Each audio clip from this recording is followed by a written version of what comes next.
Hello, hello, hello. Hello, champions. How are you doing? Yes, I'm calling you champions, the fans.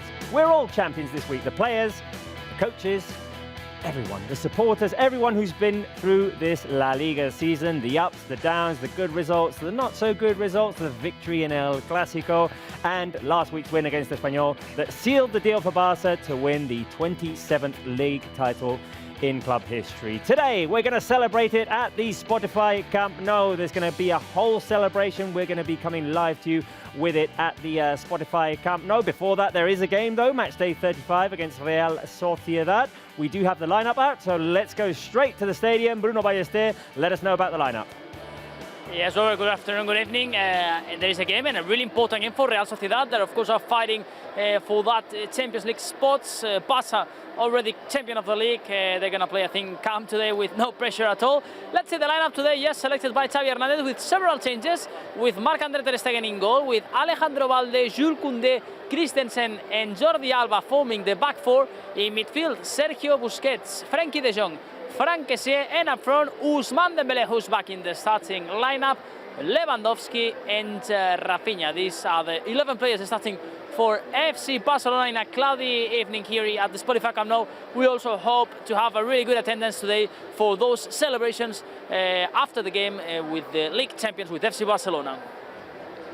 We'll be looking forward to those, Bruno. Thank you very much. There'll be speeches. The club will receive the trophy, of course. There'll be fireworks, celebrations, and before that, the game. The lineup that Bruno just gave you. And the absences today of Ronald Araujo and Pedri. They didn't make the squad list. We have a lot to unpack here in the studio. Let's get to it.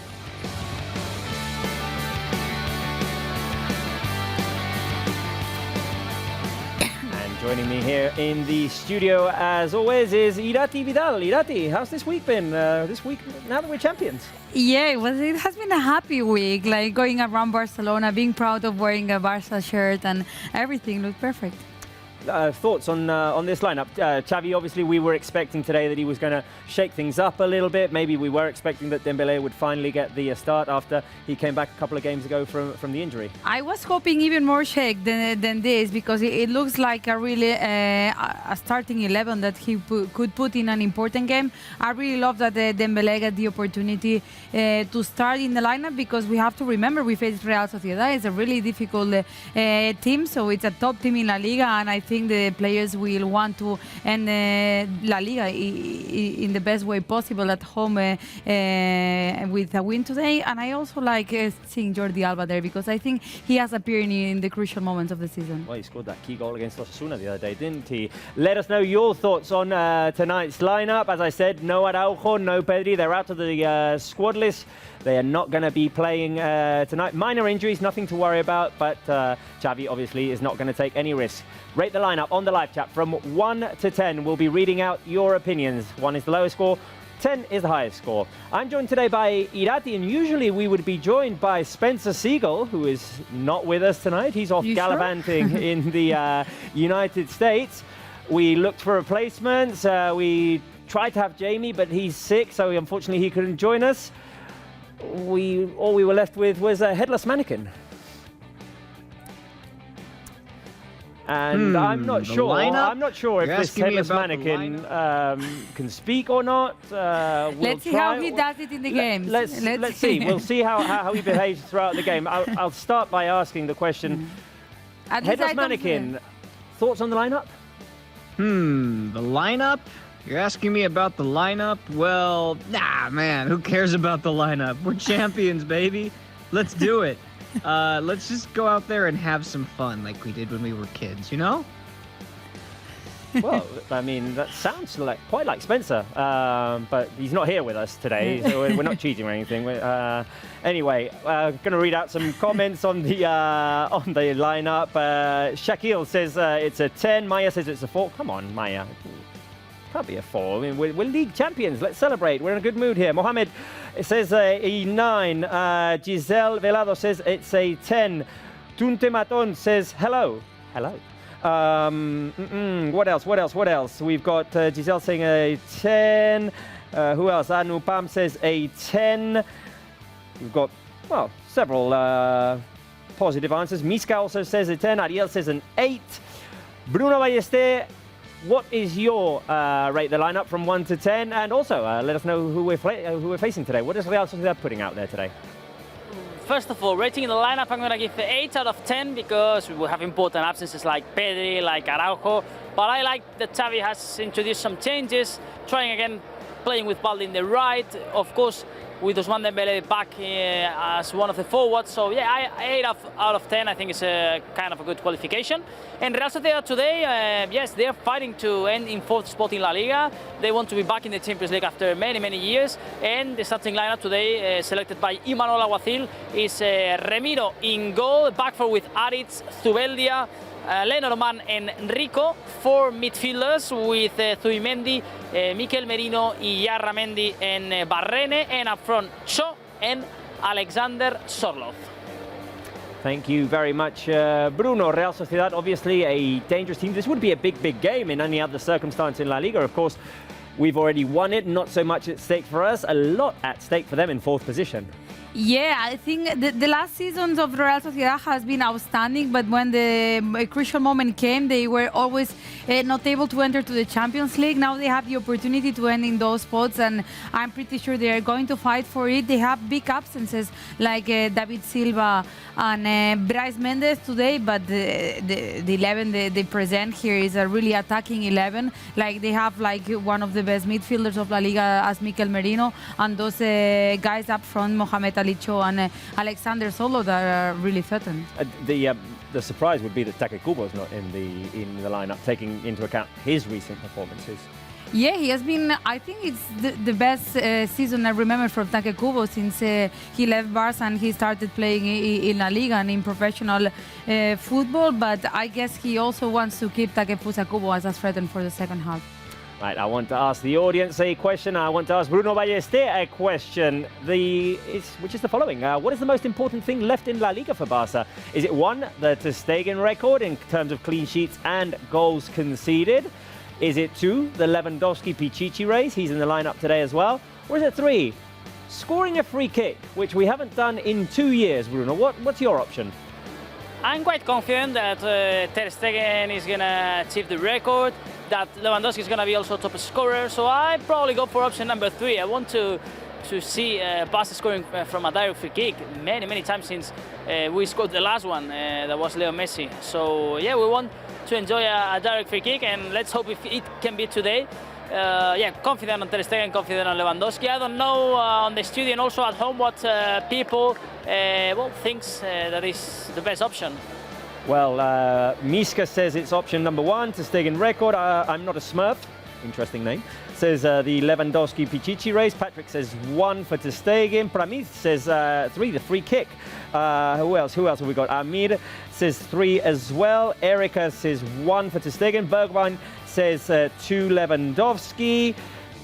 Shared out options. Alias says 1 for Ter Stegen, 3 for the free kick. I'd say we could combine 2 and 3 today, because if Lewandowski scores the free kick, that's it, 2 and 3. Oh, that's a good option. Yeah, I didn't think about that. I think it would be a relief for the team just to score from a free kick after those 2 years. So I will vote for number 3. And I also think when you don't have anything to achieve, you feel with no pressure and you play better. So it could be an option. Yes, I think on the whole, though, what's important to the team and what's important to Stegen is that record now, because we saw the frustration when Espanyol scored the 2 goals late the other day. And I couldn't understand him, because he's fighting for that and it's so difficult what he achieved in the whole season. And then suddenly the team disconnected 20 minutes because they were thinking on the celebration, which is normal. But I could also feel like he was like, come on guys, help me with this. So I think today they are also going to fight for that. Let's see if he's able to keep that clean sheet today and keep the tally at 13 goals conceded so far in La Liga. As always, we have one of our assistant coaches talking to us before this game, analysing what's ahead of us against Real Soociedad. It's Óscar Hernández talking to our colleague Marc Grau. Bona tarda. Bé, no sé com es planteja un partit com el d'avui, en el que l'equip... Not sure how we approach a game like this evening. Might lose a little bit of competitiveness given the title is already won.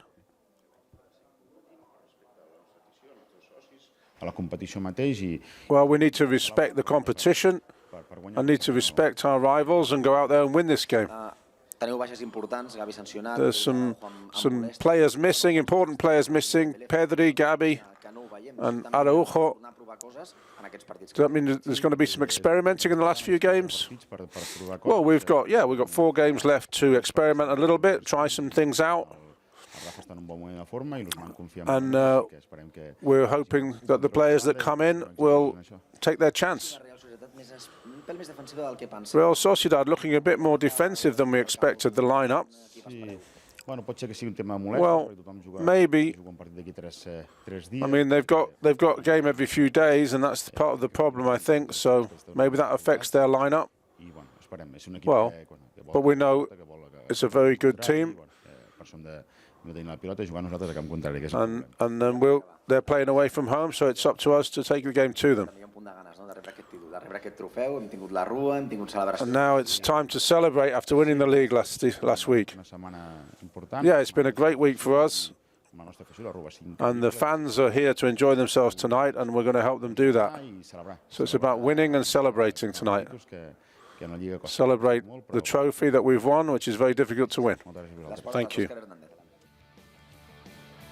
The words there of Oscar Hernandez ahead of this complicated game, obviously, because Barça don't have much at stake. We're already champions, but obviously you want to deliver a win for the fans. For that, we'll need a key player tonight, and I want to ask the audience, and I want to ask Bruno as well, who is that key player going to be? Is it going to be Ousmane Dembélé?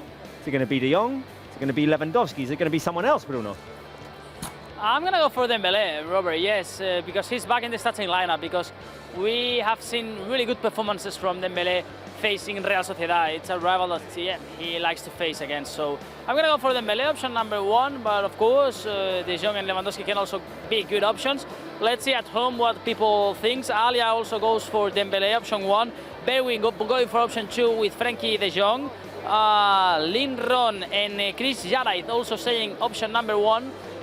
With Ousmane Dembélé as Miska Jokinen, Man going for De Jong, and Alebeka, the only one so far that goes for option number 3 with Robert Lewandowski, same for Joe Bird, and now yes, also some Lewandowskis appearing and arriving to the live chat.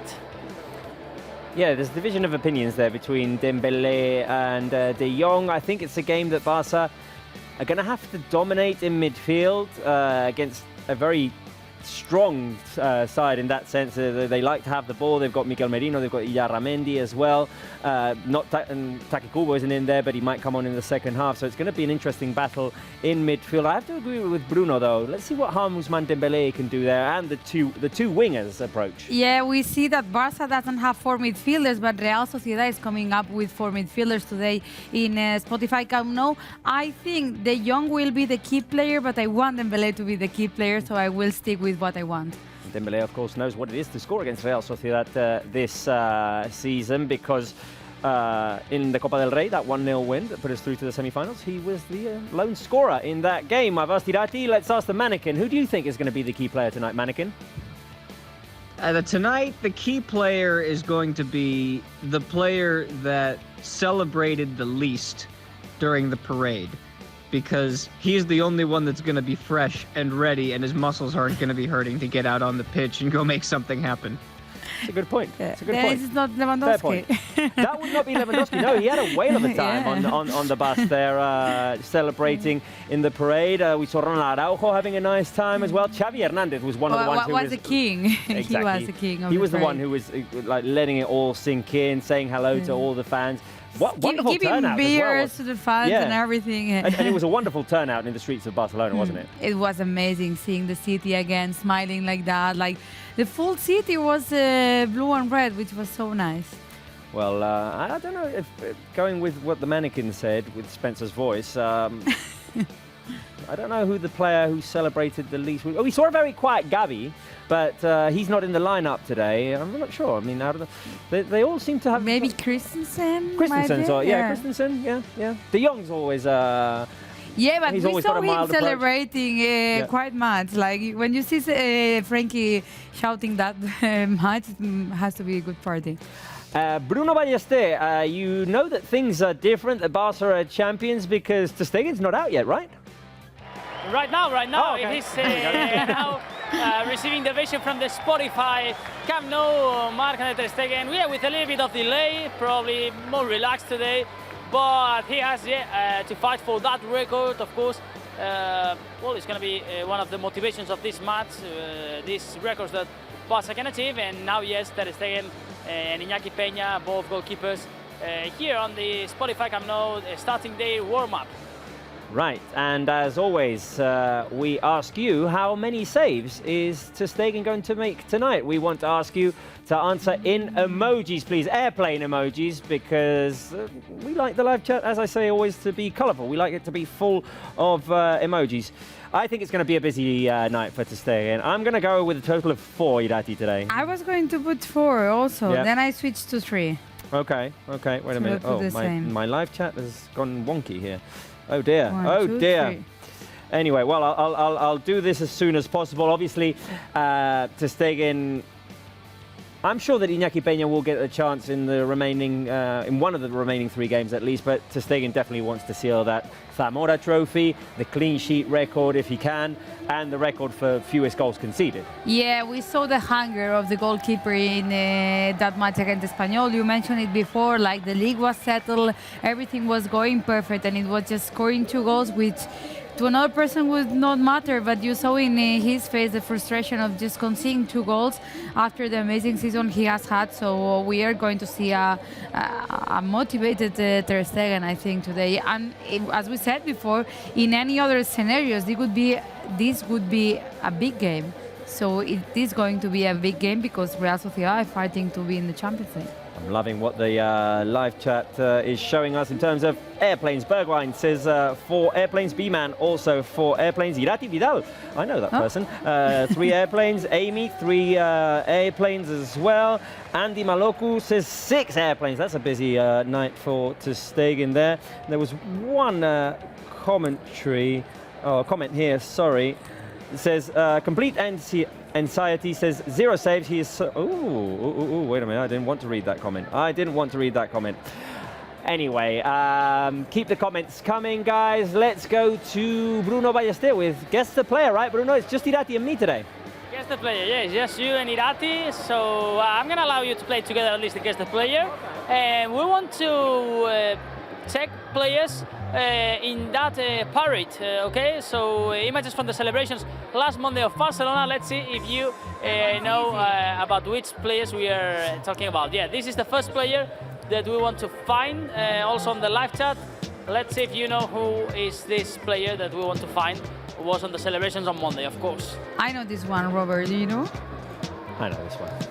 I know this one. I recognize it's a fairly easy one. The silhouette, I recognize the dance move. Yeah. He was, along with Kessier, the most active dancer on the bus. Yeah, I could say that. Yeah. Take it away, Daddy. It's Robert, not this one, but Lewandowski. Robert Lewandowski, let's see. Berwick goes for Lewandowski. Ayus also Lewandowski. Who else? Jonas also going for Lewandowski.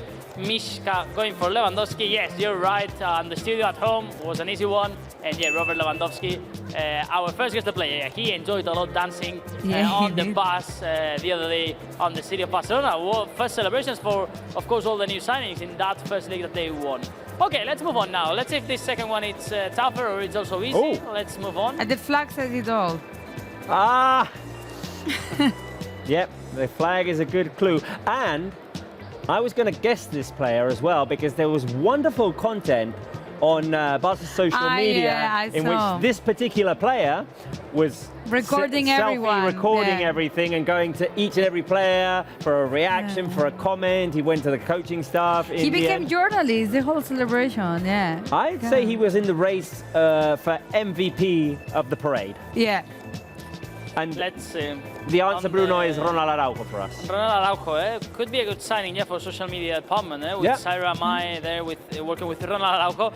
Fabian, the first one, saying Araujo. Ana Carolina also goes for Araujo. Ayus also saying Araujo. Denilson Hernandez Araujo. Yes, you're right, Araujo. Well, really easy today. Really easy today. We will concentrate in the parade. Okay. Oh, let's see this last one. Let's see if here you doubt a little bit more. I think I Final know who it is. player on these celebrations of Monday, this Guess the Player special edition today. I think I know who it is by the shape of the head. That's what I was guessing, because first I thought, okay, De Jong always go with Christensen, but I think it's another defender, right? Oh, I think it's midfielder, as a matter of fact. Division of opinions here, Bruno, between Irati and me. Okay, I like what- it. Okay, Irati's going to give her answer. I'm going to give But then we my choose answer. one. Well, Or let's see not. who's right. Or let's see if it's Okay, neither okay. of us. So you said it's a defender, Irati. Yeah, wanna go first? you go I'll go first. Okay. I think that this is a midfielder who has made De Jong better this season, and that De Jong has made this midfielder better this season as well. I'm going to go with Sergio Busquets. And Irati? Oh, I was thinking it's Marcos Alonso.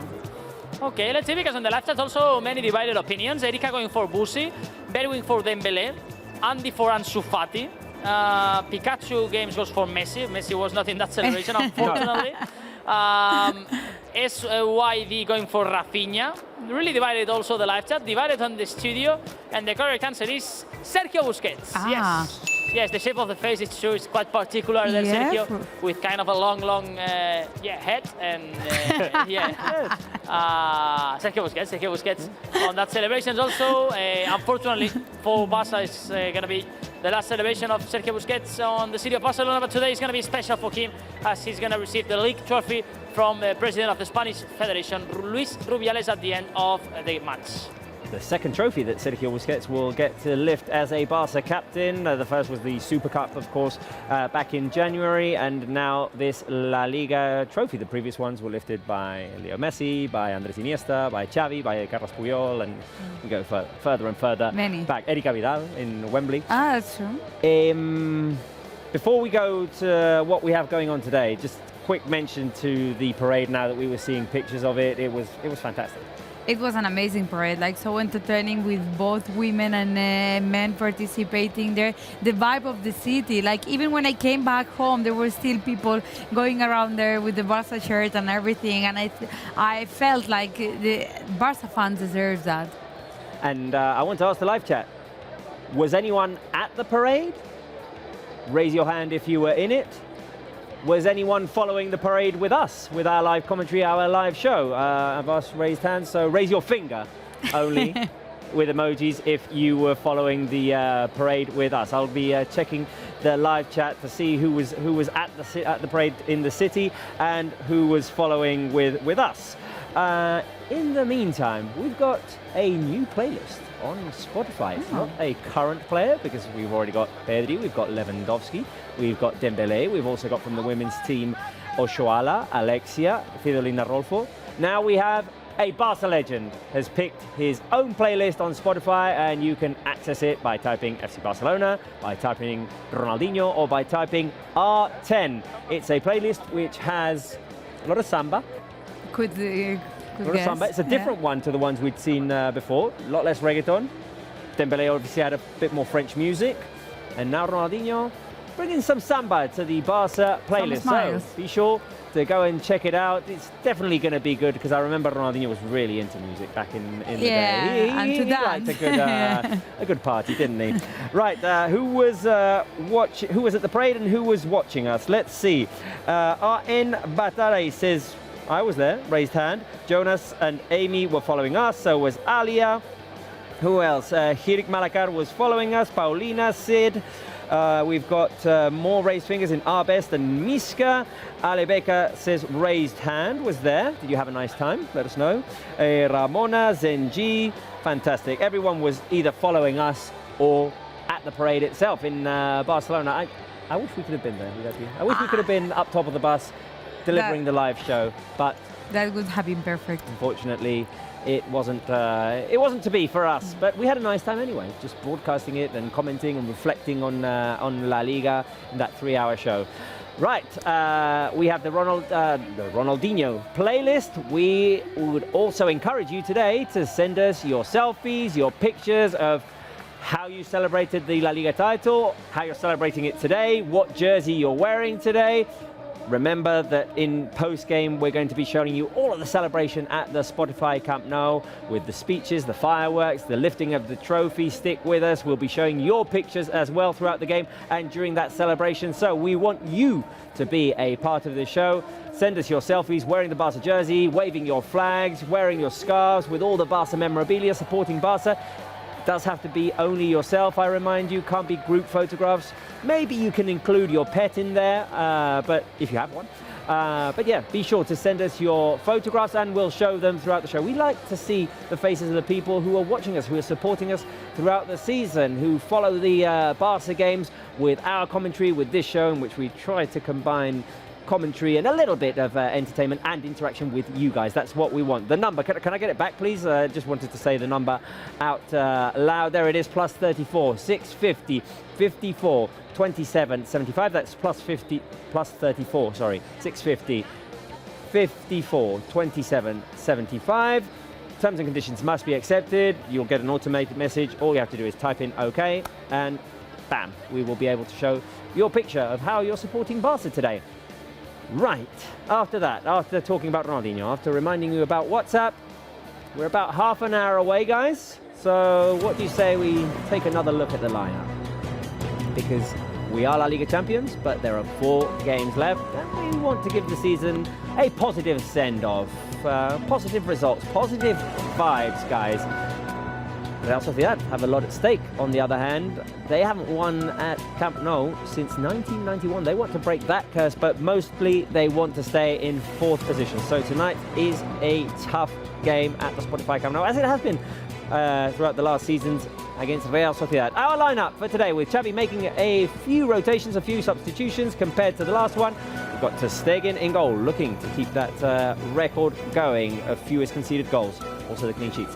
Balde, Koundé, Christensen and Jordi Alba at the back. We've got Busquets, Kessié and De Jong in midfield, and up front, Dembélé, Lewandowski, Rafinha. Let us know your thoughts on this lineup. Rate it from 1 to 10. Who would you have wanted to see tonight? Irati Vidal. Back to 2 wingers, by the way. We haven't seen this in a while. Back to that, and I think it's a good game to do that against Real Sociedad, which also presents 2 strikers there that they run a lot, especially Mohamed Alicho is one player that runs a lot, and then Sorot is more like a striker there. So I think it could work like just moving around, because Real Sociedad will have 4 midfielders, and maybe we can take profit of the superiority in the wingers. I really love seeing Dembélé back there. Like it feels it was like long time ago we saw him starting lineup, and as I said before, trying Balde in the right back, like also thinking for next season, you know, and also giving the opportunity to Jordi Alba to start after the season he has had. Be interesting to see Balde at right back after the monster game he had last week against Espanyol. Few comments from the fans. Joker says hi from India. Hi to everyone in India. GMD Gaming says, are they lifting the cup today? Yes, and we'll be showing that to you in post-game on YouTube, on Facebook, on Barça TV+.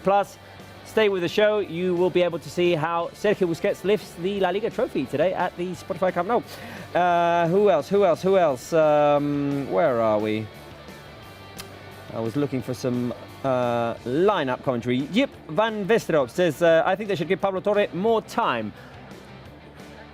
I think throughout the next few games we'll see all these players get their opportunities. Yeah, I think so too. Like today also is because you go here to Spotify Camp Nou against Real Soociedad. It's a big game, even though you already won the championship against in front of your people. But also in the second half, I think we might have the opportunity to see those players. Chris C says, nice to see Balde and Jordi Alba in the lineup. Agree. And as I say, it'd be interesting to see what Balde can do on the right after the impact he had last week against Espanyol. We know that Jordi Alba is elite as well once he gets up and manages to put crosses in. We'll see how far up they can get with the pressure of Real Soociedad, who's also an attacking team. Right, Robert Lewandowski is on our screens. That means that the Barca players are out warming up, Bruno. Yes, Barca players warming up right now at the Spotify Camp Nou. Received, of course, with a huge support from the stands, and well, more ovations, more happy faces. And you can feel that the atmosphere today at the Spotify Camp Nou, it's a party atmosphere, of course. Everyone wants to celebrate this league trophy, but for that also would be really important, of course, to win these 3 points. So players warming up here at the Spotify Camp Nou. So guys, I think it's time now to play 2 game quiz today. Robert, Irati, both of you against the quiz. Let's see also at home how you perform. And let's start with the first question of this game quiz today. About Real Sociedad. Who is Real Sociedad's top scorer in La Liga? Option number 1, Alexander Sorloth. Option number 2, Brais Mendez. Option number 3, Take Kubo. I'm going to start with you, Irati. I think I have it clear, but now I'm doubting because in the starting of the season, Brais Mendez scored a lot. It felt like he was playing for Real Sociedad for the whole life. But I think after the injury of Umar Sadiq, the best thing Real Sociedad did is bring back Alexander Sorloth, so I go for the Norwegian guy. You go for Sorloth. Let's see on the live chat. Imad goes for Take Kubo, also has scored many goals this league. Dokan goes for Sorloth. Pikachu goes for Brais Mendez. Ayu's going for Sorloth, Kubo, Sorloth. Oof, the live chat is divided. Irati seems to have it pretty clear. And yes, the correct answer is Alexander Sorloth. 10 goals scored by Sorloth, 8 for Kubo, 7 for Brais Mendez. So these are the goals scored by the top 3 scorers of Real Sociedad, these 3 players. Okay, good point, Irati there. First correct answer, good, well done. Robert Vanekout, let's move on with you. When was the last time that Real Sociedad played the Champions League? Option number 1, 1982-1983 season. Option number 2, 2003-2004 campaign. Or option number 3, 2013-2014. Okay, I'm 99.9% sure of my answer here. I don't remember Real Sociedad playing Champions League. Yeah, they were in the Champions League 1 year because... Oh, I like the audio at Camp Nou. Yes, wait a minute, let's listen to it. Let's listen to it. Oh, they stopped. Right as I asked you to... Anyway. I'm going to go, Bruno, with 2003-2004 because in the 2002-2003 season, they almost won the league. They were head-to-head with Real Madrid, with Kovacevic, Nihat, Carpin, De Pedro, Xavi Alonso, all of those guys. They almost won the league. They came in second ultimately, so therefore they played the Champions League the following season in 2003-2004. And I don't think they played in 2013-14. So... Okay, let's see in the live chat. Also, people are divided. Nuclear Field goes for 13-14. Sangwan also goes for option 3, 13-14. Greg also says 13-14. Pikachu goes with you, Robert, 2003-4. As Shuras, as Luka, Salma going for 1, like 20th century. And the correct answer is option 3. 13-14, yeah, they played the Champions League. Bottom of the group in the Champions League. They were with United in that group. And well, of course you were right because they also played in 2003-2004. They also played in 82-83. These are the 3 editions they've played in the whole history. But the last one was 13-14. Let's see if next year they can manage to also enter in the Champions League. I did not remember that. Yeah. No, me either. Robert has a good memory on Barça stuff, but then when it changes from other sides, it's not the same. It's not the same. Before this, can I have a comment? Have you seen Rafinha's hairstyle? Yes. He did an Araujo, right? He did an Araujo. He pulled off an Araujo, Rafinha. If we get it back on our screen, take a look at it, fans, because it's quite the sight. Quite the sight. Yeah, that's cool. Okay, you can continue, Bruno. I had it inside me. And with you, yes, Irati, I continue with you. Which current Barça player has scored the most goals against Real Sociedad? Option number 1, Ansu Fati. Option number 2, Ousmane Dembélé. Or option number 3, Jordi Alba. Okay, I don't know, but before you said Dembélé has scored a lot against Real Sociedad, so I will go with that one. I like that you pay attention during the show, also at home. Probably has been a good clue, but it's going to be the correct answer, Dembélé. Let's see. On the live chat, SYD going for Jordi Alba, and Empolé going for Fati. Mariam also going for Jordi Alba. Dan Close, yes, says Dembélé. Oof, the opinions are really divided on the live chat. Mohamed says Jordi Alba. It's going to be Alba, Dembélé. It's not Ansu Fati, for sure. I'm going to say you. Just 1 goal scored against Real Sociedad in his career. Jordi Alba has scored 2 goals and Dembele 3. So yes, Vamos. Irati is Ousmane Dembele. On fire, Irati Vidal today on the True. show. Yes. Ousmane Dembele. Let's see if today can score more goals against Real Sociedad. Okay, good one there, Irati. Robert, let's move on. Question number 4. Okay. Which Barça player, now talking about the stats of La Liga, of La Liga, sorry, about the league, which player has the most interceptions in total in La Liga so far? Option 1, Busquets. Option 2, Gavi, not in the starting lineup. He's out suspended today. Or option number 3, Frenkie de Jong. I would say, well, Busquets is the master of interceptions, isn't he? Right? He initiates the recovery and go, doesn't he? And I think he's the 3rd player with most minutes. So, or 2nd player. Yeah, with for most me the minutes. tricky part is Gavi because he goes for every ball, you know. It's true. I mean, Gavi goes for everything. But do recoveries count as interceptions? I mean, interception is when there's a when pass you- and then you win it back. I think I'm gonna go with Sergio. You're going with Sergio. Let's see on the live chat, Mr. Abacado going also for Sergio. Mels goes for Gavi. What else? Tobias goes for Frenkie de Jong. And it's not Sergio Busquets, it's not Gavi, it's Frenkie de Jong. With 32 balls intercepted in La Liga. Number 1 for FC Barcelona. Yes, wrong answer there, Robert. Let's see, because in total you are 2 out of 4 playing together. So Irati, now you're gonna decide if you pass this game quiz today or if you fail together on the studio. I know that individually you are performing well, but pressure. I don't like pressure.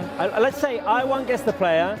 I'm going to give you the win for game quiz. Let's say, Bruno, the last question is going to be for the mannequin. Okay, let's see. Mannequin, which Real Sociedad player has attempted the most dribbles during this La Liga season? Option 1, Silva. Option 2, Kubo. Or option 3, Brais Mendes. 3 players that are not in the starting lineup today. Mannequin, go. That's a tough one. I'm gonna go with option 1. Mannequin says option 1. Says Silva, okay, says Silva on the live chat. Uban Boy thinks the same as the Mannequin, Silva.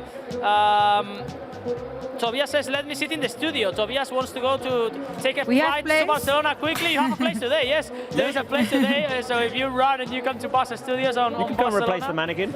Exactly. Okay. Alexis goes for option 2, Kubo. I'm not reading any correct answer yet, because people goes for Kubo and for Silva, and the correct answer is Brais Mendes with 31. So yes, I'm not able to find any correct answer on the live chat, but it was Brais Mendes, the one who has attempted most dribbles for Real Sociedad, 31. This was the game quiz today.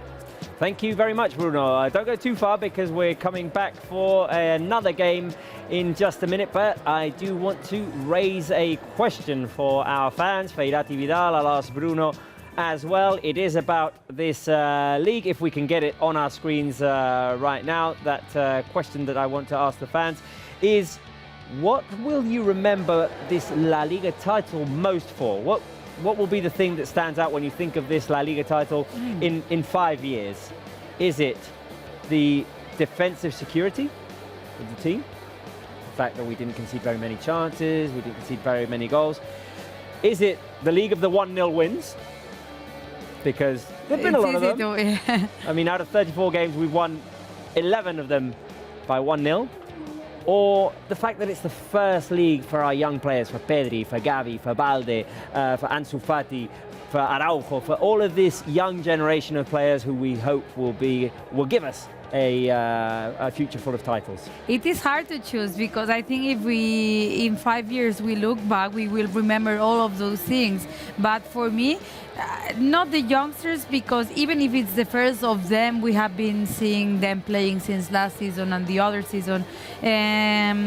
So for me, I think it's the defense. Because we came from 2-3 seasons where the defense was the main problem of the team, and we recovered that solid defense. So for me, it's the first option. I agree with you, but I think that's what we're going to remember about it now. And in 5 years' time, I think that we'll look back at this, and hopefully many trophies later we'll think that was the first one. that was the first league of Pedri, of Gavi, of Balde, of Eddie Garcia, of Ansu Fati, of Ronald Araujo, all of these young guys. This is what started everything. Maybe the Supercopa was what started everything. Yeah. But I think for me it's option number 3. Bruno, what would you say? What will you remember this La Liga title for? The defensive security, the 1-0 wins, or the fact that it's the first one for these young generation of players? I have to say that I agree a little bit with both, because of course the defensive security has been incredible. Ter Stegen, Araujo, Koundé, Christensen. We're going to remember all those performances. But I also agree with you that this is going to be the first big trophy for most of our youngsters. Of course, this will depend if in the following years we win many trophies, and we hope so. But yeah, if we are able to win lots of trophies in the following years, we will remember, yes, 22-23 league was where everything started, this new era for this generation. Okay, let's move on now to play our final game, higher or lower. I think it's a game that Robert is gonna like, because it's about Barça number of points in past leagues that the team won. You have to say higher or lower. On the live chat, thumbs up or thumbs down. Let's also have a call for live chat. We're gonna start with La Liga 18-19, that we won the league with 87 points. That's our starting point. And now, Irati, I'm starting with you, and we move to season 2015-2016. It's higher or lower? More points than 87 or less? We won that league, of course. We are talking about all leagues that Barça won in the past years. I hate numbers, Bruno. I'm so bad with these kind of things. I just remember we won. Like, higher is only the season where we won with 100 points. Higher than that? Let's see. So what are you going with, higher or lower? I don't remember which season it was. Higher. Higher, okay, let's see. Ata goes for lower, Soyan goes for higher, Ramadan higher, Ata lower, this is divided. Irati goes for higher, and it's higher. Higher, yes. 91 points on the 15-16 league. 91. Good resistance from Barça. Are all good resistance, we have to say it. Robert Van Eekhout, 2008-2009, of course, a year that we will always remember, the year that we won absolutely everything. The first year also, the first of many generation. It's higher or lower from 91 points we are talking now? I remember that late in that league, once we'd won it, we dropped points. We drew against Villarreal before winning it, then we lost against Mallorca, we lost a couple of games, so I'm going to go lower. You're going lower, Lighting goes lower, Khaldun goes higher, Miss Brest goes lower, and it's lower. You're right, Robert, yes. 2 out of 2 in the studio, 87 points. 87 points again. That low. So, well, quite tight, but yeah, it was lower. Okay, Irati, another incredible season that we will always remember, 2014-2015. Higher or lower from 87 points? First year of Luis Enrique, we won absolutely everything also. We won the triplete, we won the treble that year. Yeah, but...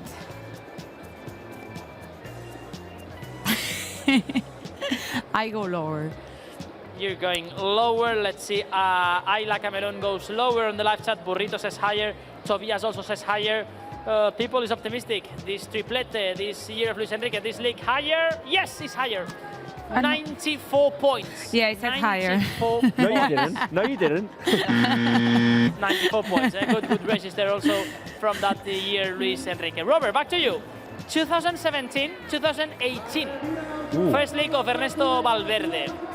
Right, I think we're going to have to leave it at this one, Bruno. I'll give you the answer. We're going to have to leave it at this one because warm-up is over. I'm going to go higher because that was the season in which we went undefeated right until almost the very end. We lost that 5-4 game against Levante, the first season of Valverde. So I'm going to go higher. You're going higher, and the correct answer is lower. 93 points, just for 1 point. It was must have drawn all the games. Yes. So warm-up ends here at the Spotify Camp Nou, guys. This is about to start. It's Barça Real Sociedad, big game today at the Spotify Camp Nou. Right, fantastic, Bruno. Let's go to remind ourselves of what happened last week against Espanyol in that game at the RCDE Stadium. That fantastic win, Irati Vidal, with a fantastic first half. What was the best thing about it? Balde's performance, the whole team performance in the first half, how they came out, or the fact that the final whistle. We wanted it to end. Everything was perfect. Like instead of those 20 minutes of the second half where the team was already thinking of celebrating the title, it was everything. I think it was the best first half of the team of the season in La Liga, and the best match of Balde this season. It was like the consolidation of Balde already after an amazing and outstanding season with a crossfairs, then with this goal, the first goal with the first team. So everything was amazing, and if I would choose, I would choose those three options. 1, 2, 3. For me, it was the final whistle. I wanted it to end, and I wanted to be champions, and that was what it was. Mr. Avocado says 2. Interesting name, Mr. Avocado.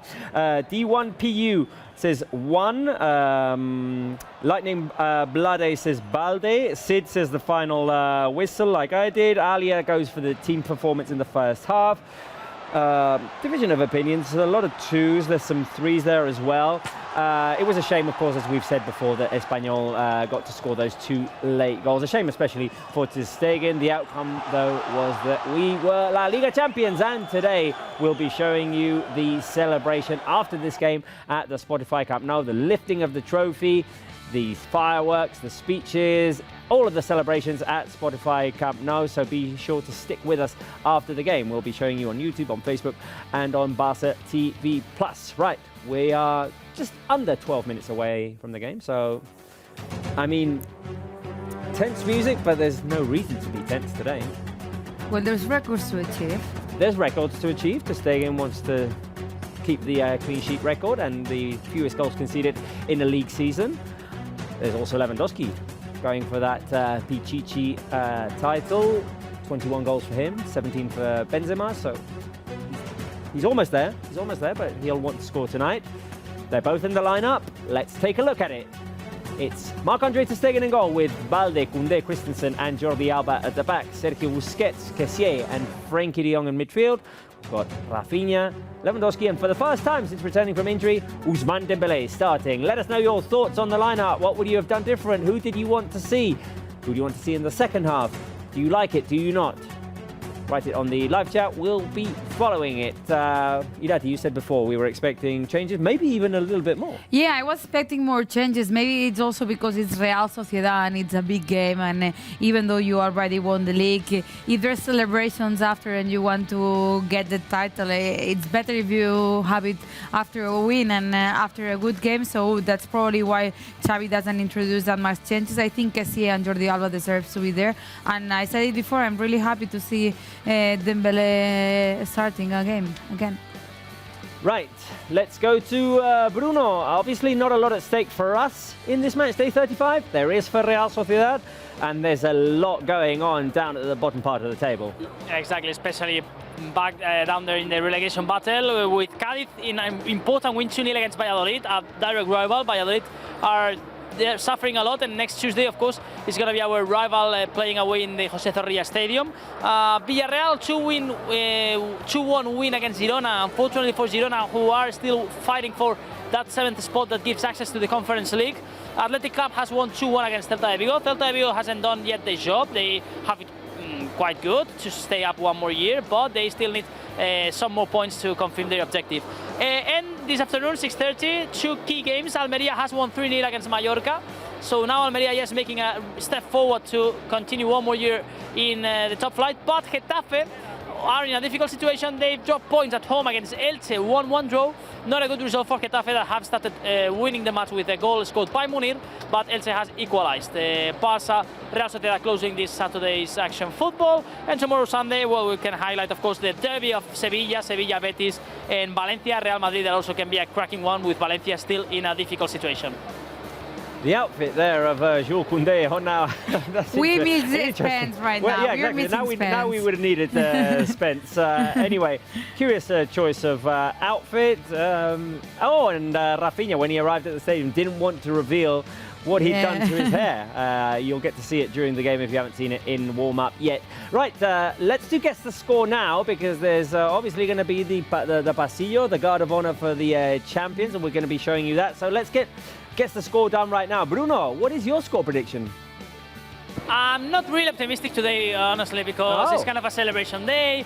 Real Soociedad are fighting for a big objective, and I'm going for a 2-2 draw. I think we're going to drop some points today, and we're going to draw 2-2. That's my prediction.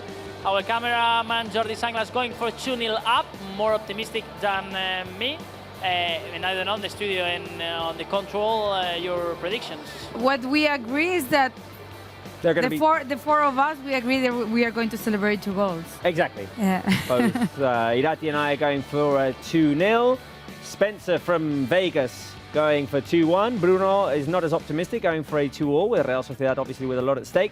Give us your score predictions on the live chat. You can also vote on the Barça app and fcbarcelona.com. Don't forget to do it there, but also on the live chat, I'll be reading out some of those comments of your score predictions. In the meantime, let's go to our crew. Let's see what they think. There it is.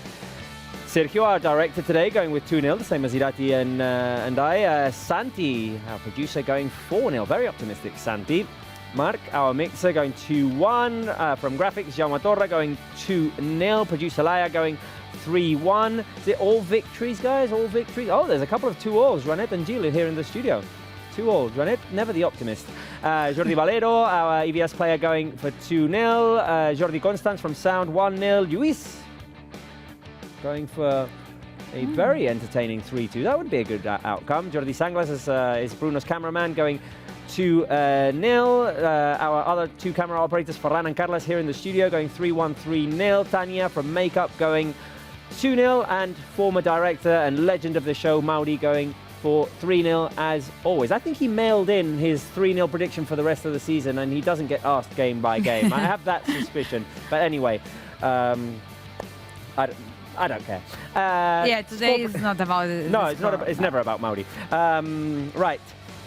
Score predictions on the live chat. It's me going Barça 2-0. Rabian going 4-0. John Alay saying 1-0. Amy going 2-0. Jake Hirovs going 3-0. And same result for I'm Taka 7. 3-0, please. You ask so politely, maybe you'll get it. Sol C going 2-0, Ali Becker going 2-0, John Alay, already read that one, 1-0. Austin Mata going 2-0, lots of 2-0s, 3-0s. Messi the GOAT going 3-0, Muhammad going Barca win 4-0. So lots of optimism on the live chat. I like that. Right, a reminder, of course, that we've got the Ronaldinho Spotify playlist. You can go and check it out. A lot of samba on it, a lot of Brazilian rhythms there.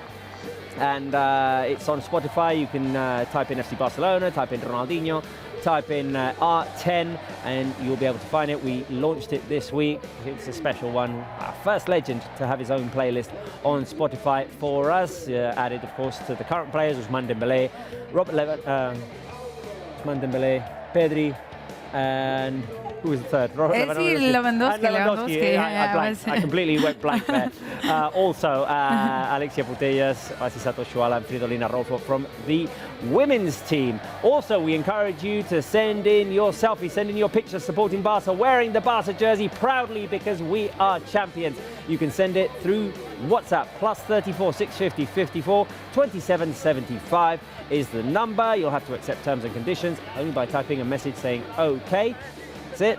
And we will show your pictures. We want you to be a part of the show. We like to interact with our fans. We like to see the faces of those who are watching us, the happy faces of the fans who are celebrating that we are champions. Right, the players are about to come onto the field, and Bruno, there's going to be a pasillo, right? There's going to be a guard of honor honoring the champions.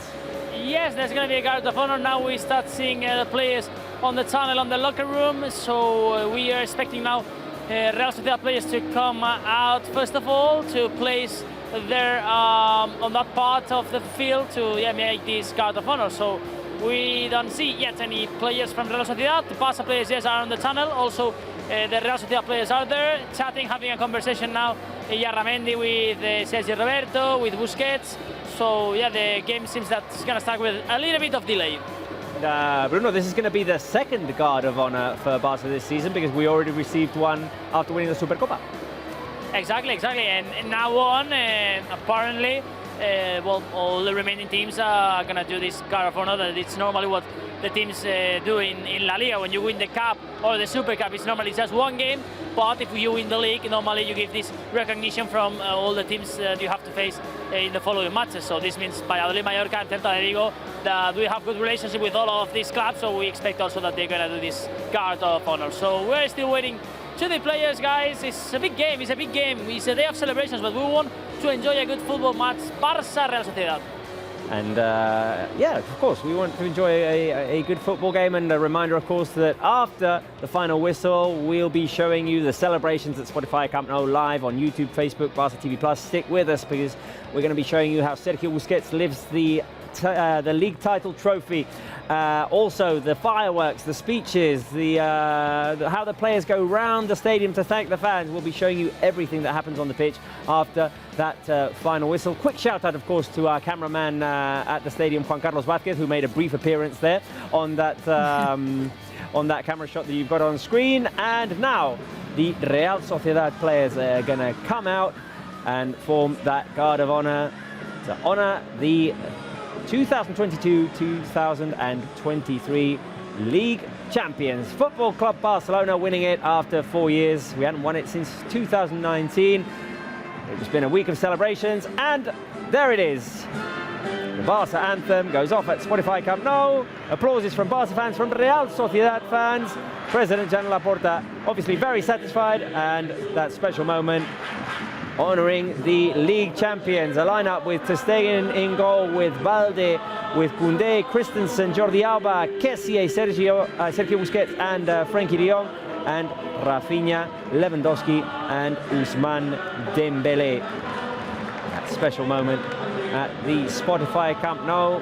A Real Sociedad team that respectfully did that guard of honour, obviously with a lot at stake for them in this game. As we've said, they are fourth in the league. They want to qualify for the Champions League next season. The Barça anthem going off at the Spotify Camp Nou. There it is. And amazing the opportunity also for those kids. They go to Spotify Camp Nou with their idols and they appear in that corridor that Real Sociedad did. Fantastic. There's the Rafinha hairstyle, by the way. Same as Ronald Araujo last week, a brighter blonde. Yeah, more brighter. And with 1 minute to go, the players are ready to go onto the pitch. There is going to be, Bruno, before this game, a minute of silence to honour the memory of Barca legend Ferran Olivella, who passed away last week. Yes, Ferran Olivella is going to receive also this minute of silence. Families today on the presidential box. Well, it's going to be also special, of course, a former player who passed away recently. Well, you can hear the atmosphere at the Spotify Camp Nou. It's brilliant. A respectful sign what Real Sociedad did, I think, because there have been lots of debates always if teams should do the guard of honor or not, but in the end it's about respect and sportsmanship. That's also how Chavi Hernandez mentioned it in the press conference, the other values of football, of sport. And now also you can hear the fans saying campeones, campeones, champions, champions of this 22-23 league. On the stands, people want to celebrate, and the best way to celebrate this league would be today with a victory, with a win. Now Yarramendi waiting to Sergio Busquets for that draw. The referee today, Álvaro Larrojas. Álvaro Larrojas is the referee, and I think that is going to be a recurring theme in today's game. That's going to be the soundtrack of today's game, that Campeones, Campeones. Yeah, and I think it's amazing. Like, we've been waiting 4 years for this, so we should celebrate the 4 matches that are left. I think the fans needed this joy again, and I think it's amazing they can celebrate it day after day. Bruno, are you bouncing? I'm bouncing a little bit, always bouncing when the Camp Nou says Madridista aquí, no Boti. We have to jump always because we are not Madridistas. Yes, we can say it. Well, now, Robert, as you were mentioning, there's going to be this minute of silence for Mr. Olivella. Minute of silence for Ferran Olivella, who played in the late 50s and through the 60s for Football Club Barcelona, an absolute legend who passed away last week. Que va ser jugador i president de la Real Soociedad. Descansin en pau.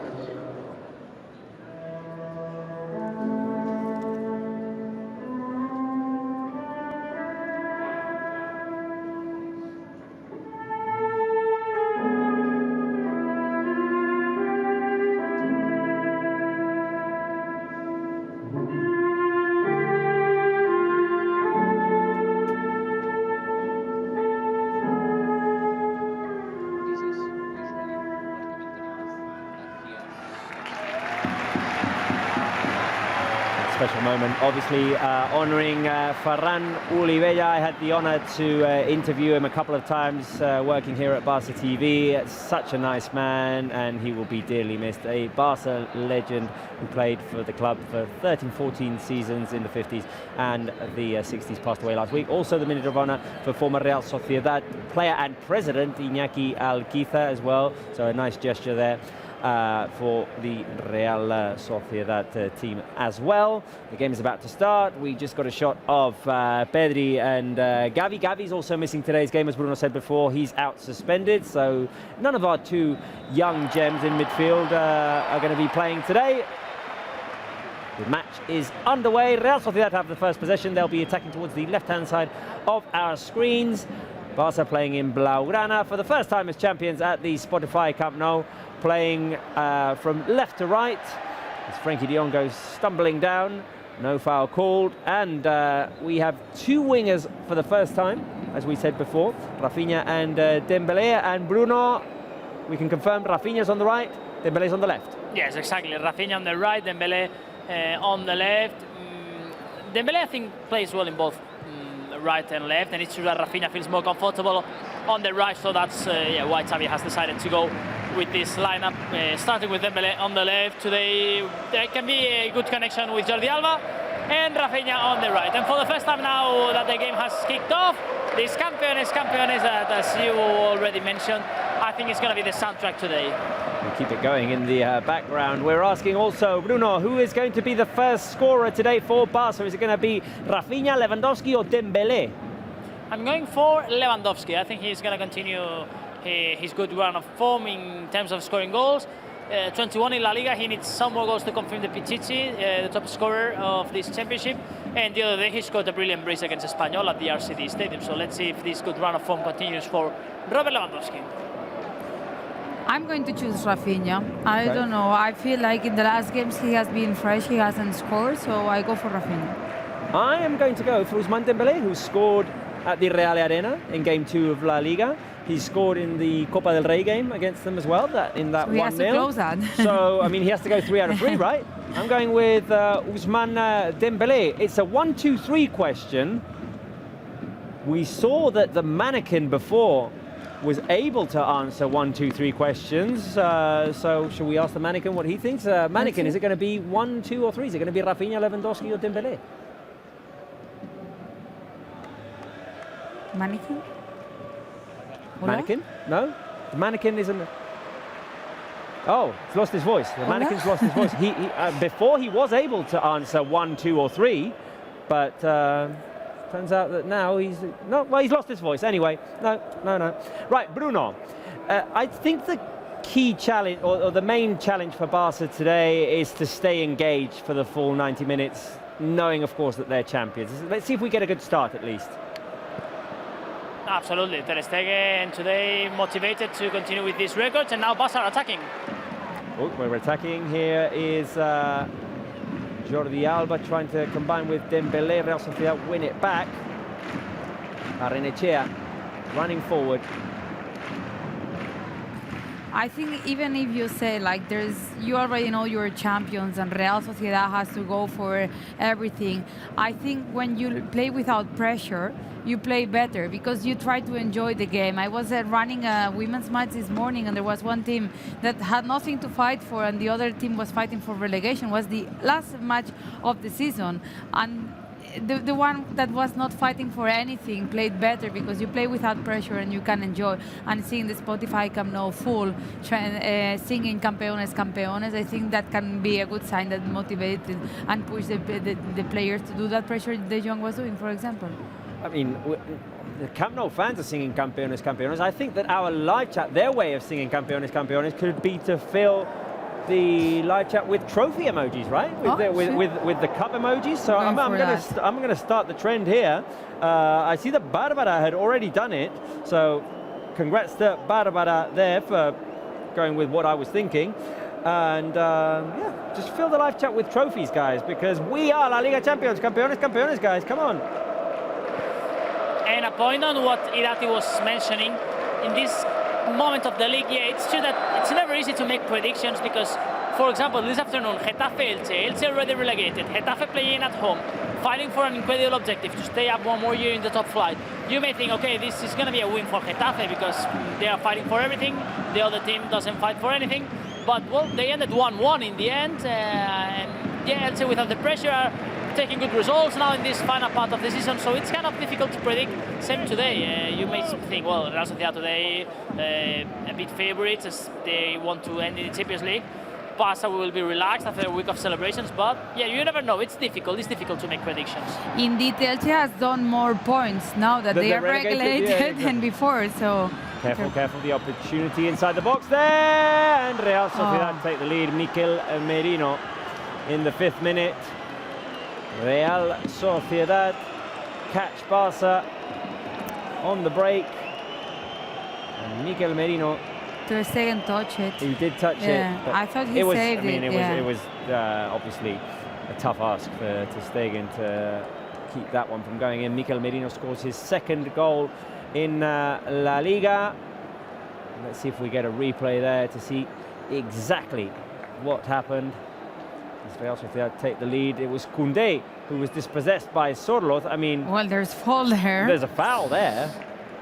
Is it reviewable, Bruno? Yes, absolutely. It's reviewable because if you score a goal, but there is a previous foul, but now the referee is saying that there was not enough contact there. But for me, also seeing the replay, seems to be a pretty clear contact there on Jules Koundé that has lost been dispossessed. But for me, yeah, it was a foul. And that's a pity to save because their second touch is that enters. But I think for me, this should be disallowed because it was clear fault. Like, I mean, he touches, Sorlo touches, kicks Koundé's leg and then steals the ball. So I'm careful because they come again.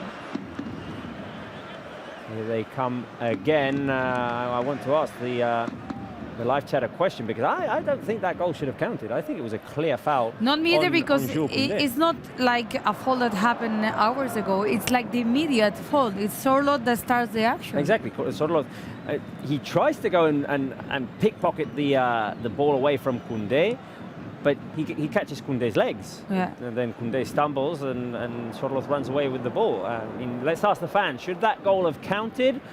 Option 1, yes. Option 2, clear foul. Option 3, you're not clear on it. You're not sure. Let us know on the live chat. I'll be reading some of your comments. I mean, we don't want to make a big controversy out of it, obviously, because we're already champions. But, I mean, if they're going to score, at least have it be a clear goal, right? A clear legal goal. Yeah, I don't think it's making controversy. I mean, for me it was clear, like there was a fault because he doesn't touch the ball, he touches the leg. And Bruno, there's a corner kick for Real Sociedad. Yes, the first corner kick of the game is for Real Sociedad. And it's strange that at least VAR hasn't said to Alvaro Rojas, hey, have a look because the contact is clear. But anyway, let's see the corner kick. Right, in comes the corner kick from the right-hand side, clear away by Koundé.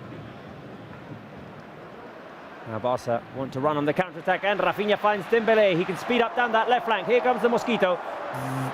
Ousmane Dembélé. Oh, he took over. Falta. And that should be a yellow card. And there it is, Bruno. Yes, yellow card there for Zubeldia after stopping here Ousmane Dembélé, who was running, trying to arrive inside the box. Clear foul from Zubeldia, stopping Dembélé. Yellow card for Zubeldia. We were missing those runs, didn't we? Yep. Like there was something missing without Dembélé on the field. Let's see if we can react here at the set piece. In the meantime, a couple of comments. Big Boy says 2. Dido Footy says foul. 2 is foul. Rostuf says foul. Abdullah Gaming says foul. Ali Beka says foul. Taku says Paul Ter Stegen. The unanimous voting is 2. But it should have been disallowed because it was a clear foul. Anyway, we're 1-0 down, unfortunately, because that goal did count. Rafinha's going to swing it in from the left-hand side. In it comes. Ooh, it went right over Koundé's head. Now the Barca players want a handball. As the ball rebounded off of the defence, Bruno. The referee was extending both arms, saying nothing there, there's nothing there. But well, we'll have to wait until the end of the move to see if there is something to check on that Real Sociedad's box. Right, now everyone's repositioned and Barça are playing from behind. Jordi Alba on the left, inside pass to Lewandowski, who's fouled from behind. He goes down. No foul, says the referee. Who's the most unlikely scorer today? We're asking that question because we wanted to do it the other day, and before we could get it on screen, Balde and Koundé had scored.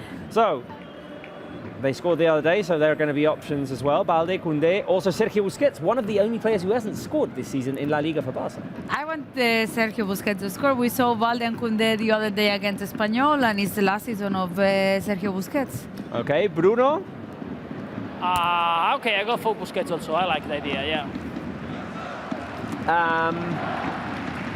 I'm also going to go Sergio Busquets. I think, yeah, Sergio Busquets should be the option there. Spotify Camp Nou last season. Yeah. We've got a couple of Baldes. We've got Sergio, lots of Sergios. Messi is not an option, guys. He's not going to.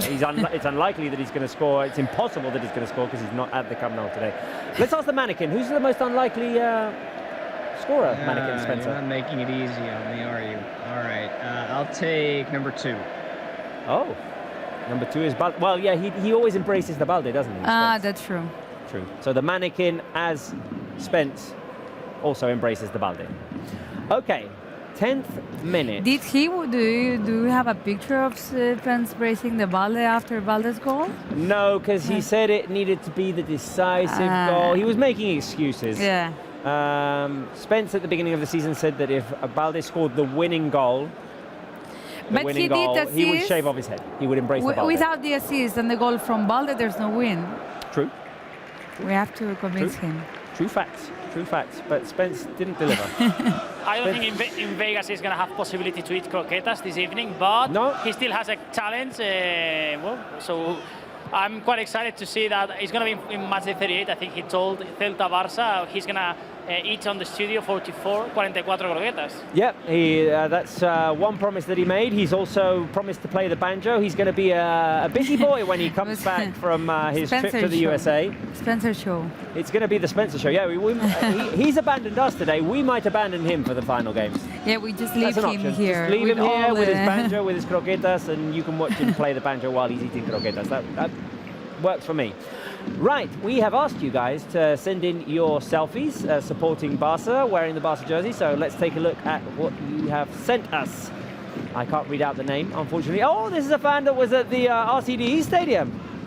Ooh. Wow, brave. I can't read out the name, I'm sorry, but Blaugrana Hearts. Vamos. Alia says, greetings from Slovenia. Excited for the game and to have received the trophy today. I'm wearing the 21-22 training kit today. Hope to stay and get another clean sheet. Unfortunately, that's impossible now because he's already conceded a goal. Thank you, Alia, for sticking with us always.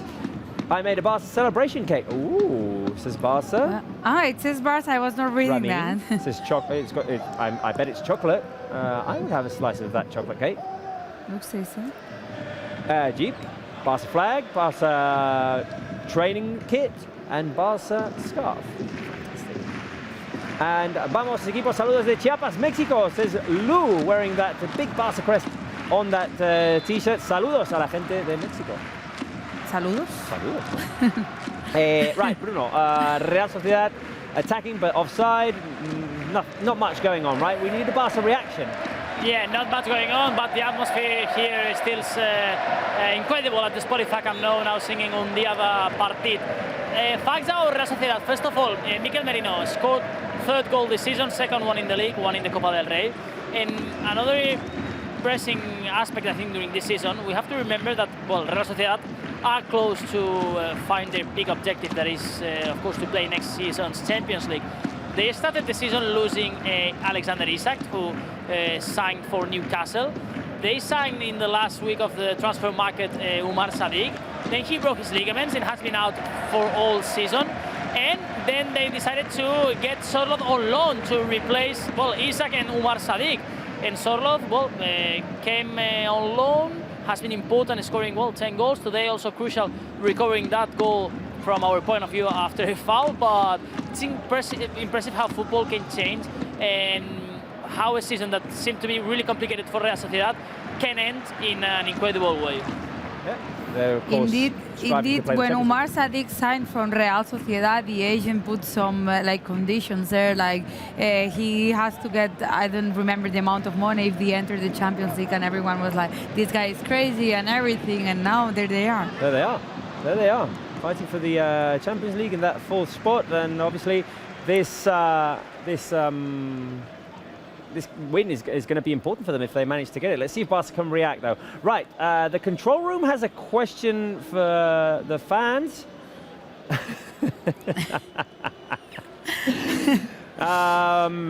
It's hard to choose. It's hard to choose. The mannequin is more fit. Yeah, the mannequin is definitely better built. Careful, because Barca have an opportunity here. Lewandowski inside the box tries to lift it over the keeper. Dembélé with his header rejected by Remiro. Corner kick to Barca. Bruno, we'll put the question back on the screen after this. It's going to be the first corner kick for Barca. Remiro was trying to say to the referee that the ball went out after that cross of Robert Lewandowski, but no, it's going to be a corner kick for Barca. Okay, that's a clear chance for Barca, the first clear one for Ousmane Dembélé. Good awareness by Lewandowski to get the ball to him. Now Frenkie de Jong has the ball far out. He can put it back into the box. Jordi Alba tries to head it back to Koundé. The Real Sociedad defence clears and... amazing. De Jong with the recovery. Busquets, long ball. Dembélé tries to put it inside. Lewandowski's going to fight for it. See? The chance for Kessié. Oh! I was celebrating already. I was celebrating the goal already. I thought it'd gone in. It's a corner kick. Barca with the reaction now. 15th minute. Oh. What a chance for Kessié. Took a deflection. It's a corner kick. In comes the cross by Rafinha now. Headed away. Rafinha's going to pick up that ball. It's going to go straight out for a throw-in. Barca possession. Good Barca reaction, Bruno. Really good reaction. 2 clear chances now for FC Barcelona. Ooh, the shot of Kessié also, I thought was going to go inside, but Lenormand on the line saved a pretty clear goal. More show here from Dembélé. Dembélé running the show now for Barca. Drifting over to the left, he's got the support of Jordi Alba. He tried to play it back into the middle with Lewandowski. Loses it, but recovers it. Dembélé goes charging in. Bit of a pinball situation here now, and Mikel Merino tries to calm it for Real Sociedad under pressure by Jordi Alba. Short clearance. Barca still fighting for it. Merino into the box. Remiro's going to come out and boot it away. Is that going to be a throw-in? Nope. Barca recover it. Andres Christensen. And best minutes of Ousmane Dembélé since he came back from the injury. Yeah, of course, because he'd come on in second halves. Made a bit of an impact, but now today in this starting role on the left as well. Yeah, and comfortable. And this far, I think the most incisive Barca player. Definitely, the most dangerous one, definitely throughout this first half. Now here is Christensen.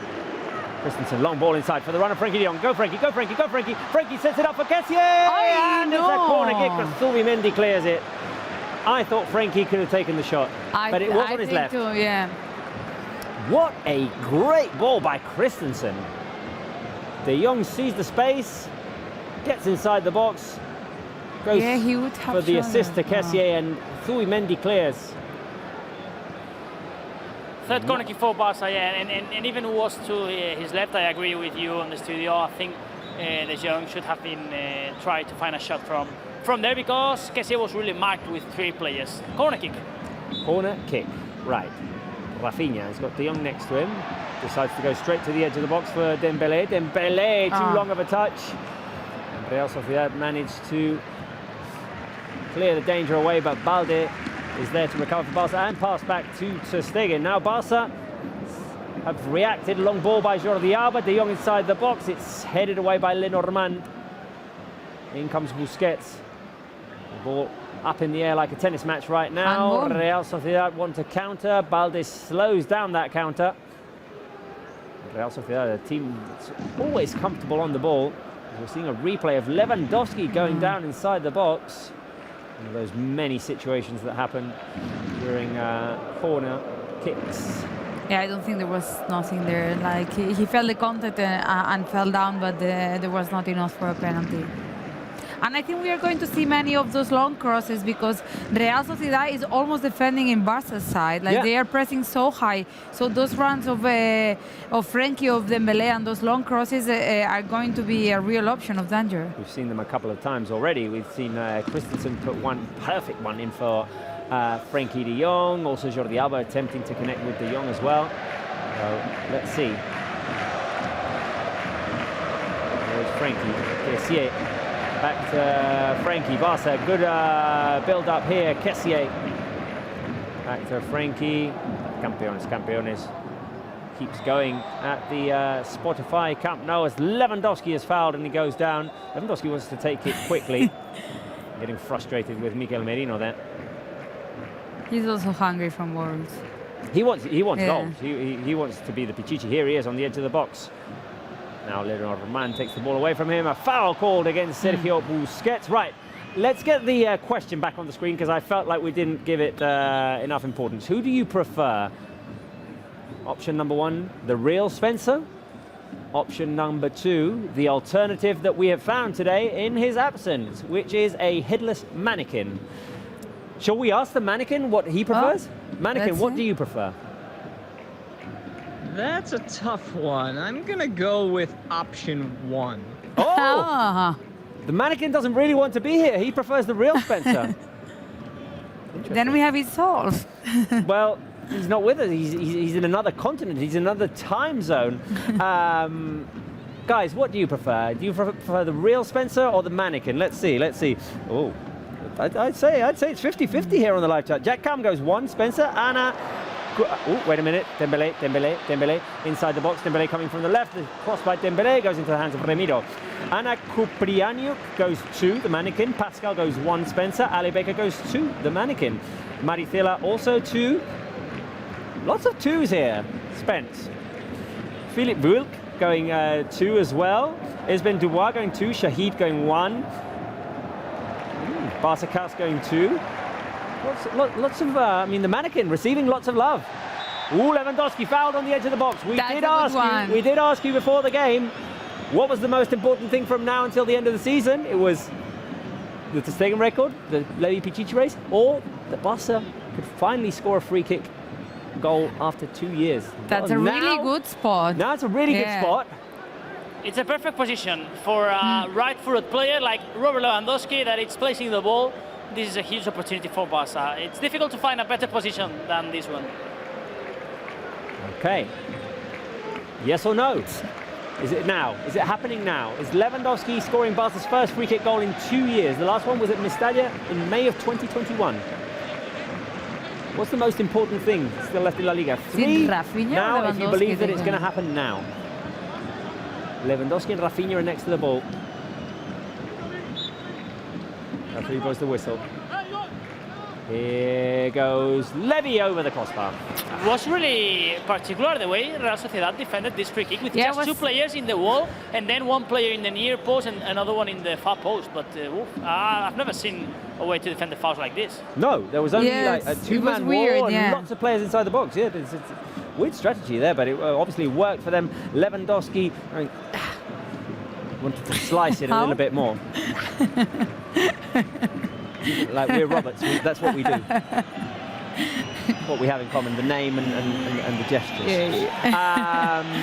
Unfortunately not the bank account or the ability to score goals. Comments, we have comments from our fans. Let's take a look at what you're saying on the live chat. Apart from the questions that we're asking you, we always love it when you send in comments that we can read out, if we can get them on underneath here. Abu Bakar says, hey, I'm watching from Dublin, Ireland, the biggest Barca fan here. Vamos, I like it. Oh, wait a minute. Real Sociedad attacking. Sorloth, the shot blocked. And into the hands of Ter Stegen, and now the assistant referee raises the flag. Koundé is always the fanciest. It was an interesting... I'm not sure if Spence will agree with that. No. Sid says, the fact is all our defenders, including substitutes, have scored a goal this season. Yes, but not in La Liga. Araujo hasn't scored in La Liga. No? No, he scored in the Copa del Rey. Oh. Scored in the Copa del Rey, he but cannot not score in La today. Liga. One of the few players who hasn't scored in this competition. Sergio Busquets is another. Philippe Vilk says the first goal in this game will be scored by Busquets or Leva. Okay, we'll write that down. See if you are right, Philip. Who else? Selena says, I saw Bruno at the Rua de Campeones on Monday, but he was too far away. I would have liked to say hello. Still, it was such a great experience. Bruno, I'm sure you would have been happy to say hello to Selena.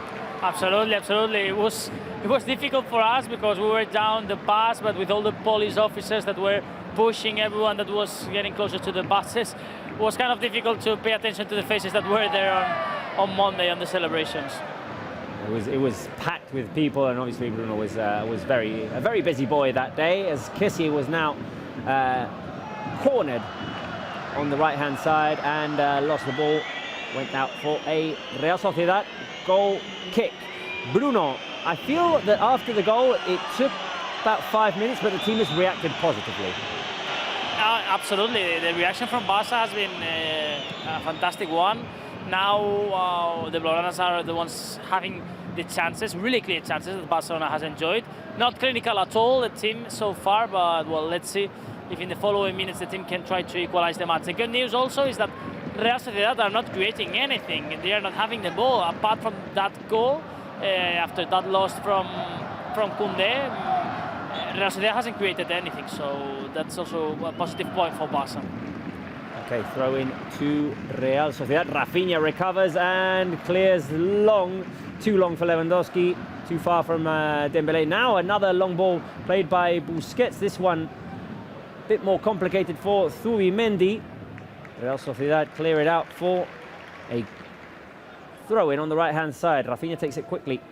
Busquets back to Frenkie de Jong, and de Jong finds Dembélé in the middle. Dembélé turns. Dembélé trying to run past defenders. He finds Busquets, and there's Rafinha on the right. Dembélé with him. Rafinha, can he go deep? Looking for options. Rafinha goes deep, right-footed, cross by Rafinha. Oh! No, I can't believe. Such a great delivery. It was just behind Lewandowski, who had to contort his body to head the ball, and it went over Bruno. Yes, I mean, the cross was a good one. Lewandowski was absolutely alone, but it's true that probably his position was not the best one to find a good header, because he went more up to that ball. Well, a bit of tension now with Real Sociedad's goalkeeper, because he's wasting many time in the last goal kicks, and well, supporters are of course trying to tense him or upset him a little bit. Or push the referee for a yellow card if time wasting is already happening in the 26th minute. Throwing to Real Sociedad. I feel like we should do a round of flags, right, guys? Where are you watching us? Flags. Tell us where you are watching us from. I'll try and figure out, because Spencer's not here today. Is Spence watching us? Spencer, are you watching us? Send the flag of the country that you're watching us from, even though we already know which one it is. Fill the live chat with the flags of your country. Also, one of you can, careful, Real Sociedad attacking. Rafinha passed it to Barrenechea. Essentially, quick turn shot by Barrenechea into the hands of ter Stegen, fortunately. Also, one of you can play the game that we're playing in the last few games, in the last few shows, sorry, which is type in, hello, I am your name. Which country am I from? Option 1, one flag. Option 2, one flag. Option 3, one flag. One of them obviously has to be correct. Laia, our producer, will identify that comment and we'll put it on the screen, and we'll try and figure it out with the help of, like this game. Of the live chat. I like this game, trying to figure out where you guys are from. Obviously, lots of flags. We've got Alia from Slovenia. We've got Elmides from Sweden as Rafinha attacks on the right-hand side. On the edge of the box, he finds Dembélé. Too long of a touch by Dembélé. I think he could have taken it first time, that shot. So Sudan there. What else we got? We've got Saudi Arabia. We've Lebanon. got Yamil from Chile. We have Colombia. We've got Ridey Liukonen from Finland. We've got some Polish flags from Foxy and Lavion. What else have we got? We've got Argentina, Kim Sad. We've got Mile from Brazil. We've got Romania. We've got Selena from Germany. We've got lots of different flags. We've got Jack Cam from Lebanon as Barca try to attack on the edge of the box. Real Sociedad win it back, and careful here because they could go out on their counter-attack. Keep the flags coming, guys. We love it. We love knowing. Greece. Got the Barça fan from Turkey. We've got Greek flags as well. Lebanon, Qatar. There's a flag here from Opilopu, which I can't figure out. I'm not very good with flags, sorry. I'm not Azerbaijan, geography. there. Austria. Fill the live chat with more flags, guys. And Laia, you identify that comment, the 1, 2, 3 option. Hi, I'm X, your name. Where am I from? 1, 2, 3, 3 different flags. Oh, what a save! What a save by Ter Stegen. Second great chance for Real Sociedad. Let's not distract with the airplanes. Let's not fill the light. Oh, we're too late. Too late. Too late. Now do it. Now do it. Now do it. I didn't want to distract the flags. But anyway, we can have flags. We can have airplanes. We can have whatever we want on the live chat. Bruno, what a save by Ter Stegen. Yeah, incredible save at night. Sociedad Barça are losing a bit control, a bit soft in defense. Also, the team allowing Real Sociedad to have chances from Barca's mistakes. So the team needs to be a bit more concerned on that kind of mistakes, because if not, Real Sociedad are going to hurt FC Barcelona. They have enjoyed 2 really clear chances now in the last minutes after 2 mistakes. So Barca now needs to be a little bit more concerned. Half an hour played. Cross comes in. Koundé clears.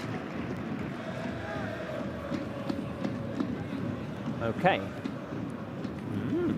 This is an interesting one. My name is... My name is Mario. Where am I from? 1 is Romania, right? Yeah, I was thinking that, right? It's Romania, right, guys? 2 is Germany. 3 is Spain. Where are you from? Mario sounds Spanish. But wait a minute. Dembele inside the box. Dembele inside the box. Mario Götze. Mario Götze is from Germany. The name is spelled upside down, but I don't think that's relevant. Jara. Wait a minute, because Real Sociedad are attacking. Inside Barrene. Barrene tries to scoop it over to Stegen. It was a wonderful attempt to finish. It went right over, fortunately, for Barca. Right, we're all playing this game now. Where is Mario from, live chat? Give us some clues. Where do you think Mario's from? I think it's the most Spanish name. It is a Spanish name, but where do you guys think? Opilopu is Spain, probably. Barca attack. Where else? Spain. They're all saying Spain. Then let's go for Spain. I don't think it's Spain, though. Alia says Germany. I'm going with Alia. Mario, reveal your nationality. Where are you from? Idati went Spain, I went Germany. Yeah, there's no way. Jalal also says German. Opiloku says Spanish sounding name, innit? True. Terrell Davis also says Spain. Let's see, Mario, reveal your nationality. In the meantime, 32 minutes played. Barca had reacted, but Bruno, Real Sociedad have given us a warning that if we give them any glimpse of a chance, they're going to take it. Yes, and Dembele is the one creating most problems to Real Sociedad, although he's not having luck at all in the final third when he has to take the final decision. But most of Barca's danger is coming from the foots of Ousmane Dembele today. They switch his position, Rafinha and Dembele, right, Bruno? Yes, right now, I think temporarily, but yeah, right now Dembele is in the right and Rafinha is in the left. Yeah, it's interesting because I thought that Dembele was doing a fantastic job down the left. Now a long ball for Jordi Alba inside the box, right-footed shot! Into the hands of Remiro. Jordi Alba, who knows what it is to score against Real Sociedad. In fact, from a right-footed shot a couple of seasons back. I was offside, right? Could have been an offside, maybe. Right, 33 minutes. We're 1-0 down. We could be 2-0 down. We could also have equalised, but chances for both teams. we had opportunities, but I could say the clear one was for Real Sociedad, because that 1-1 situation, it was an amazing save from Ter Stegen. Now, who's down, Bruno? Kessié? I think it's, let's see, yeah, Kessié, Franck Kessié is down. Let's see, now it seems that he's okay. Some problems there on his right ankle, but he's going to continue without problems at all. Okay. Right. While the game is interrupted, we do have an An answer from Mario. Where is Mario from? Where is Mario from? Where is Mario from? Where is Mario from? I got it right. I got it No. right. I got it right. You said Spain. Ah. Irati trying to take credit again. She did this during pre-game. In my brain, I said Germany. No, because you were the one who brought up Mario Götze, but then Yeah. you did say Spain. I said Germany. Vamos. I remember I got it wrong last week. Anyway. I lost my memory today. Yeah, conveniently. Somewhere, it's after the celebrations. You were here. We weren't like partying or anything. Maybe I went after. I don't know what you did after. Right, 10 minutes remaining in this first half. It begs the question, will Barca equalise? We've had the chances to do so. Will Barca manage to score before half-time? Here is Christensen. Frenkie de Jong. Frenkie out wide. Dembélé has stayed on that right-hand side, Bruno, at the moment.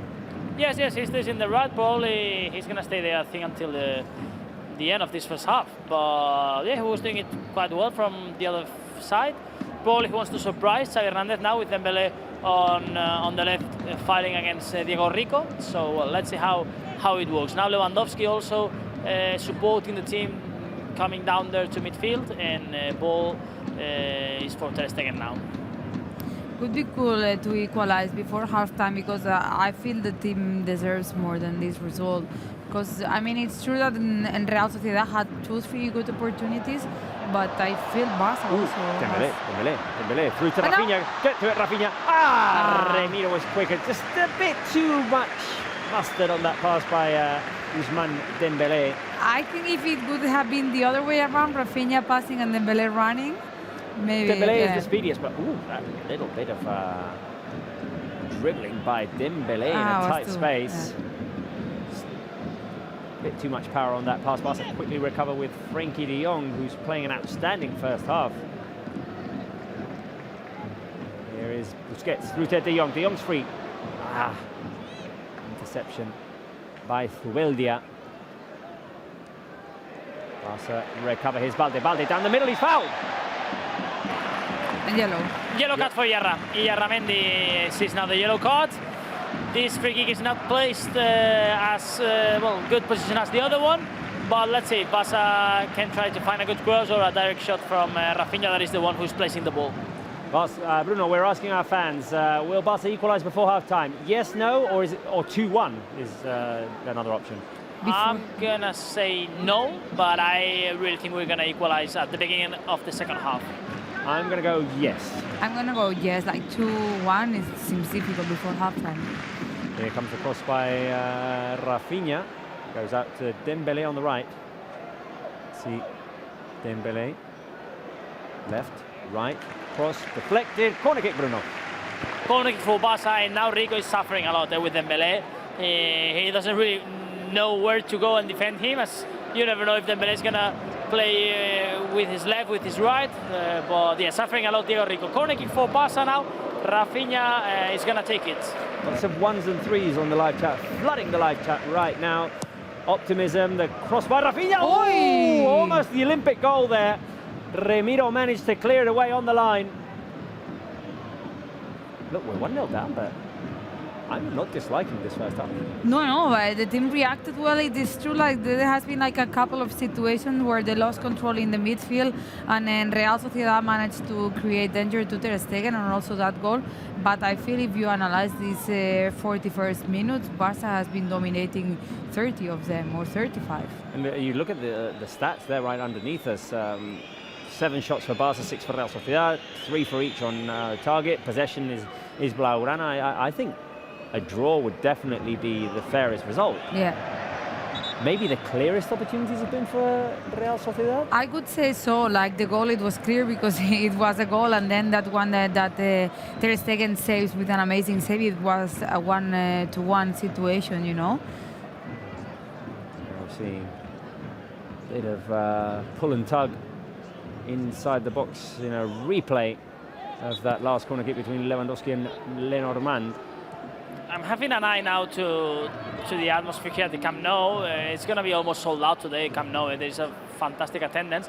And remember that next weekend against Mallorca is going to be the last opportunity for all the fans to go to the Spotify Camp Nou until at least the season 24-25. Yeah. Because remember that next year Barça are going to be playing in the Olympic Stadium of Barcelona in Montjuic. So next weekend, last chance for everyone to enjoy a football match at the Camp Nou, at least until 2024-25. These are going to be the last two matches against Real Soociedad and against Mallorca today. The team will be celebrating this league title. We'll be showing you how they received the trophy. Sergio Busquets lifts the trophy, the whole party, the fireworks, the speeches, everything. We'll be showing that to you after the game on every channel that you're on right now. If it's YouTube, if it's Facebook, if it's Barça TV Plus, we're coming live to you. We'll be showing you all of the action at Spotify Camp Nou. And next week, I understand that there's also some celebrations going on. Farewell celebration, being the last game, of course, before the team returns in late 2024. And also, it will be the last game for Sergio Busquets, Bruno. Exactly. So it's going to be, of course, really special. Last 4 league games, counting this one today, Real Sociedad, Valladolid, Mallorca and Vigo. And remember that there's going to be an extra game, friendly, in Tokyo, 6th June. So also if you're in Japan, you will have the chance to see FC Barcelona in the Olympic Stadium of Tokyo facing Vissel Kobe. And and we'll be showing that game live on Barça TV Plus, so be sure to come with us. Bruno, you're going to Tokyo, right? Yes, we're going to Tokyo. Excited, my first visit to Japan, so I'm quite excited to see. Well, at least we're gonna stay there for 1 or 2 days, like we did last year in Australia, and we're gonna cross over almost the whole world planet. But no, it's gonna be exciting for sure to see. When you go with Barça away to these countries far away, you really see the dimension of this club, and it's beautiful to go to these kind of matches because you really see how big is this club. And Bruno, I bet you're more excited about going to Tokyo in June than you are about going to Valladolid on Tuesday. Yeah, but at least Valladolid on the calendar, well, it has been placed on May, because imagine Valladolid in December, January, February would have been tough. But at least on Tuesday, I don't think it's going to be as cold as in other times of the year. Right, yes, I mean, Valladolid is a cold place. Right, Barca lose the ball. I did want to ask a question. We had a question planned for this first half. Let's get it done before half-time. What's the key moment of this La Liga title, Irati? Is it the 2-1 win against Osasuna in Pamplona right before the World Cup break? Is it returning from that World Cup break? There was the draw against Espanyol, but then the first away game of 2023 against Atletico, that one when Araujo clears off the line at the very end and we get those valuable 3 points, or is it the Clásico at the Camp? I mean, it's difficult to choose because we needed all of those wins to win this title, but for me it's Osasuna, because they score, you get the red card, the 3 matches suspension just right before the World Cup with all the stadium against you, the referee against you, also showing the red card to Gerard Piqué on the last match of Gerard Piqué, he couldn't play, and everything, and after that, in the second half, it was amazing, the team, how they pushed and finally managed to win that game. So for me, everything changed there. It was a cross by Dembélé that Rafinha couldn't meet too high. I agree. For me, it's the Osasuna game right before the World Cup break. You needed to go in there with a win to stay at the top of the table. We had an advantage with Real Madrid, wanted to keep that. All the odds were against us. 10 men with the Lewandowski red card. Late in the game, it's 1-1 because Barcelona managed to pull back, and then the work of art of that goal between Frenkie and Rafinha, and that's when you start to feel, okay, there's something here. Does the mannequin have an opinion on this? Mannequin? Well, I mean, clearly, this one's pretty obvious. It's 3. Well, he thinks it's the Clásico. He thinks it's the Clásico. Okay. It was also like a way to say we are here, you know. But for me, it was even more important the Supercopa Clásico, like for the way that the team played. Careful with Dembélé. Dembélé on the edge of the box, looking for an opening. Closed down by 2 defenders. Now Frenkie de Jong. Let's see if Barca can get an equaliser before half-time. Come on, guys. Cross your fingers on the live chat. Crossed fingers on the live chat to support Barca. You want a Barca goal? Bruno, what was your key moment of La Liga? What did you think? Casillas' goal against Real Madrid in El Clásico. I think that moment was the decisive one, because after Asensio's goal, you know, if Madrid winning that game at the Camp Nou would have been probably tough for Barça to close the championship. Who knows? But was a crucial moment, that goal of Kessia. But I agree also that moment of at Pamplona against Osasuna, that late goal, late winning goal was also incredible. But for me, in El Clásico, it is true that if you lose, Real Madrid are only 8 points behind you, and they can fight against you and everything. But for me, the Clásico was like the start of, okay, let's get this title as soon as possible, but almost starting winning the league. But for me, what changed everything and also showed the mentality of the team. Careful, the counter-attack here. Koundé comes back, and it'll be a corner kick for Real Sociedad. Dangerous transition there. Dangerous transition for Real Soociedad. Is there going to be any added time, Bruno? No, so Real Soociedad has to go quickly to take the corner kick, because if not, the referee can mark the final of this first half. Okay. It was a Rafinha lost possession that turned into a Real Sociedad counter-attack. They had to run back and correct and clear out for a corner kick. It doesn't look like there's going to be any added time. No, and Iarra is playing with fire because he's going really, really slow. Alberola is going to allow him to take the corner kick, but well, we are out of time, because if there is no stoppage time, we are out of time. Just realised behind Bruno there's a fan with the classic jersey, with the yellow one that I was wearing the other day. I love that. I love that one. Right, it is half-time at the Spotify Camp Nou. Unfortunately, Barça are 1-0 down. An early goal scored by Real Sociedad. Mikel Merino was the scorer. Caught Barça off guard. There was a good reaction. We've had plenty of chances. As you can see on the stats, they're fairly even. 7 shots for Barça, 6 for Real Sociedad. Both teams have 3 shots on target. Barça have more possession. I'm going to ask you guys on the live chat, did you like the first half or did you not? Is it thumbs up or is it thumbs down? For me, I'd say it's thumbs up. I liked what I saw from Barca. Apart from a couple of defensive lapses, maybe, I like what I saw. I think Barca at least should be level at halftime. For me, it's just like it's that way, downwards, yeah, right? that way, like not fully up, but not down, because I mean we are losing, and that's the fact. And it's true, as you were saying, that the team reacted well. They were playing well. I think it's the best first minutes of Dembélé after the injury, and he's creating a lot of danger. But it is true that we were not clinical with those opportunities, and Barca had like many opportunities and they didn't score. It's 7 shots, no goals. So for me, there's something has to be fixed on the fans, because we are losing balls in the midfield and they know how to run and how to counter-attack. But I think this is the way to come back. Live chat, keep your thumbs up or your thumbs down coming. I mean, I'm not sure how we're going to... Mannequin, thumbs up or thumbs down? Normally, yes, I would give you my answer in this instance, but because I'm not equipped with thumbs at the moment, this doesn't really help me a whole lot. I guess I know how dogs feel now. Oh. So no answer. The mannequin has no opinion on the first half. He can't thumbs up or thumbs down because he has no thumbs. Right, who do we have? Josiah goes thumbs down. Tabarak also thumbs down, but Veda goes thumbs up. Carolina, thumbs sideways. Buba goes thumbs down. Come on, guys, we're defeating, but we need to be positive here. I thought we saw some good things. Luis Gamer goes thumbs up. There's an Anna here who goes thumbs up as well. Keep them coming. Thumbs up or thumbs down, guys.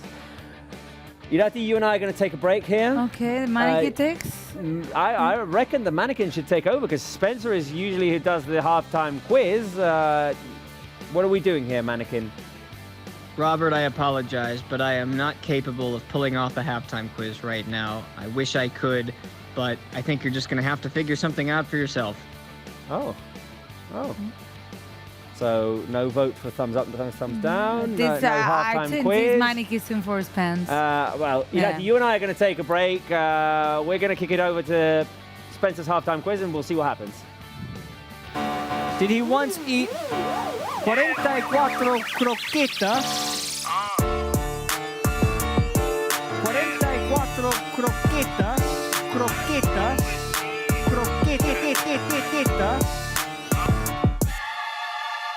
I have to say, I am a little bit hungry. I'm not a mannequin, I'm not a Spencer Seal. My name is Bruno Ballester and I'm here to present you today a halftime quiz from the Spotify Camp Nou. 5 questions, let's see at home during the break. How is your knowledge about FC Barcelona, about Real Soociedad, about things that happen in the world of football? A bit of geography always also in this halftime quiz. So let's start with the first question at home. Type your answers A, B, C, or D. We're gonna read you, of course, as always. Question number 1, let's go. Barça have played Real Soociedad 151 times, resulting 87 wins, 32 draws, 32 losses. But how many goals Barça have scored against the Basque side? Option A, 44, B, 299, C, 304, D, 333. Start guessing there your options. Of course, I think 44 it's pretty low, honestly. But between the other 3, B, C, or D, can be kind of complicated. Let's say, because I'm starting reading correct answers, but well, let's start with a YHL going for B, 299. Lavian also goes for B. Mohamed goes for 304, option C. What else we have? Doki going also for C. Divided opinions between B and C, especially, well, Sad Mashkiri goes for A. He just thinks that there have been 44 goals in those matches. And the correct answer is C, 304 goals. Good registers there for Barça against Real Sociedad. Well, let's move on. Another question related about the history of these games between Barça and Real Sociedad. Question number 2.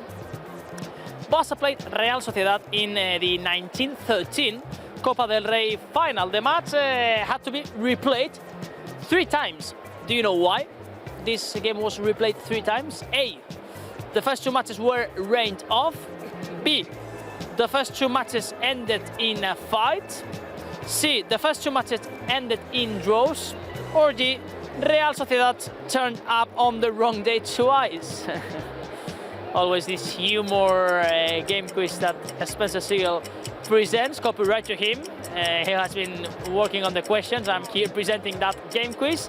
At halftime, let's see, on the live chat.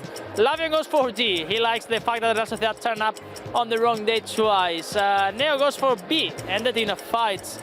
People are also quite interesting on the live chat and always having a good time with the answers also that we read on the live chat. Sirim Kulzan, you're right. The correct option is C. The first 2 matches ended in draws. They were replayed, but in the end, well, the Copa del Rey was played and ended on that one. I'm turning the page because we are moving now to question number 3. Let's see. Last Wednesday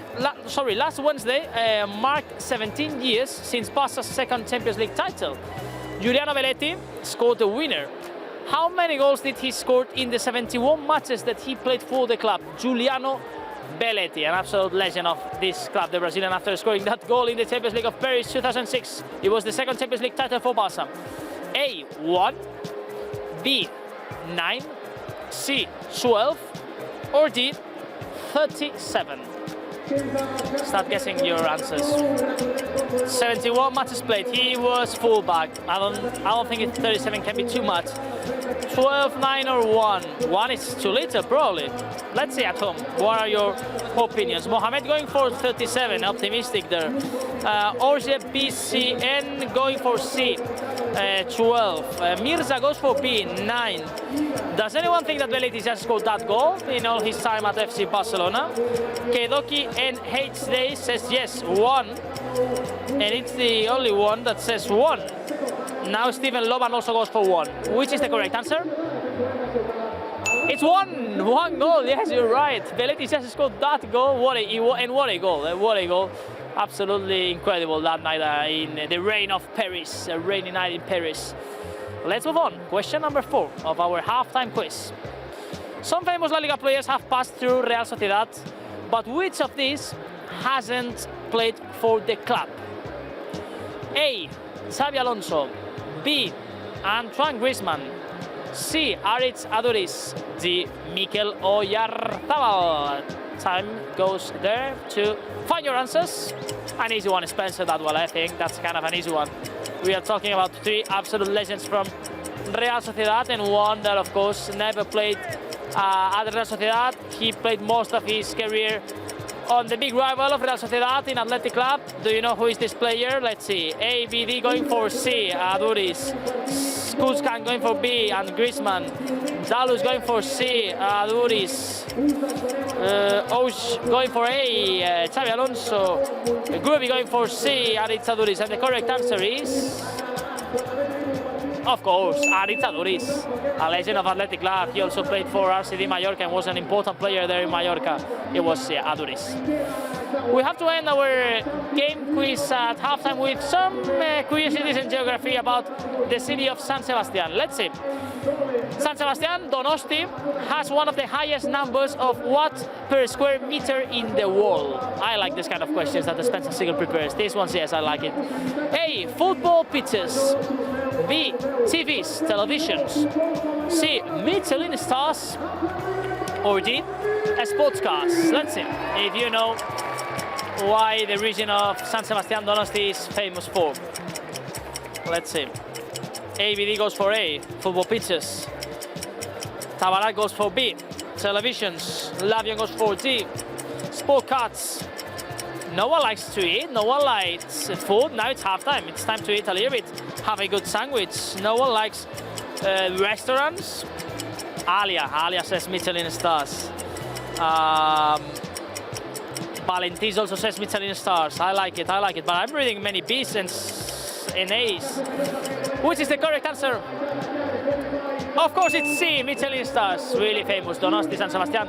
The whole Basque country for their chefs, their gastronomy, their cuisine. Go and visit the Basque country, go and eat and have some incredible dishes there, because they have incredible restaurants and places to eat. So this has been the halftime quiz from the Spotify Camp Nou. We are minutes away from kicking off the second half at the Spotify Camp Nou. Barça losing 1-0 against Real Soociedad. We want to come back. We want to have a good celebration at the end of the night. Let's see if Barça can react. Robert, Irati, back to you, I think, to ask you, which do you think has been the best player of this first half? All yours. Thank you very much, Bruno. And you were mentioning sandwiches. You made me hungry. Go and have your sandwich. I'm sure you have one prepared for half-time. We want to ask the fans, as Bruno was saying, and we'll answer ourselves as well. Who was the best player in this first half? We're giving you 3 options. 1 is Ousmane Dembélé, 2 is Frenkie de Jong, 3 is Rafinha. I thought that Frenkie de Jong played a very good first half, but the difference maker, the one who was making things happen, the one dribbling past players, the one creating the opportunities, was Ousmane Dembélé. Yeah, for me, there's no doubt. I think it's one of the most clear questions you have asked through all the shows. Ousmane Dembélé is playing his best minutes. We said before, right after the injury, and he was the one creating all the opportunities for Barça. Rico didn't know even how to stop in the last minutes of the game. So for me, even though De Jong and Rafinha are playing well, Ousmane Dembélé is making the difference. I'd say there's 98% of the answers are 1. So Ousmane Dembélé is Groovy, 69 going 1. Lavion going 1. Ayush going 1 as well. Sirim as well. Luis Gamer going 2. Frenkie de Jong, who did have a very good first half as well. Who else? Shamil going 1. Mateus as well. Gregor on team 1 as well. Angelo also voting for de Jong. Pikachu Games going 1. Gloria, Shaq, Paulina. All 1s here. Calvin, Mumbu as well. Giovanna, Messi the God, David Sami, Eman Al-Zwabi. All 1s. Is Messi voting for Dembélé? What was it? The name? What was the name? The real Messi, was it? Or something like that? If it is the real Messi, he is voting for Dembélé.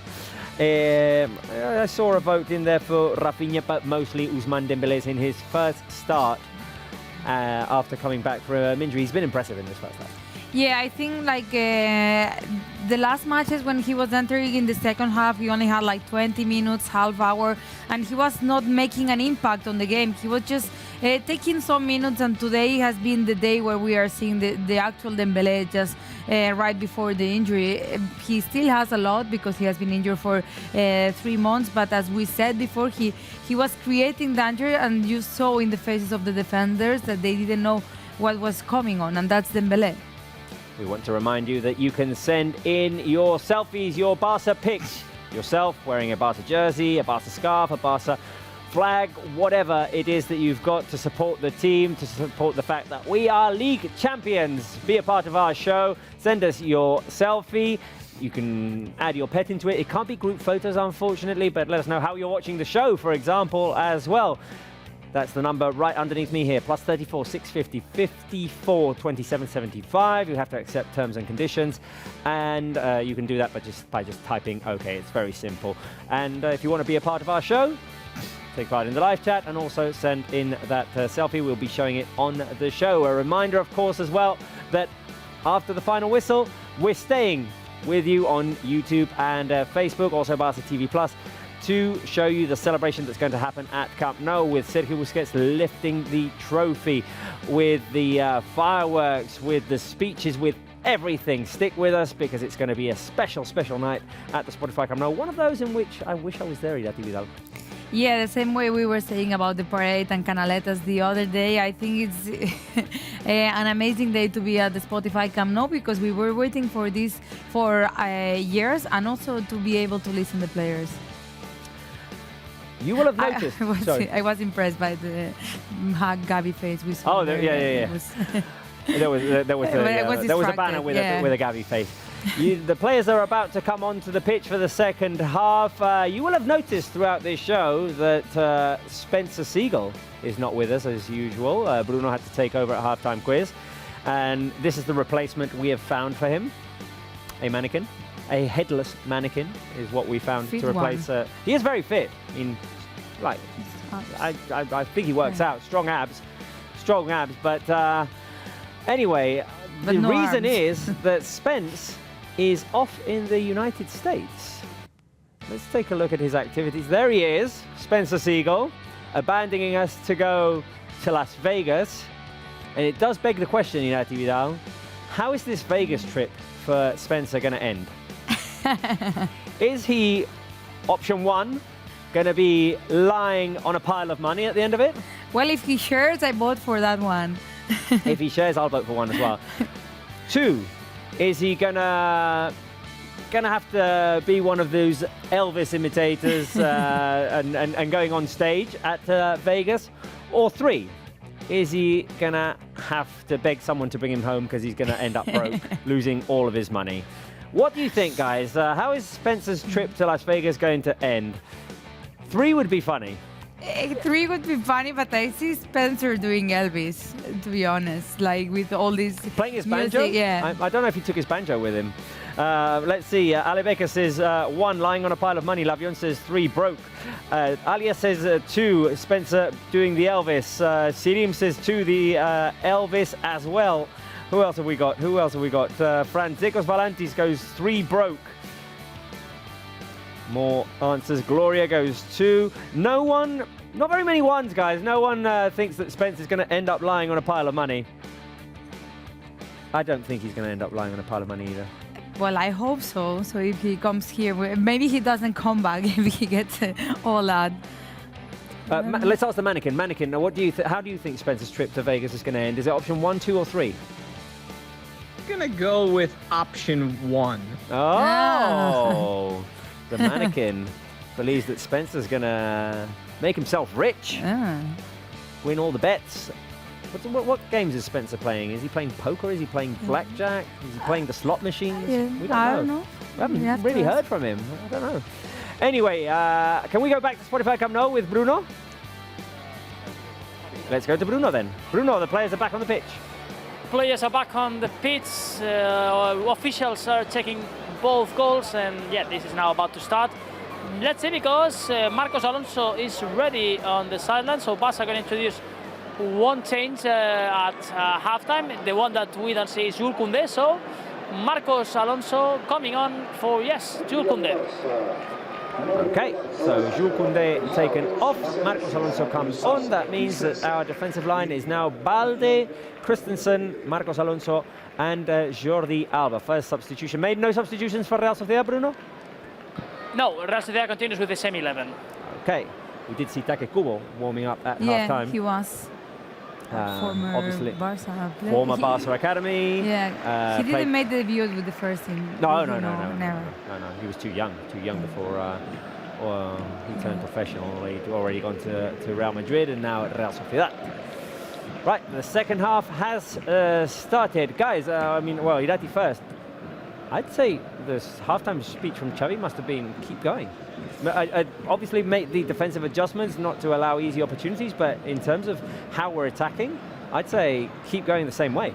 Yeah, and I don't even think it was the defense fault. I think the problem is like all the opportunities Real Sociedad had, it was because we lost some balls in the midfield and they know how to run and how to create those fast transitions. And I like what I saw in the first half because things were going fluid. And the only thing that we have to adjust maybe is to take profit of the opportunities we have. Yeah, exactly. I'd say there's not a lot to change, no, Bruno, because one of the things we talked about in pre-game was going back to the two wingers. I felt like they connected well, Dembele and Rafinha. They were creating danger.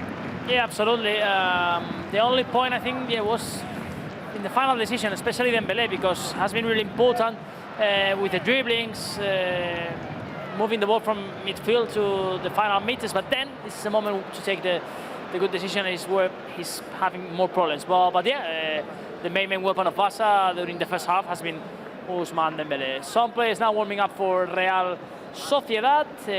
Barça's bench, all players are still on the bench, no one warming up yet.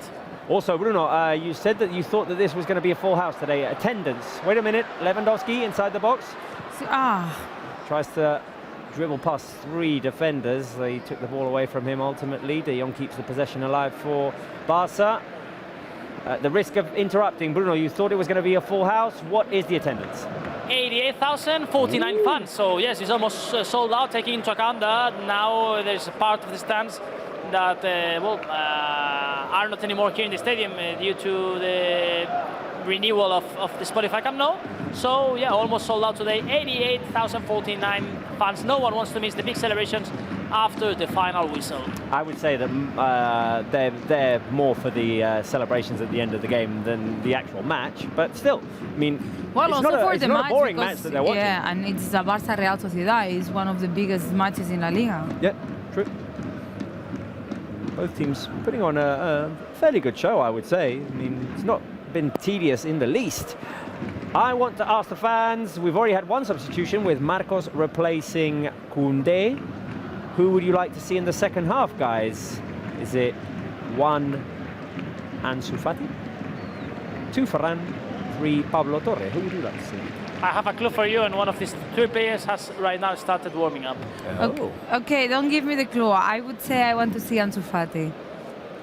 I would like to see Pablo Torre get an opportunity today, in the absence of Pedri and Gavi.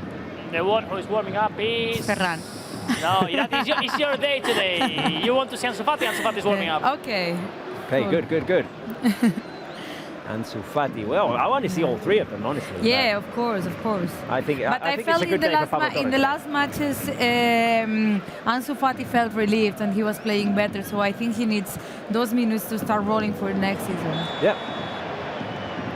Now Lewandowski's gone down hard, around the back of his head after a hard contest from Lenormand coming in from behind to head the ball away. He also connected with Lewandowski's Clatin with the back of his head. Yeah. Here's Marcos Alonso.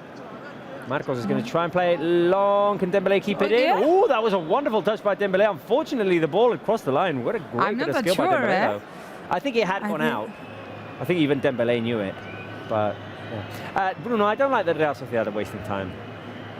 No, but I mean, for them to win here at the Spotify Camp Nou, I don't think it was in their plans. For sure, that I'm sure they celebrated also that Barça won the league last weekend, because this means that you arrive here like already champions.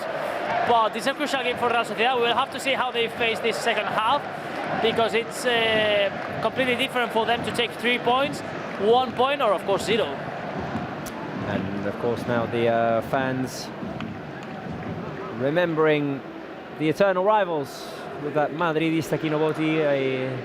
Basically says you're a Madrid fan if you don't bounce at the Camp Nou. That's the chant. That's what it means anyway.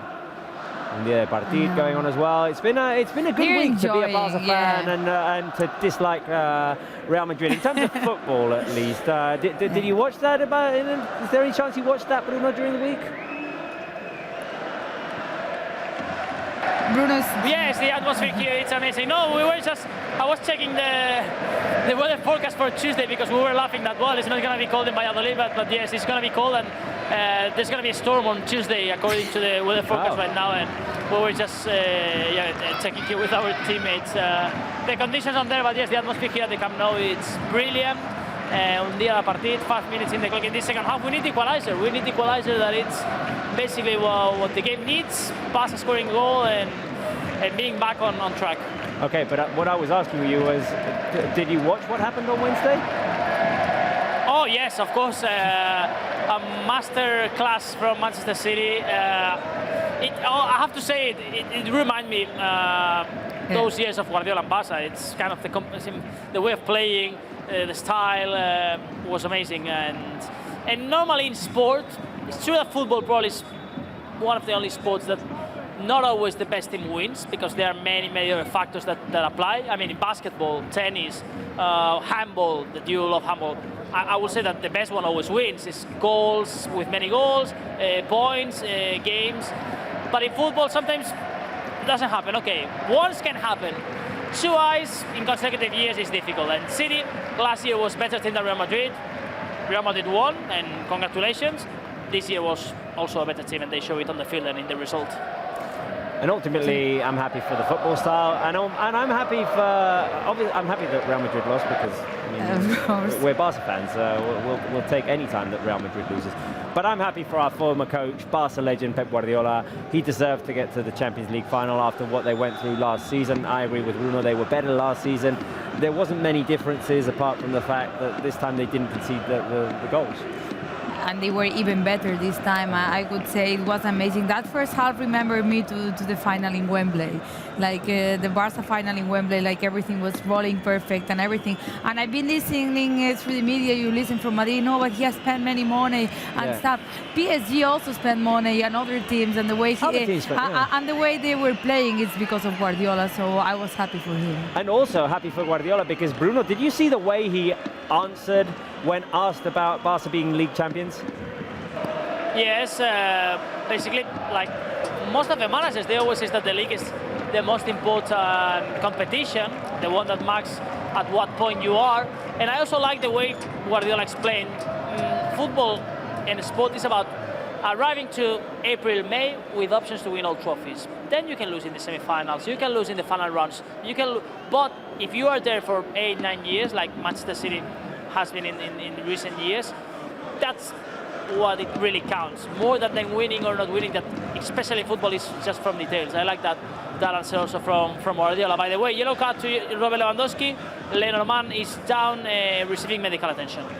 There was a bit of give and go there inside the box, a bit of tension ongoing throughout the game between Lewandowski and Lenormand, who's still receiving medical attention inside the box. I'm sure he'll be able to continue.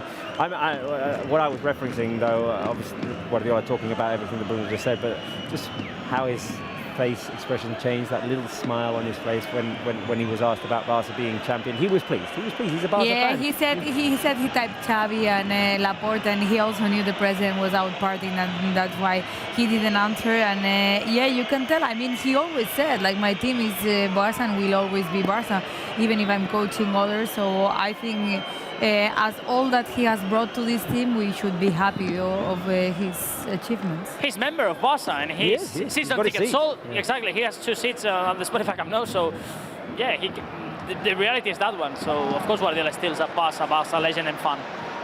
Now Balde speeding things up. Rafinha on the right. Let's see Rafinha. Rafinha, can he cut inside, or is he going to go deep? He passes inside. Tries to connect with Kessié. Couldn't quite get the ball to him. Now Real Soociedad look to counter. Barrene. That's inside. Now fouled by Busquets. Real Sociedad keep possession. No foul called. Right, we've asked for photographs. We have photographs. Let's see those photographs from our fans. as Real Sociedad attack. Campeones is that jersey, number 23. I like it, I like it. Well, good one, good one. Is the same one that was at the Real Soociedad? Maybe. Sirim Kulzan with that 2010-11 Barça jersey, a great one, of course. We didn't get to see Sirim's face, though, on that selfie. And Daniel, we do get to see Daniel's face wearing this season's jersey. Thank you for sending us your picture there, Daniel. The Camp Nou thought that Dembélé was fouled there. The referee thought otherwise. Real Sociedad attacking down the left-hand side. Rico, the shot right across goal, goes wide. If you want to be like Daniel and send us your picture on Barça Live, you can do so with this WhatsApp number, +34 650 54 27 75. Terms and conditions might be accepted. Just type OK to accept those terms and conditions.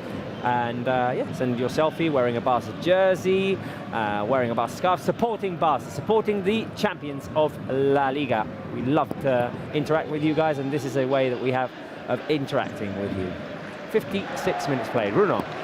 Gorosabel in Take Kubo getting changed. They're going to be the first two changes for Real Sociedad. For Barcelona, warming up Ansu Fati and Ferran Torres. So these are the players from Barça warming up. Dembélé down again, a foul now called in favor of Barça. And by the way, we were talking about Pep Guardiola, about Manchester City. Congratulations to Manchester City. They won the Premier League this afternoon.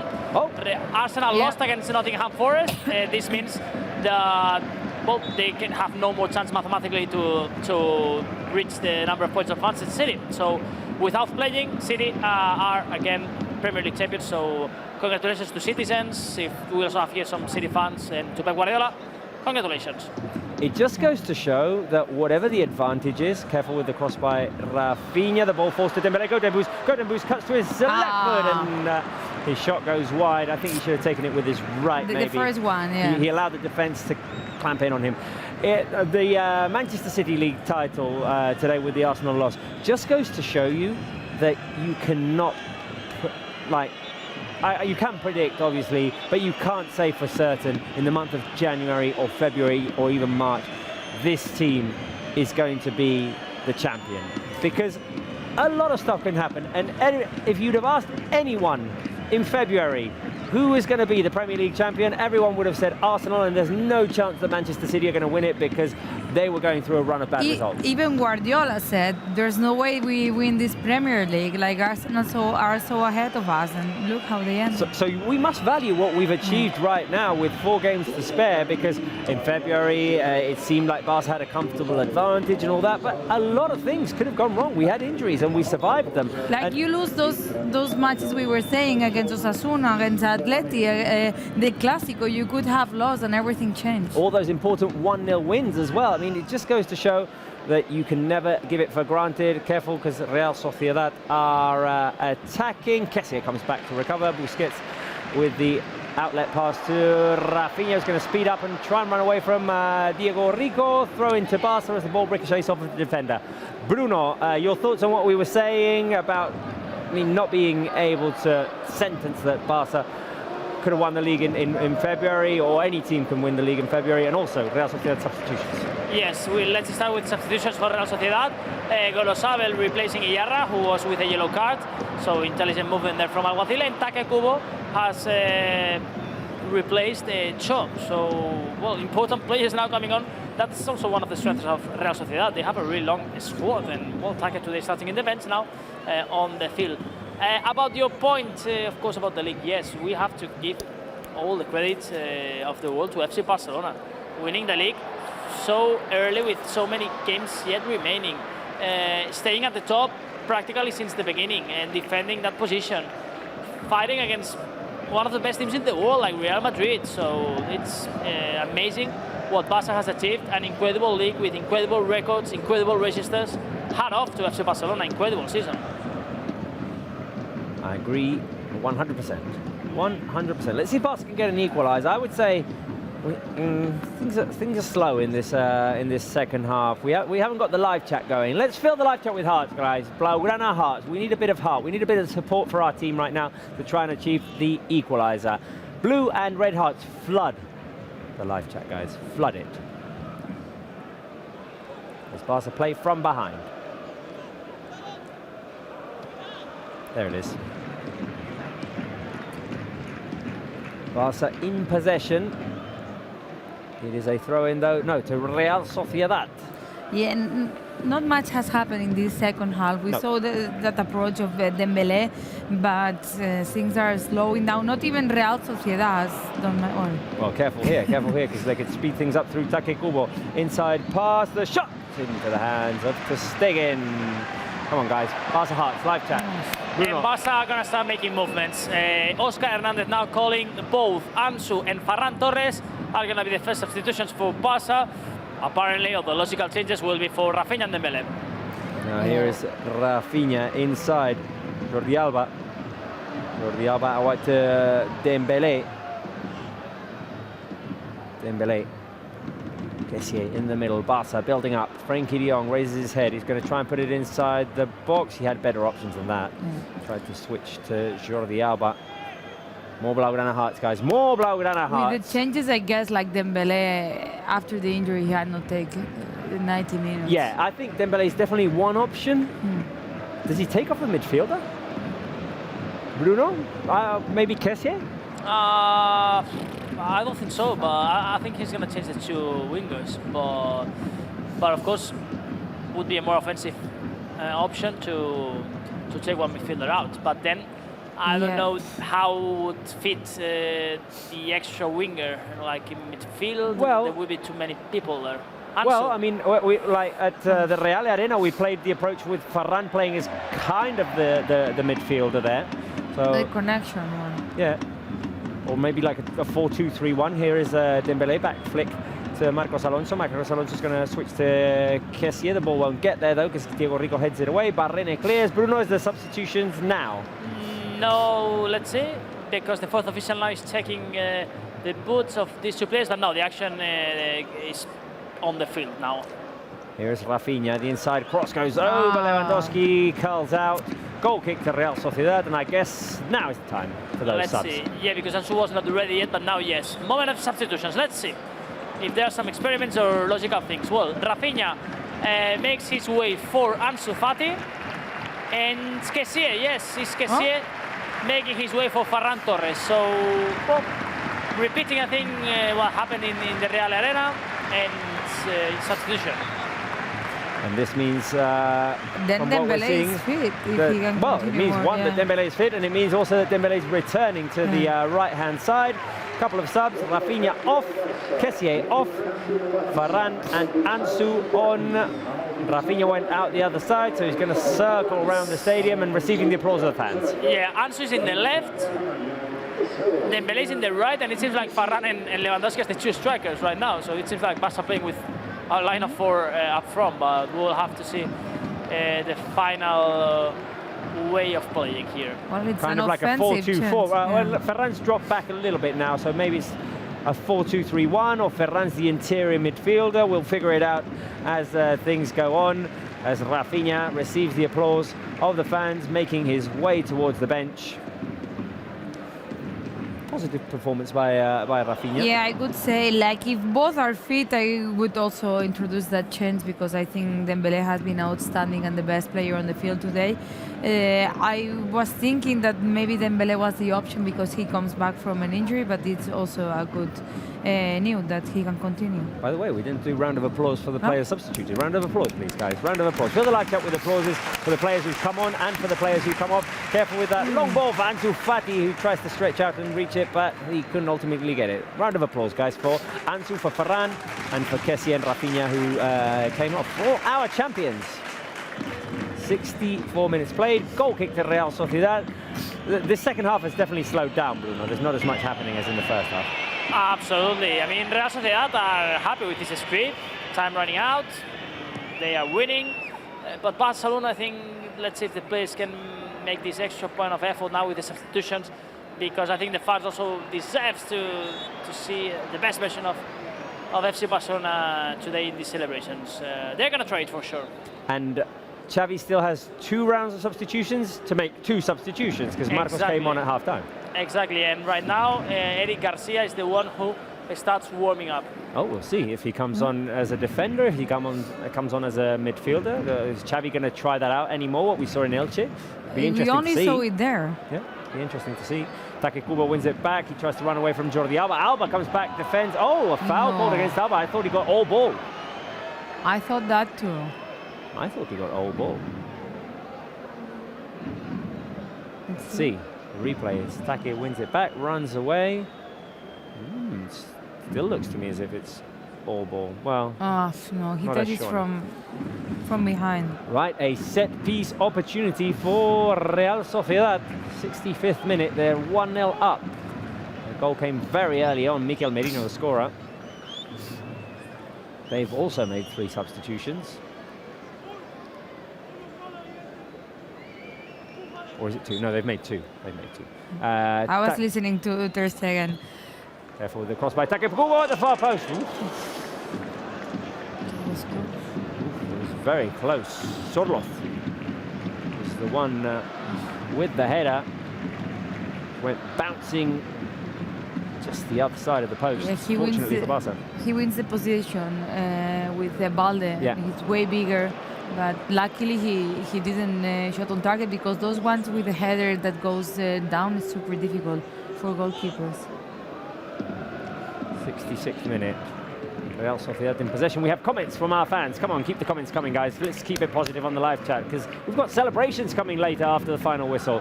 Alia, can he rap, the mannequin? We'll have to see if like Lewandowski.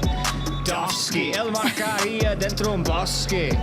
Bosque, dale al ballone che lo enrosque. Rosque, we pop the net like Lewandowski. Dovski.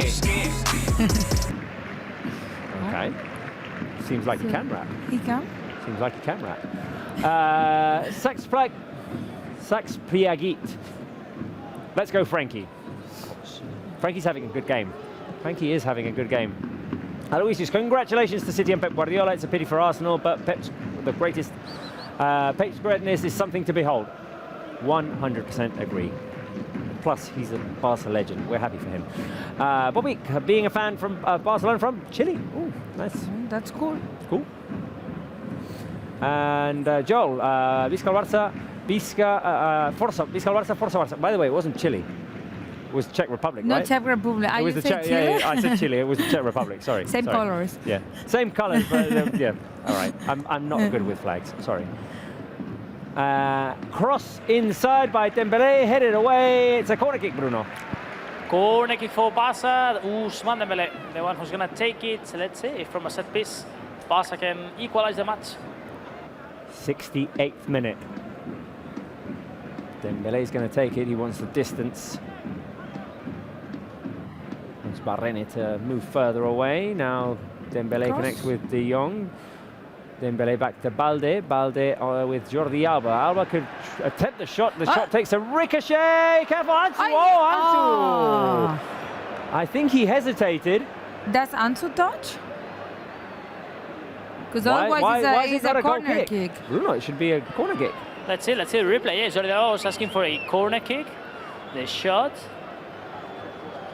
The deflection, and now it's going to be a corner kick. Yes, the other referee confirms that it's a corner kick. It is a corner kick. Ansu doesn't touch. Late call, but the referee is giving the corner kick. Okay. Dembélé out to Jordi Alba. Alba could put the cross in. Alba hangs on to the ball and passes to De Jong. Here's Frankie inside. Alba, go Jordi. Put it in. Corner. Another corner. The ball was cleared out by the defence. It was a good connection between Frankie de Jong and Jordi Alba. And Ferran was entering with everything but defence.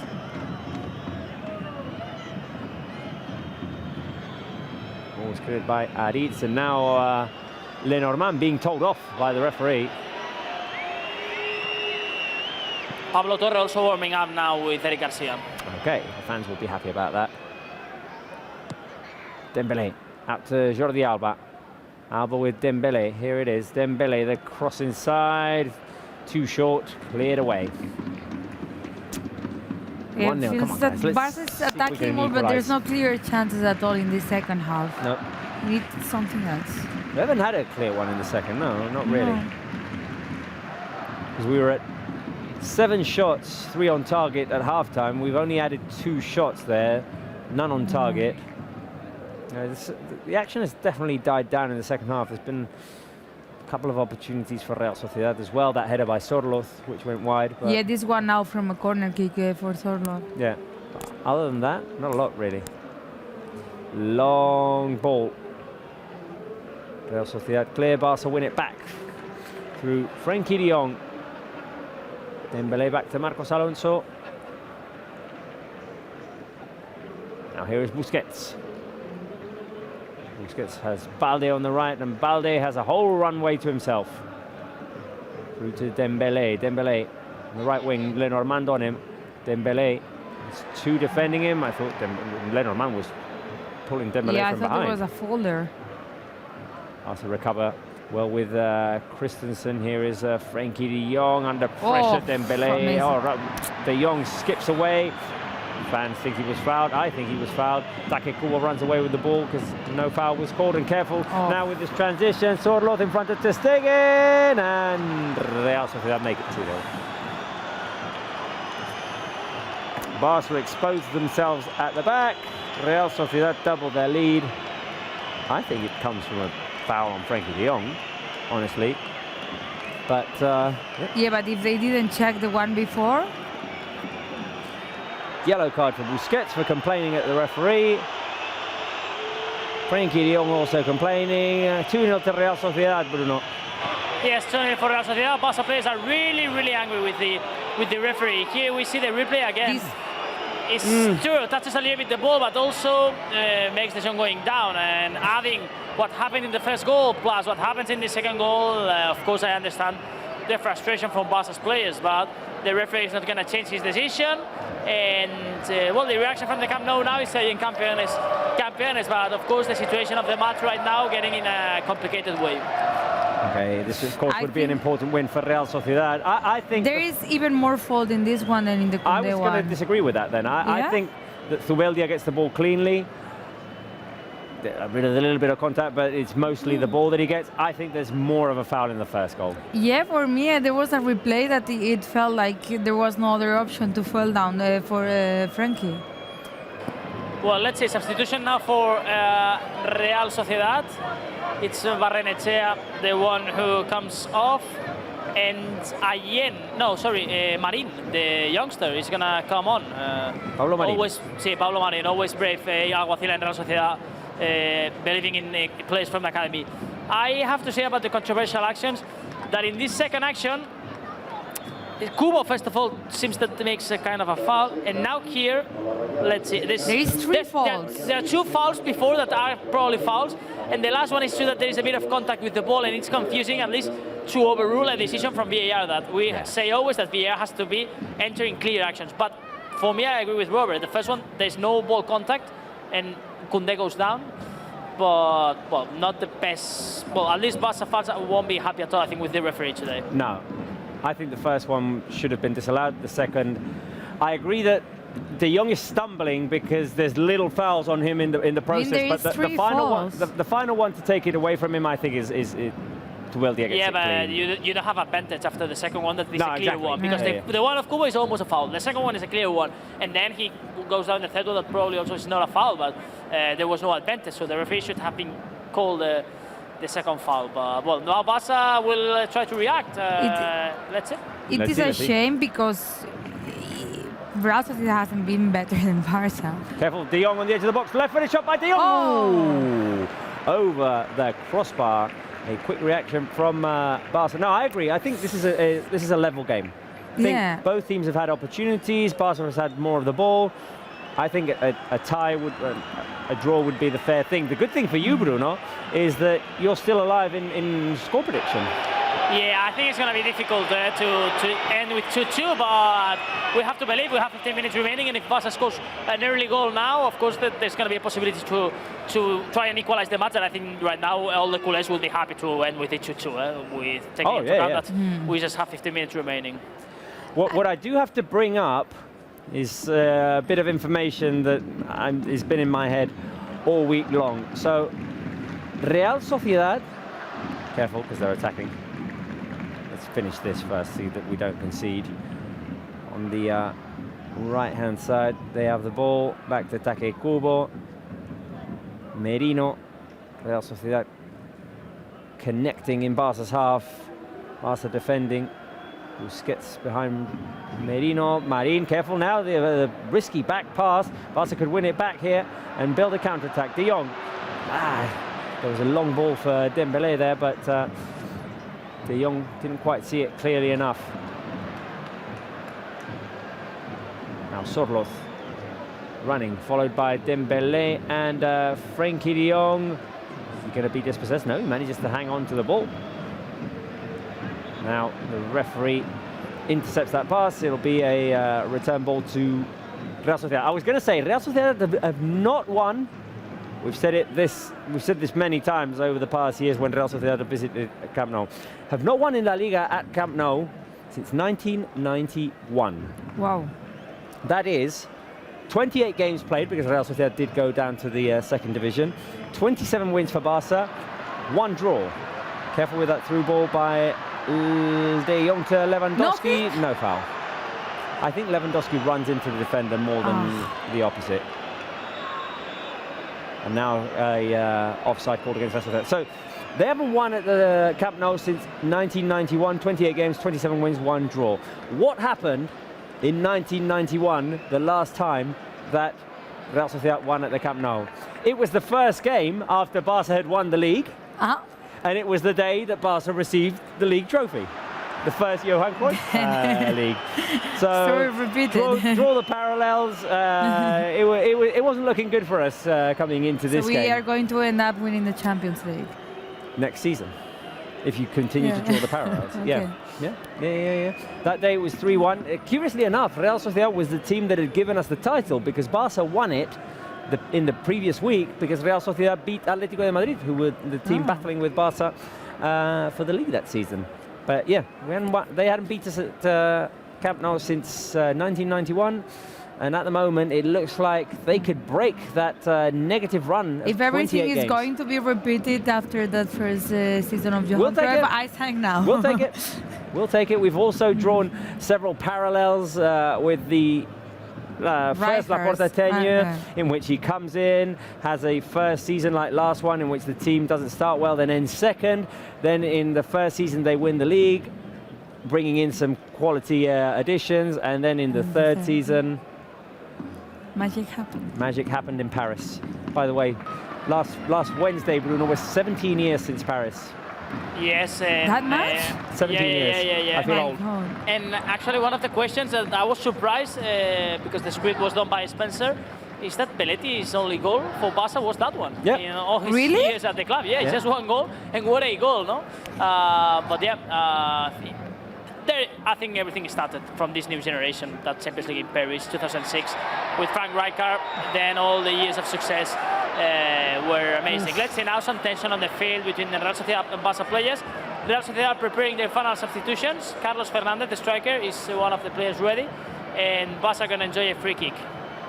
A bit of a scuffle between Marcos Alonso and Take Kubo. I think they're both going to get yellow cards, Bruno. Yes, now Lola Rojas is calling 2 players. 1 yellow card, but just for Marcos, I think. No, both. Okay, I haven't seen the first one yet. So yellow card for each player. Yeah. Take grabs him from behind. Marcos goes spinning, then grabs Take from behind, and he tries to embellish that contact to the face. Fortunately, the referee didn't fall for it. Barca moving the ball. Let's see. I mean, we've got 11 minutes to go. It would be nice to make a comeback and draw this game to contribute to the league celebrations, but we'll see. Here's Ansu with a run down the left. Ansu controlling the ball. Ansu tries to cut back. Corner kick. Bruno. Offside, Robert. Oh, offside. The action was disallowed, yeah. And now let's see if Real Sociedad introduces the changes. Yes. Well, first of all, Mikel Merino goes to the sideline to have a conversation with Imanol Alguacil, probably to explain him how the team will readjust things after the substitutions. And now, yes, in moments of the changes, here we see the first change for Real Sociedad. Carlos Fernandez is going to come on for Sorloth, so striker for striker. And Zubelia has made his way for Pacheco, if I'm not wrong. Yep, Pacheco. Substitutions there for Real Soociedad. While they make them, another Spencer-related question. We have to remind you, he's not with us today. We have a replacement who hasn't been very active in the second half. Sleeping. Yeah, he's snoozing. He's snoozing there on the couch. Spencer's in Las Vegas. We asked you what do we think the outcome of the trip was. You all thought that he was going to end up broke. There are lots of Vegas movies. We've got movie fans on this show. Which movie would you rather see? Is it The Hangover with the Barça Live crew? Is it Robert's 11? Are we going to pull the heist on a casino? Or is it Leaving Las Vegas with Spencer and Bruno? Which movie would you rather see? I'm a big fan of Ocean's 11. Careful, Real Sociedad could score a third. No, shot blocked by Valde. Opportunity for Diego Rico to stay him with a save. And the clearance there by Ansu Fati. I'm going the 11 movies. I'm going Ocean's 11, Robert's 11. I'm a big fan of that franchise, of those movies. I love the first one. Santi's going for Leaving Las Vegas because it's a very sensual photo montage of Bruno there. Anyway, I mean, we have to keep things silly because we're down 2-0, but we're league champions, guys. We're league champions. What do the fans say? I saw Alia said that it was the hangover. The hangover option. Sirim says the second option. There's a comment here that says Portería Cero. Well, it will be for Real Sociedad, not for us. And let's see if we can score and make it exciting for the end of the game.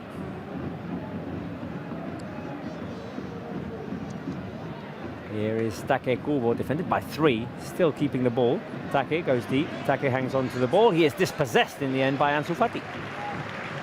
Good recovery by Ansu. Bruno, let's see if the team can give us a special last 8 minutes. Absolutely, and with a goal before the stoppage time, I will say you will still have the chance to enjoy a final opportunity and try to get a point. It's going to be tough, especially because Real Sociedad are fighting for a big objective. Here we go. Oh, Ferran couldn't control the ball. Almost there, Ferran. Barça are going to prepare actually the final changes. I see Eric Garcia ready to come on. I don't think Pablo Torre is there. No, he's still warming up, so Eric Garcia is going to come on right now. But Chavi would still have one more round. Yes, exactly. So that's why Pablo Torre still is warming up. Okay. Well, time is running out. It's a throw-in for Barça. Substitution. The moment of the substitution. Well, Busquets making his way for Eric Garcia. This means, first of all, that Sergio Busquets is going to receive a huge ovation. He's going to have just one more night at the Spotify Camp Nou as a Barça player. We can hear the Camp Nou. Fill the live chat with applause for Sergio Busquets. One of his last appearances at Spotify Camp Nou. We'll see if he plays against Mallorca.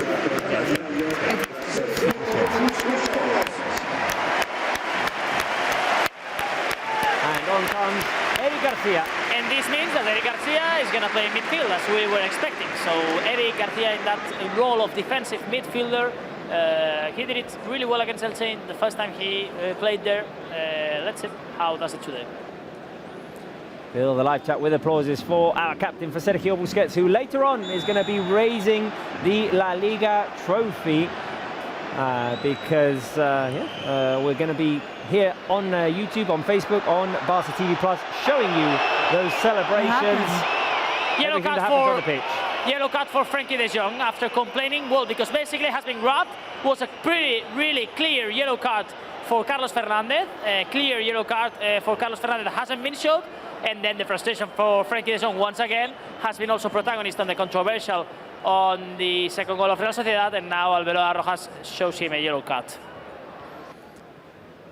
Okay, I was in the middle of saying celebration later on. Stick with us at the end of the game, because after the final whistle, we're going to be showing you everything that happens at the Spotify Camp Nou. All of the celebrations. And Pablo Torre is going to come on now to play last 5 minutes and other time. Good. Right, just about 5 minutes remaining, plus added time. We're 2-0 down, doesn't matter, we're champions. It tends to happen. Yeah, I think it's normal. Like, there was a parade, like, I think it was yesterday or the day before, they had a dinner all together, and it's different. But today, I don't think the match was for going to kneel down.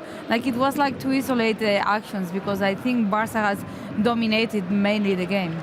Careful with the long ball by Alba, looking for Dembélé. Well, I mean, Real Sociedad have had their opportunities, especially in the first half. There were a couple of defensive lapses by Barça, which they took advantage of. I agree that Barça dominated possession, have had their chances as well. I said it throughout the game, I think this should be a tie game. This should be all level, it should be a draw. 85th minute, the ball goes out. Is the substitution happening now, Bruno? Yes, right now substitution for Barça, and Pablo Torre is going to come on for Ousmane Dembélé, who receives the eviction of the Camp Nou. Close for the Mosquito, please, as well as he comes off. Goes quickly to the bench, and on comes Pablo Torre. Round of applause, guys, for the Mosquito, for Ousmane Dembélé.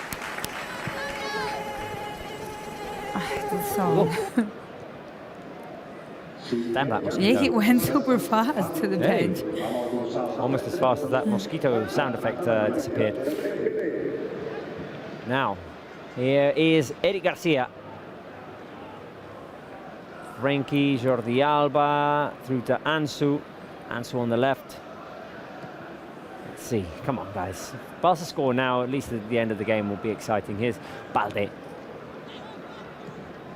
Ferran's on the right. Lewandowski tries to connect with Pablo Torres with a fancy little touch. Now Ferran with the cross. Oh, Lewandowski was waiting for the header. Aritz cleared it away. Fast to recover. It's a good delivery, that one by Ferran. Looking for Lewandowski. And fans are already getting ready for what's coming on. Yeah. It's the important thing about today. I mean, it's one of the only times in the season where post-match is more important than the actual match itself. And it's going to be an intense celebration, an interesting celebration, Bruno. Absolutely. Everyone here at the Camp Nou is, I think now, well, waiting for that moment of celebration. To lift the trophy here at the Spotify Camp Nou, it's going to be a special moment. Firstly, for most of our players in this squad, and now careful with Real Soociedad in the counter-attack. Careful with their counter. Mikel Merino, through ball, one fantastic delivery. The shot goes over the crossbar by Marin. Verstegen's going to take it quickly. Bruno, I was going to bring up before this game ends that one of the interesting things that the Barca fans can look forward to of this La Liga title winning season is the documentary that you're working on, and you were working on yesterday. Absolutely, and tomorrow we also have a round of interviews, and on Monday, it's going to be interesting, all the footage that people are going to be able to enjoy. It's new era, second season actually, after the first part that was released on November last year on Amazon Prime Video. Second season that is gonna be released, I think about September is the idea. So all what has happened during this year and the confirmation of the year of Chavi Hernandez ending with at least this league trophy so far. Who did you have in your first round of interviews? We talked to Pablo Torre, to Ansu Fati, Eric Garcia was really interesting. Sergio Busquets also captain, so yeah, interesting. Many names, of course, that we're gonna interview all the whole squad. So we have job there still to do. Yep, fantastic. Bruno got to interview some of the players. I got to interview some others because it was media day yesterday at the Ciutat Esportiva. We're preparing some content, some La Liga winning contents, and I was fortunate enough to be in the same room with another Robert. Let's see if we can get the picture on screen. I want to ask you, and I unanimously expect you to vote for the other Robert. Wait a minute, because Barca are attacking. Have we got the picture, guys? While we wait for your picture, wave at the Camp Nou and go. Oh! The goal by Lewandowski! Vamos! Lewandowski scores! Vamos, can Barca pull it off? Can Barca pull it off? We popped the net like Lewandowski. We got it? Because I don't think that well. Dofsky, el marcaría dentro un bosque. Bosque, dale al pallone che lo enrosque. Rosque, we pop the net like Lewandowski. Dofsky. Lewandowski scores the header, 22nd goal for Lewandowski. And Bruno, will we have time to equalise? Of course, we have time. 5 minutes of added time. Wow, Barça has 5 minutes to try to equalise. Lewandowski, 22nd goal in the league, 32 goals in total, approaching to that number 40 of goals in the Camp Nou now. Absolutely crazy, trying to support the team for the equaliser. Good, good, good. I mean, it's even more on topic right now, guys. We got the picture. We got the picture. Yesterday, media day. There we go. Wow, who is who?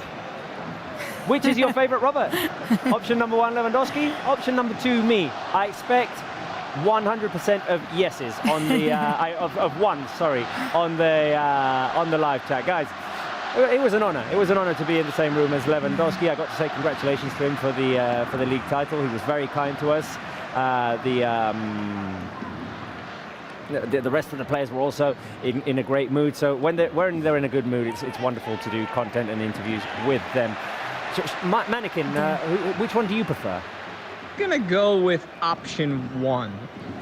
Well, We don't like Mannequin. United doesn't really like the company of Mannequin. No, I we'll see if we prefer can get someone Spence else here, in on Tuesday. You prefer Spence. He's not back on Tuesday yet. I mean, I fully expected everyone to vote 1. But anyway.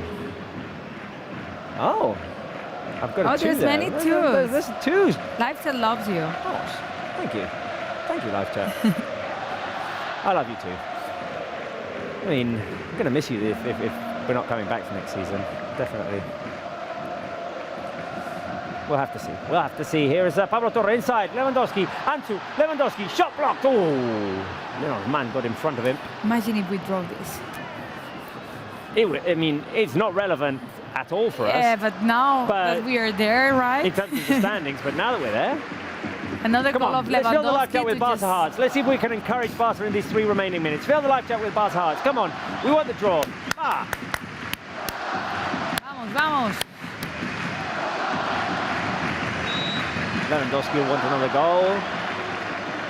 And that race for the Pichichi, 22. Bruno, this has definitely woken up Spotify Camp Nou. No, absolutely, and as Sirat was mentioning, to celebrate the league, imagine with a late equaliser would be amazing.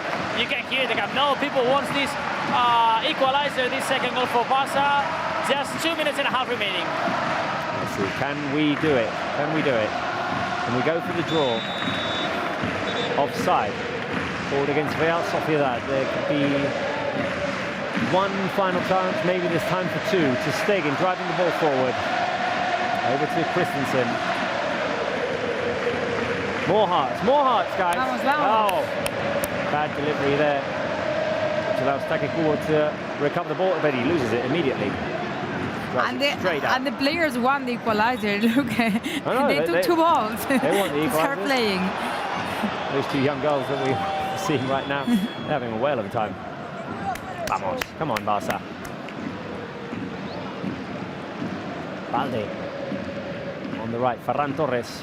Ferran tried to connect inside with Lewandowski. The ball didn't get to him. Long rejection by the Real Sociedad defense, and to Stegen, very quick. More hearts. We want to help Barça. We want to support Barça. Looking for this equaliser. Marcos Alonso, long switch. The clearance away. Marin boots it away, and it was a throw-in to Barça. 1 minute remaining. Here's Pablo Torre. Pablo Torre over to Marcos Alonso. Barça can attack down the left. Marcos, Alba, back to Marcos. I feel we're going to only have time for 1 opportunity. Christensen out wide to Ferran Torres. Here is Ferran.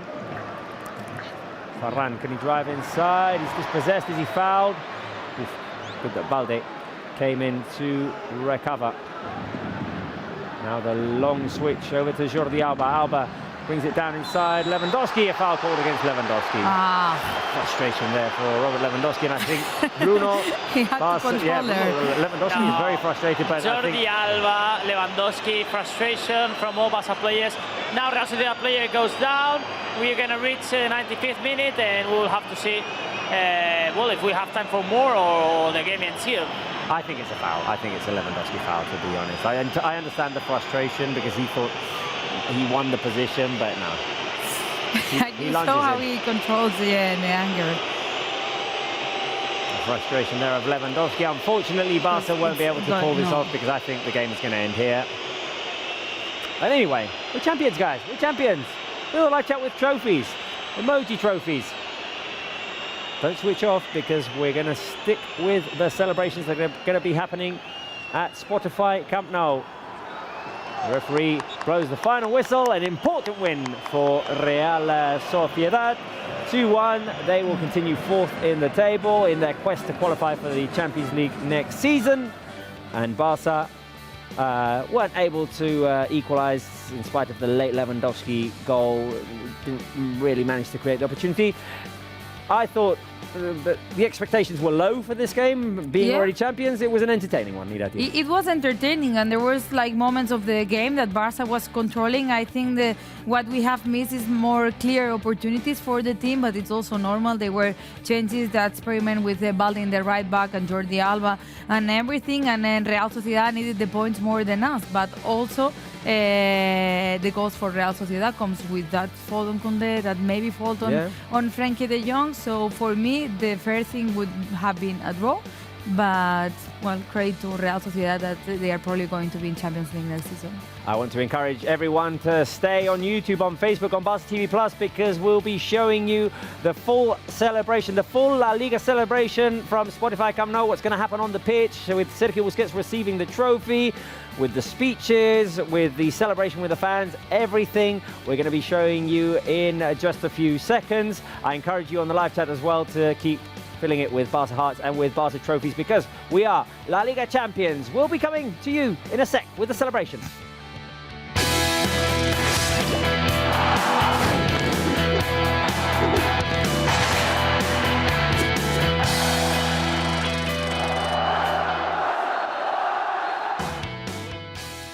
Right, well, we're waiting for the celebration to start before the Real Sociedad players finish celebrating their 2-1 victory in this matchday 35 game. An important win for them, as we were saying, because they're fighting to end up in the Champions League. Barça La Liga champions. We'll be coming to you with the lifting of the trophy, the second one for Sergio Busquets. He lifted the Super Cup back in January. Now, this one in his last season for Barca, a special one for him, no doubt. And there'll be speeches. Everyone's going to stick at Camp Nou. We'll be coming to you with footage of that. Irati is a special one that the Barca fans were waiting for. We've been waiting for 4 years. Yeah, a special one, and when the celebrations go that long with the parade, the other day was amazing to see all Barcelona like that, and then they also had a dinner, the players and everything, and things has to be celebrated and more after all these years that we have suffered so much. And I think we have to give credit to ourselves and look how Spotify Camp Nou looks like full house to see Busquets lifting that trophy. This comes after a 2-1 defeat at the Spotify Camp Nou. As we were saying, it's a shame because we had a fantastic run of results against Real Soociedad throughout the years. Hadn't lost to them at home since 1991, but there it is. They were the team with urgencies. We were the team, obviously, who were already crowned champions. They did the Guard of Honor at the beginning of the game. So, yeah, I mean, fair to them. They made the most of their opportunities. We're waiting for these celebrations to start at the Spotify Camp Nou to show you footage of it. There are the players congregated at the middle of the field, at the center of the field. Bruno, what's happening? Well, let's see, because Sergio Busquets is going to receive the league trophy up in the presidential box, something that we don't really like, at least in my point of view. But, well, the president from the federation, he's going to give the trophy in the box. So this means that Busquets is now going up to the presidential box, then he's going to come down with the trophy, and then the celebration is going to start on the field. They're going to make this Vuelta de Honor, this round of honor in the field of the Spotify Camp Nou. So the situation right now is that Busquets is arriving to the presidential box. He's going to appear right now, and the players are down waiting to the captain and the trophy. After we lifted that trophy, I have to say it's impressive how we can bring the trophy from up there to the field. It is a So very heavy trophy, but our captain, Sergio Busquets, is going to lift it right now from the presidential box, looking down at the stadium. There's the moment. I don't know why President doesn't go down and gives the trophy down in the field. Doesn't make sense at all to have a player that has ended the 90 minutes going up, then down. But anyway, now Sergio has the trophy, and he's going to run down quickly to celebrate it downstairs with the rest of the teammates. And that will be the moment when the real celebration starts. Obviously, an important moment for Sergio Busquets. As I was saying, Bruno, only 2 trophies that he's been able to lift as a Barca captain. Yes, the 2 trophies this season. Of course, the Spanish Super Cup that he lifted in Riyadh in the King Fahd Stadium, and right now at the Spotify Camp Nou, this league trophy. 2 trophies for Barca's captain. He's gonna leave the club at the end of the season. And of course, it's going to be a really special moment now for him. I think we're going to hear from Busquets and Chavi Hernandez today from the field. So it's going to be also interesting to see the message that the captain and the manager will have to say to the fans. I remember Chavi Hernandez at the beginning of the season saying, we want to fight for titles and we're going to fight for titles. That's our objective. And well, he has won the leagues and the Super Cup, 2 trophies. Fans celebrating, singing the Campeones, Campeones, the Olele Olala. Now joining the team, of course, the players who weren't available for today. Pedri, Araujo, Gavi. Gavi was suspended. Pedri and Araujo had minor injuries. A team celebration at the Spotify Camp Nou to cap off a week of celebration. The trophy is now on the field. The trophy is now on the field, and you're going to experience another moment. Robert. There it is, Sergio Busquets with his teammates. 1, 2, there we go.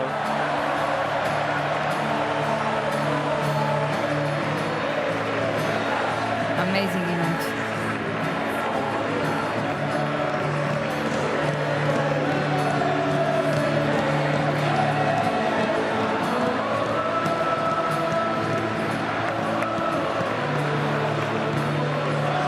Team celebrating this 2022-23 La Liga Championship. Won last week against Espanyol. The trophy has been given to Barca today, lifted by our captain Sergio Busquets. A much-fought La Liga with ups, downs, with tight results, but one in which Barca have managed to stay strong, power through and win it with 4 matches to spare. Congratulations to the team, to the players, to the whole coaching staff that's now going to join the players for a group photograph, and these special moments that we were missing, Bruno, at Spotify Camp Nou. Thankfully, they're back, these moments. Absolutely, it's the first league that the team wins after 3 seasons. These players deserve this trophy. These players did an incredible season, an incredible effort. Many youngsters, many signings. Complicated times at the club, institutionally, economically, but this is the moment that we all wanted to arrive, to see Barca again winning the league, crowning in Spain. Now, next season, of course, the objective is going to continue winning trophies, and probably what we all want is to be back in Europe, competing in the final stages probably. But now we have to celebrate this league, and we will have time to think about next season, new signings and the plans for this squad. Let's listen to the atmosphere at Spotify Camp Nou.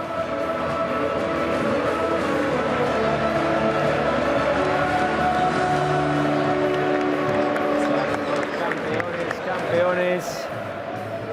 And the whole team there to celebrate. It was a league that they won on Sunday. There was a parade on Monday. Now celebrations at the Camp Nou. And now there's going to be speeches, I believe. Sergio Busquets is going to be the first one. Giving some words to all the Spotify Camp Nou. Let's hear from Sergio Busquets live.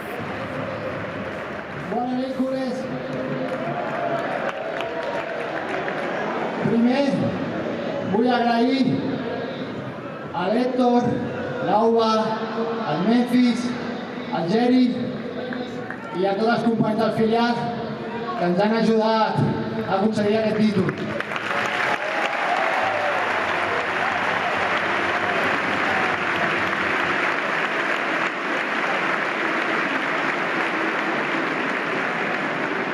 També a tot l'estaf que estan a l'ombra però són tan importants com nosaltres. Ens deixen en les millors condicions. Moltes gràcies.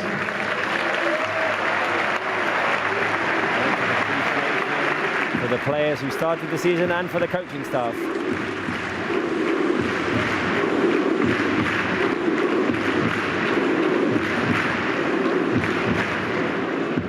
Volíem guanyar títols i hem aconseguit ser un gran equip, però sobretot amb una gran afició.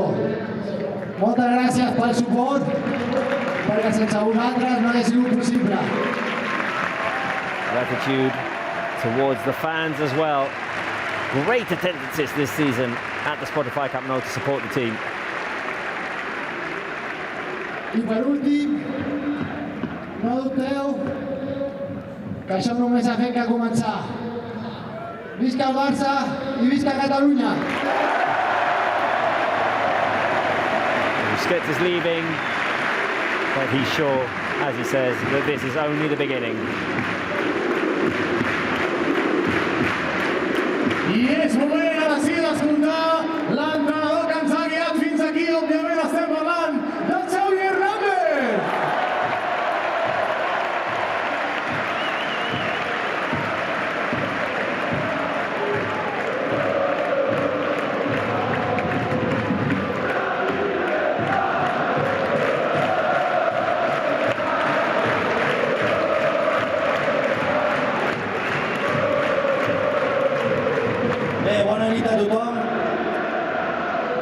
Si us en recordeu, el dia del camper vaig demanar la unió de tot el barcelonisme.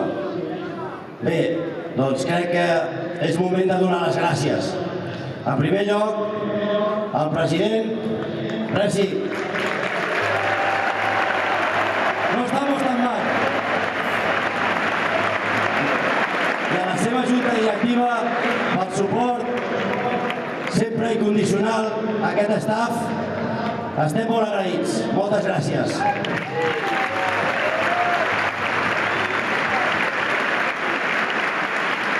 En segon lloc, com no, a tot l'estaf, a tots ells i a tots els jugadors que s'han deixat la pell al camp.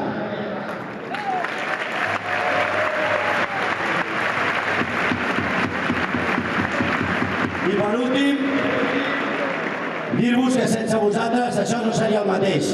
L'afició heu estat espectacular tota la temporada. Els que esteu avui aquí, els que estan a casa, els de l'altre dia a la Rua, era la gallina de piel. Moltes gràcies. Visca el Barça i visca Catalunya! Message of gratitude there from Chavi to the board of directors, the coaching staff, the team and the fans. He asked for everyone to be united at the beginning of the season, and the team together with the fans has achieved its 2022-2023 La Liga champions. Beautiful moment right now.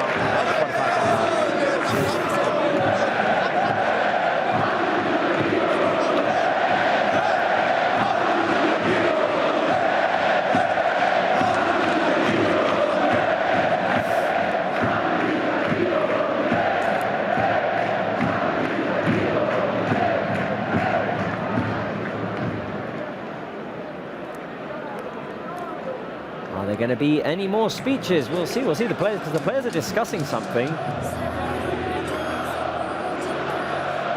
It looks like the microphone is no longer there. Bruno, any clues? In theory, there are no more speeches predicted. I think now the players are going to start making the round of honor here at the Spotify Camp Nou, visiting all parts from the stadium. They have the trophy, they're still taking some pictures, but no, I don't think there are going to be more speeches today.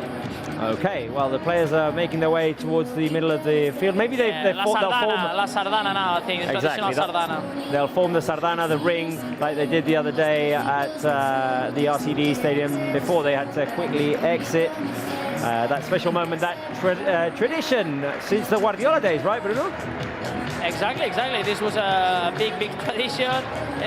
We were used to win so many trophies, and now, well, this famous song also from the Catalan band The Tallets is on the speakers of the Spotify Camp Nou in this big circle at the middle of the park. With the trophy right in the middle, that fantastic ring. We missed it. We had to wait 4 years since the last La Liga title. Moments of celebration at the Spotify Camp Nou. Bruno, I do want to ask you, because you've been the one going to the stadium this season for us. Both Chavi and Busquets said it wouldn't have been possible without the fans. That's obviously something that's always said. But Chavi, at the beginning of the season, did make a point of especially asking the fans to be with the players, to stick beside the team, and we've had some great attendances this season as we see how the players are lifting Chavi and This is what they were planning. That's probably what they were planning, yes. Bruno, we've had some fantastic attendances at Spotify Camp Nou this season. Yes, absolutely. Yeah, it's always a topic to say, well, thank you, supporters. Without you, that's impossible. But in this case, I really think they think that it's real, because there have been also tough moments this year at the Spotify Camp Nou, especially in the Champions League, and supporters have always been there, always with the team in the bad moments and of course in the good moments. But these fans have been suffering also not just on the field, also with many informations outside the field that during the season have appeared on the papers. In the last seasons also haven't been easy ones. So this time I really think they think that supporters have been crucial, and I also really think and agree with Chavi and Sergio that these fans are crucial part of the success of the club in this year, because have been always there. And same, it's not just on the stadium, also outside to defend these colours, defend the badge when there are informations, there are controversial moments. Well, the league is here, and now the fans deserving also these moments. Happy Ronald Araujo raising the trophy up into the skies. Let's listen to the atmosphere at Spotify Camp Nou.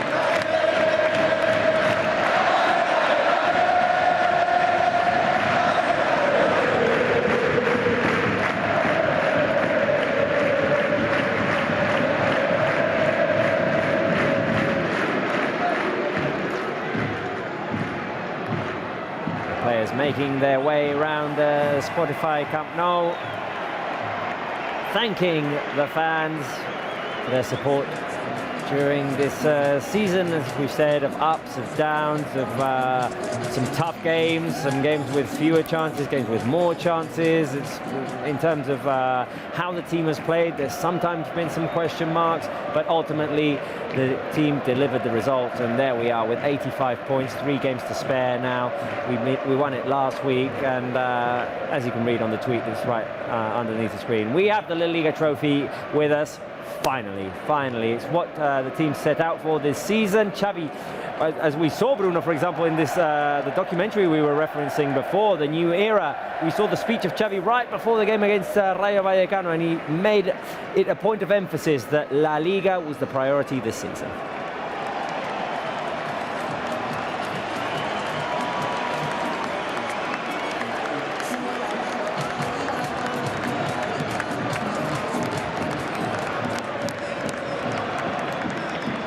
We seem to have lost Bruno there, but anyway. I'm here. Oh, you're there. Sorry. No, can you repeat the question, Robert? No. Sorry. I was saying that we were referencing the New Era documentary before, and in that first New Era, we saw the speech of Chavi right before the game against Rayo Vallecano, making it a point of emphasis with his players that the La Liga was the priority this season. Absolutely.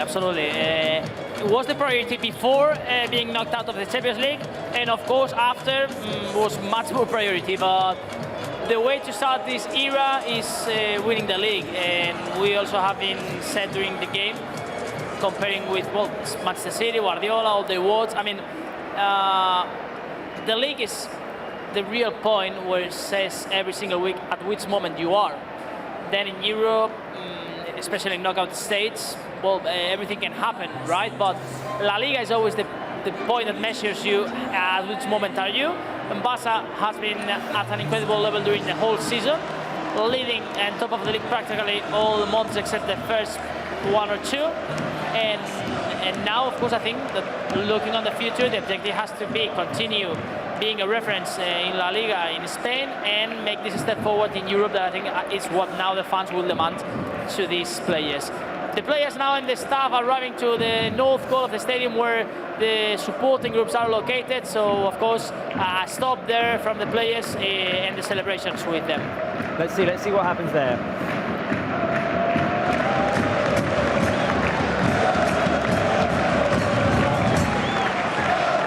That was planted the trophy.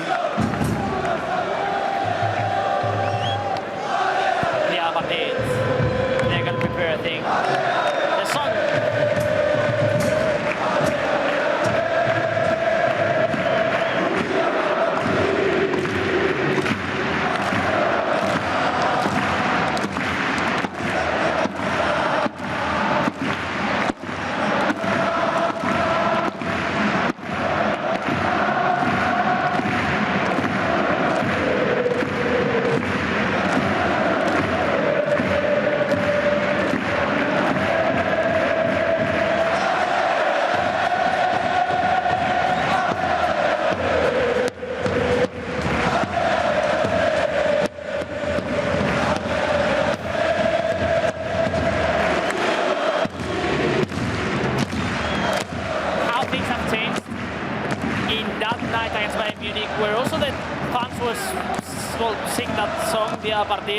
And the players came basically to apologize to the fans. Well, months later, and that's football.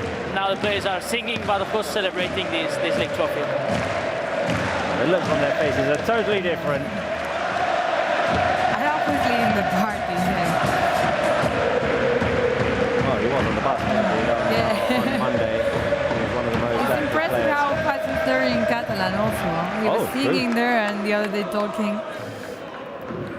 Well, it's a fantastic atmosphere, of course, at the Spotify Camp Nou. The players continue to celebrate with the fans.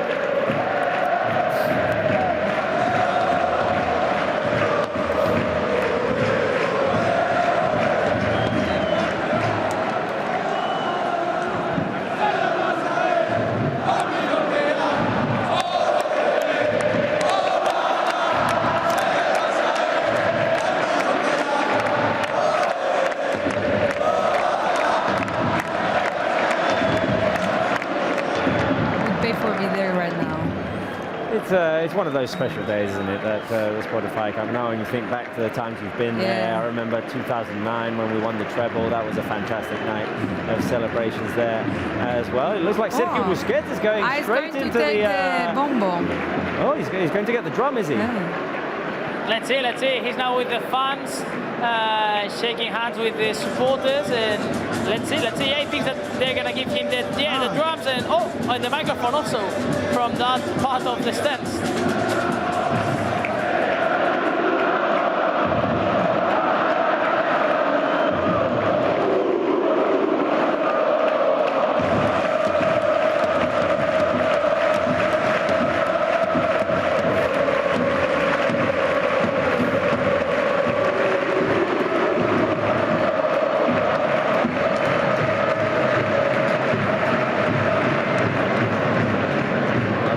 A moment that you don't usually see. The player, the captain approaching the fans, taking the microphone, initiating one of the chants. Fantastic. Yeah, this is the microphone and the speakers that are located just on that part of the stands in the north goal.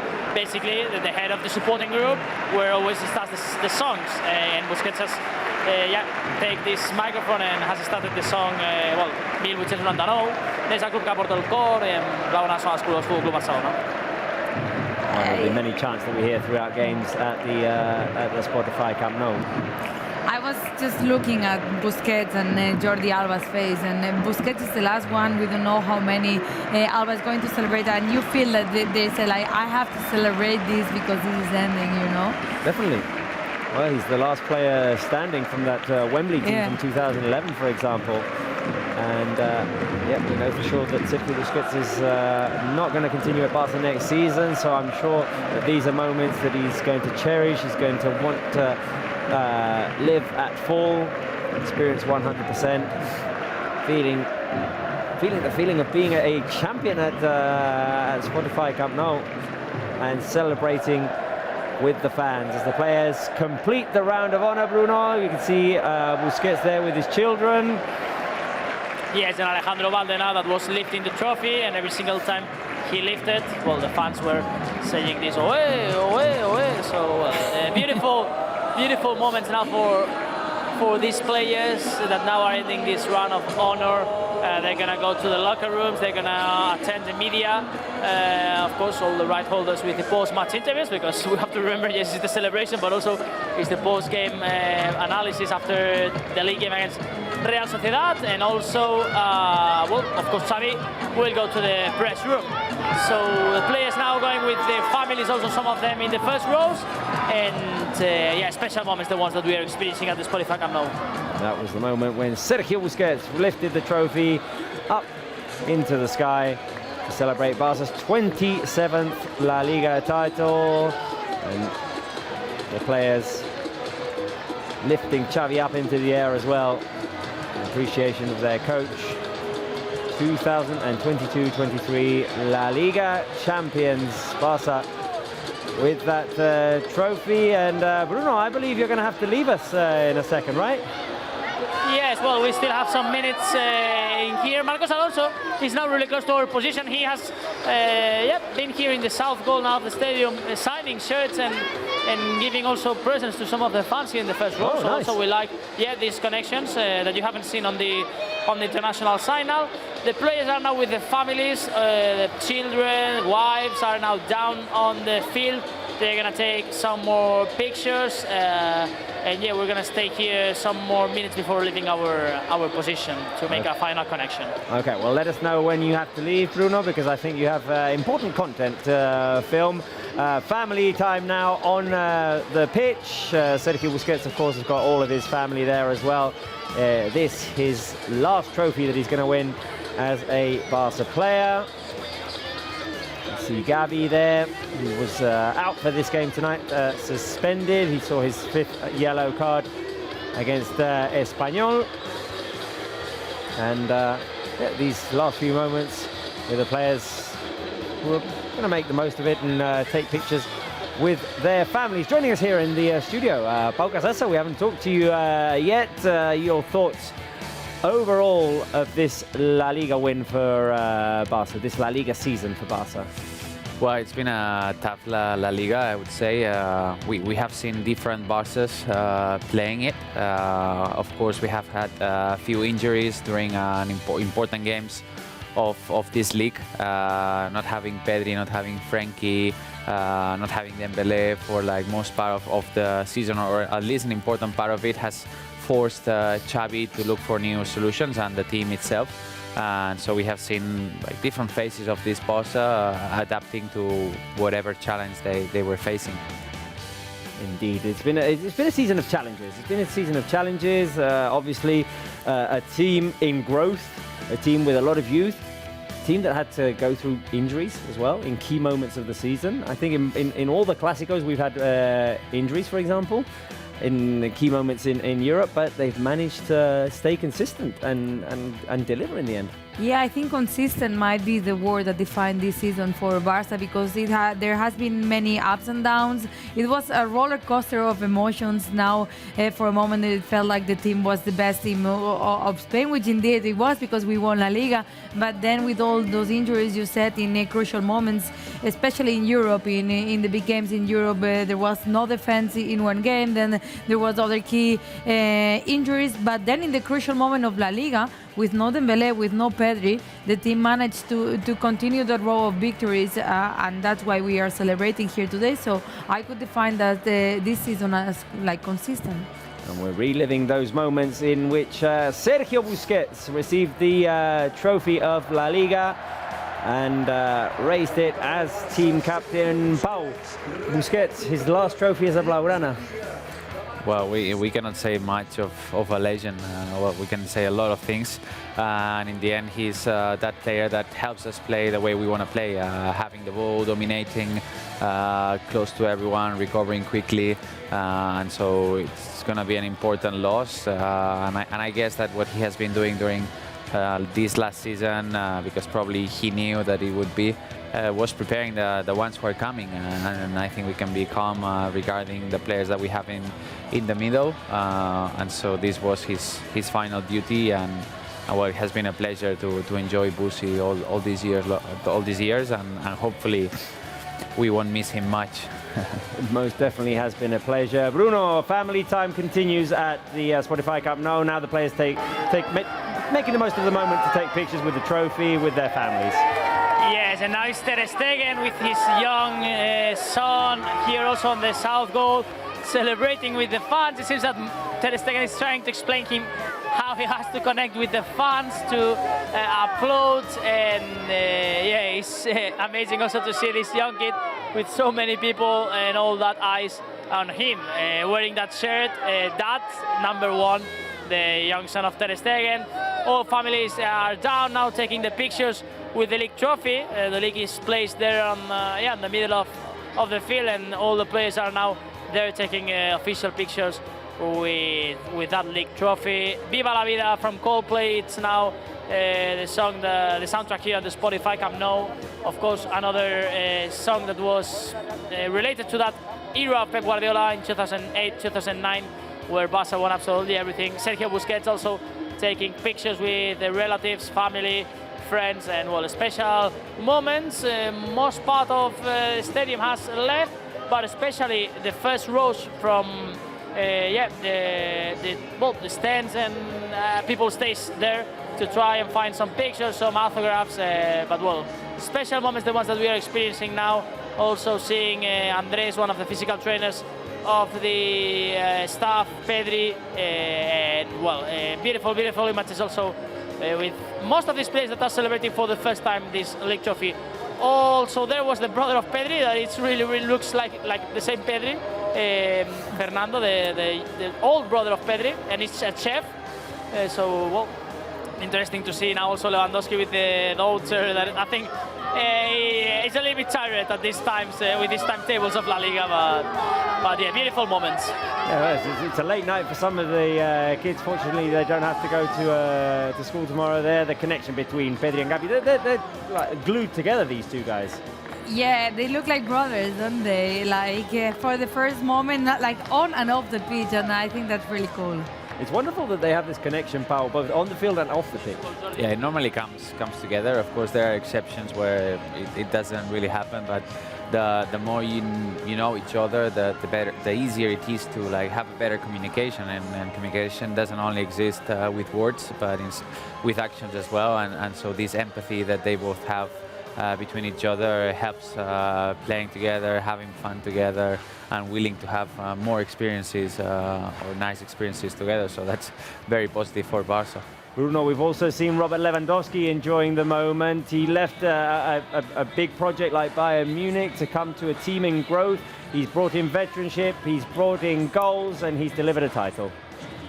Yes, absolutely. He signed for Barça for moments like this one. Barça need him also to make the difference in the league, and when you have a player like him that has scored 22 goals so far, well, it makes things much easier for the team. First year of Lewandowski at the club, a league, a Super Cup, really good moments from the Polish striker. And guys, I think I'm gonna leave you here. We're gonna go inside for more content that of course you will be able to see in the following weeks and months on all Barça channels. Has been a pleasure from the Spotify Camp Nou to enjoy this celebration. Unfortunately, Barça hasn't been able to win the league game, but well, the team will have another chance in Valladolid, in Pucela on Tuesday. It's going to be a really tough game, absolutely, because Valladolid are fighting to avoid the drop. But well, now it's moment to celebrate the league. The team deserves the league. The team has done the homework weeks before ending the championship. So well, we'll leave it from here at the Spotify Camp. Now we will have one more last dance before going to the Olympic Stadium of Montjuic the next weekend in the game against RCD Mallorca. Thank you very much, Bruno, from the Spotify Cup. No, we'll see you on Tuesday in Pucela. The celebrations continue at the Spotify Cup Nou. And there's the moment when Sergio Busquets joined his teammates to raise the trophy up into the sky. a La Liga trophy that comes back to Spotify Camp Nou after 4 years. We won it in 2019 at the Spotify Camp Nou as well against Levante that day. And a league that's had a lot of different key moments, I would say. We start with the 0-0 against Rayo Vallecano when expectations were so high after the campaign, and then bam, 0-0. I want to ask the fans, I want to ask you guys as well, key moment of this La Liga title. I asked you, Irati, during the game, and we both agreed on the Osasuna game right before the World Cup break. Pau, what is it for you? Is there any other? Is it any of those three? Whoa. To be honest, I don't know which one I would pick because, of course, the earliest one would be one of the most important moments because that's the one that has the consequences with the other ones. So really any game is important, even those that you win easily, those that were complicated, because from each game you get a lot. So picking one, it's tough for me. But if you both agreed with Osasuna, I think I will join. I will join your group. Right, we have the first reactions. Let's go to listen to what our head coach Xavi Hernández had to say after this whole celebration. Xavi, què tal? Bona nit. Bona nit. Bé, vaig preguntar al camp de l'Espanyol. Primera Lliga com a entrenador. First league win as a coach. And how does it feel to be here at home to celebrate it? M'ha donat molts records de... Well, it brought back a lot of memories of the time when I was a player, the stability we had then, and I think that the president and the board have really played a big part in that. And I think there's a spectacular spirit now at the club, and I want to congratulate everybody on that. There's a harmony between all of us, the fans, the team. As for the game, you can see that it meant more to them than it did to us. And we've had the whole week celebrating, and that's cost us tonight in terms of a result.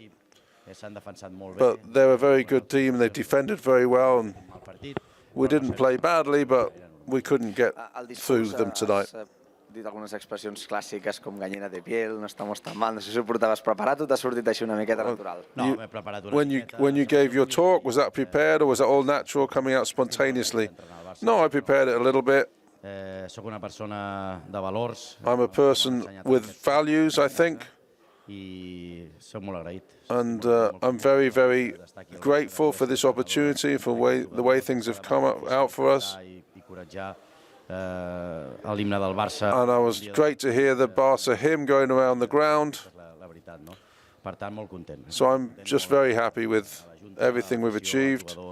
The board, the fans, the players, it's a great group.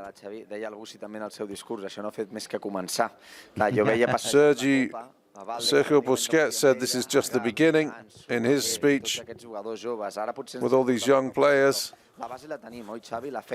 So it seems like we have the basis in place. Yeah, I think we've got a lot of very young players, very important players, 22, 23 years of age. It's a great block, a very strong basis to work from. And we've got that now, and it has to be solid, and it's about building now. We're going to be in Montjuic next year. It's going to be difficult. It won't be easy to change, to move to that ground. But I think it has to also be a thrilling year next year for us as well. This night here at Spotify Camp Nou, a big celebration with your fans, with your people. How can you describe this kind of celebration? It has been a big celebration. I think everybody deserves, especially the supporters. We won Liga away in Espanyol Stadium, so now it was time to celebrate with them. I'm very happy, very satisfied to be a culé in this moment. I'm very proud to be a coach of Barcelona, and it's moment to celebrate with everybody. Gràcies. Les paraules de Xavi Hernández. A huge moment there for Xavi, his first La Liga title since joining as a coach in November 2021. With Xavi as a coach, what's been Barca's best improvement this season is the question that we're asking you. That the team has been secure at the back. We did let in a lot of easy goals last season. The level of play, because sometimes in some games the team has been excellent. I remember the game against Betis, the first half in the Clásico, the first half against Espanyol. or being able to score in key moments. Jordi Alba late against Osasuna, Lewandowski late against Valencia, Rafinha late against Osasuna. Pau Gasassa, what is it for you? What's the biggest improvement for you from Barça this season compared to last season? I will go for the level of play. I agree with you that there have been very good moments of playing not only in La Liga. I was also thinking of a few Champions League games. Inter Milan, who was at the final, Bayern Munich. The first half we played in there, but also the ones that you just mentioned. But it's true that it has been hard for us to have more consistency. Even tonight's game, we saw that even though Real Soociedad scored first, then Barça had good minutes in the first half, but then in the second one we couldn't dominate the game at all. But still, we were seeing things that we didn't see before with other coaches, and so I think that's the greatest improvement that will lead us to more titles. Irati, for you? I think the level of play has improved, but I think the thing that has improved the most is that security in the back. I think champions teams are built from the back, and that's what the team improved the most, because in those 1-0 up wins last year, you were suffering more because you knew, like, okay, we're going to lose this. And it's something that the team has improved a lot this season with that back that we all know, and with Marc-André ter Stegen recovering the best version of him. I agree that the level of play has definitely increased, and we've seen some excellent football being played. I remember 20 minutes in against Villarreal as well. I think the team, but one of the things that teams needs to improve next season is to be able to do that throughout the full 90 minutes, which obviously takes repetition, it takes lots of training, it takes these players gaining more experience and being able to weather storms sometimes and kind of like go through the games and the ups and downs of it. I think the team that's made the difference the thing that's made the difference this season, though, is being secure at the back. I agree with you. Last season, sometimes we will run 0 up and then concede a silly penalty or concede just one opportunity that went in. And this season, we haven't conceded that many opportunities, and the ones that we have had sometimes have been clear, but there's either been a defensive wall or there's been a Marc-André ter Stegen there who's been simply outstanding this season. Ter Stegen would be one of the candidates for MVP of La Liga for Barça this season. There are others as well. I want to ask you, who's your La Liga MVP for Barça this season? We're giving you 3 options. It can be whoever else you'd like if you feel like it's someone else, but vote on the live chat. 1 ter Stegen, 2 Lewandowski, 3 Gavi. I feel like it has to be ter Stegen. If you think of all La Liga, for me it's ter Stegen. Like, then you can choose in special moments and everything. Of course, without the goals of Lewandowski, we would not be here. Without the talent and the push of Gavi, we would probably not be here.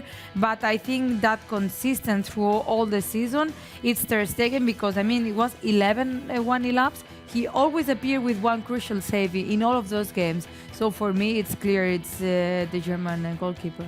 Pau. It has to be out of those 3? No. It can be anyone who you like. But I mean, I really agree. I do agree with what you were saying about ter Stegen. From those, it's very difficult to say one.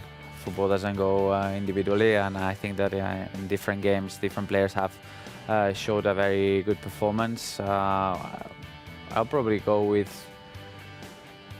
Gavi. From those 3, for the spirit, for the mentality. Of course, all the players want to win, but showing it every weekend with that youth and that strength from the youth has pushed all the players out of the comfort zone, and that has probably brought the best version of many of them. Do you think, now that you mentioned Gavi, I was thinking of who's improved the most this season, and there are different cases. In Gavi's case, would it be just learning how to be in games, not getting that early yellow card that he was getting last season, learning how to be aggressive but not being over-aggressive? Who is the one who improved the most? No, in Gavi's case, would that be his main improvement? Okay. Yes, I think that will probably like to manage better the emotions, the timing, to feel comfortable with having an important role. It was more in the Super Cup, right? That he scored the 2 goals against Real Madrid, but he has been also capable of playing in different positions with different roles, recovering more of the ball, having more possession whenever he was playing together with Pedri. So this adaptability has been also an important aspect of his game. He's definitely played in different positions, made impacts in different positions, and he's going to continue to grow because he's only 18 years old. Right, we have exclusive footage to show you guys.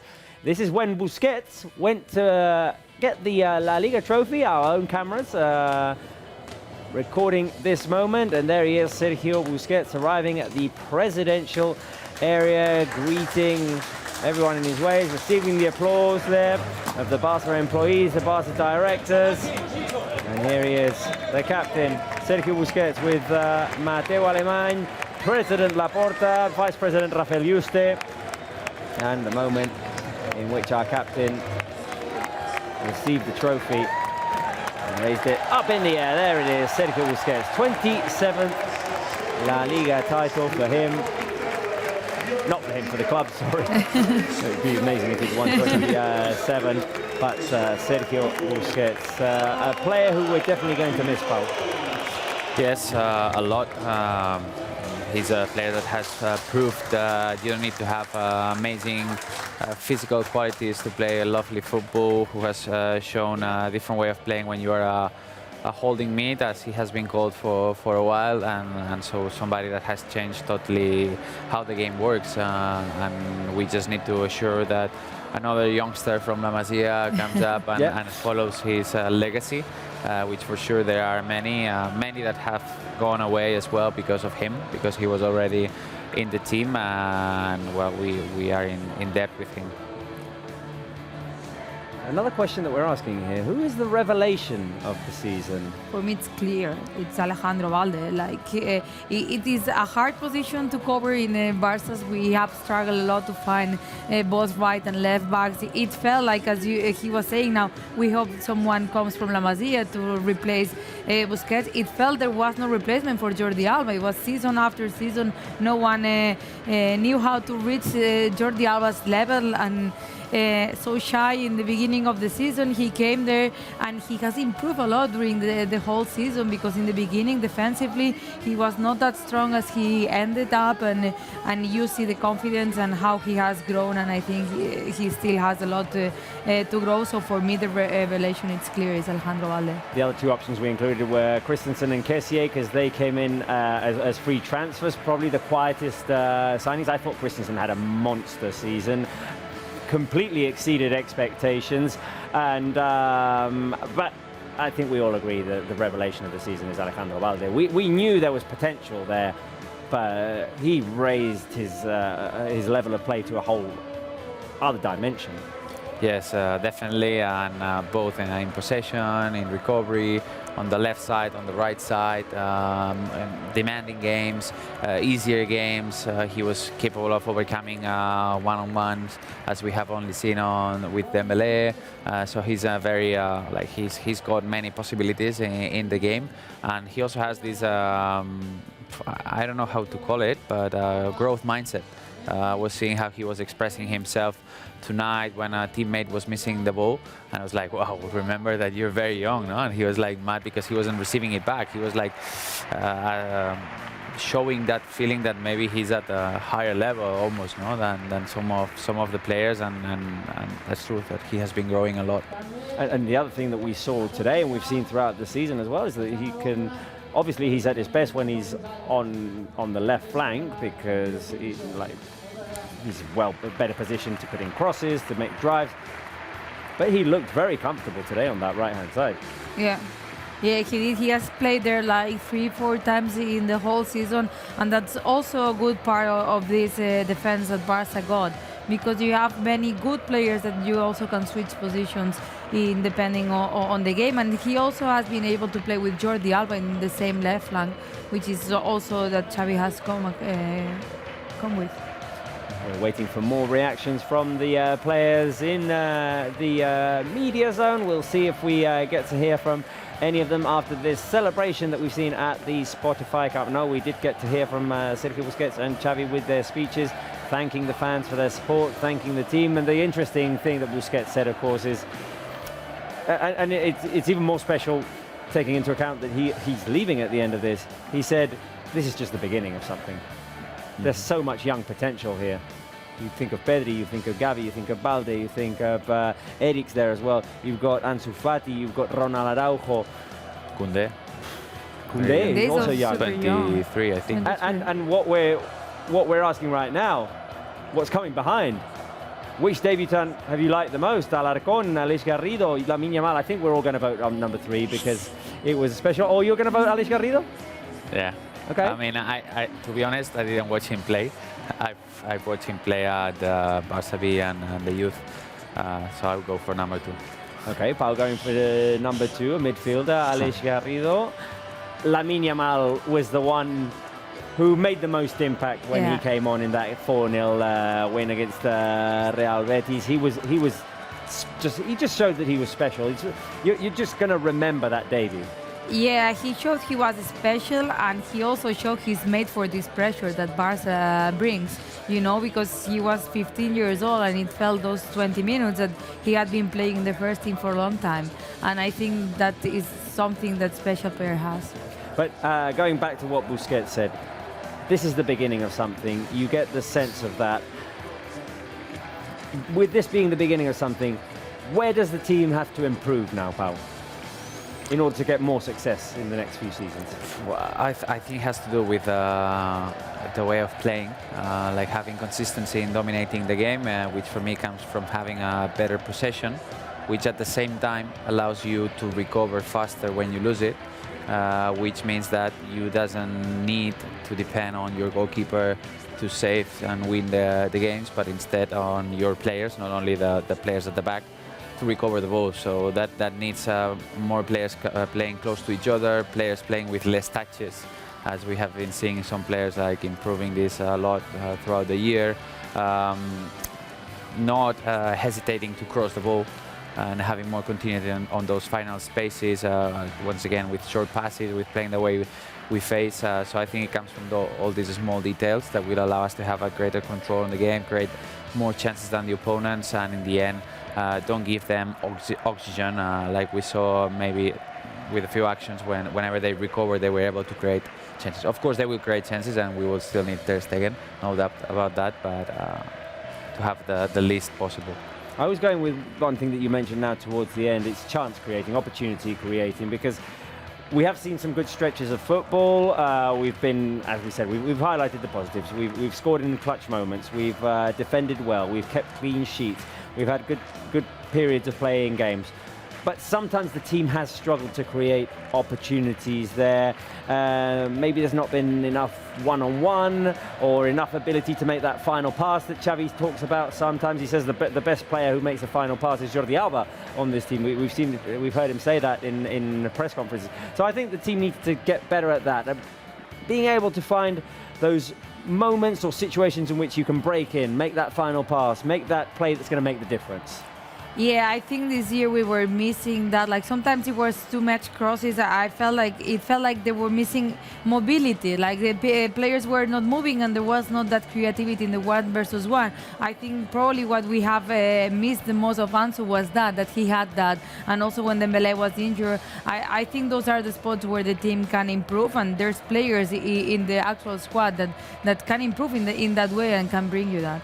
Definitely. And obviously, we talk about this and we're just nitpicking, really and truthfully, because we've won La Liga, guys. We've won La Liga, 27th title. We've shown you the whole celebration. We're seeing right now as well how the players made the round of honor all the way around the Spotify Camp Nou. We heard from Chavi, we heard from Sergio Busquets. We're waiting for more reactions. We'll be leaving you also with Chavi's press conference, which is yet to start because we're still seeing that Imanol Alguacil is inside the dressing room. Quick congratulations, of course, to Real Soociedad, who beat us at the Spotify Camp Nou for the first time since 1991. They had not won since then.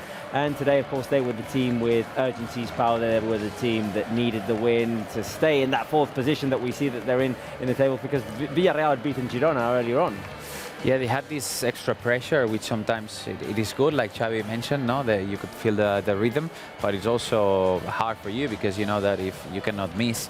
And we saw 2 completely different Real Sociedad. I would say the one who started the game, the first 10 minutes, more or less, playing from the back. They scored the goal, trying to have as much possession as possible. They even had a greater possession than we did during the first 15 minutes.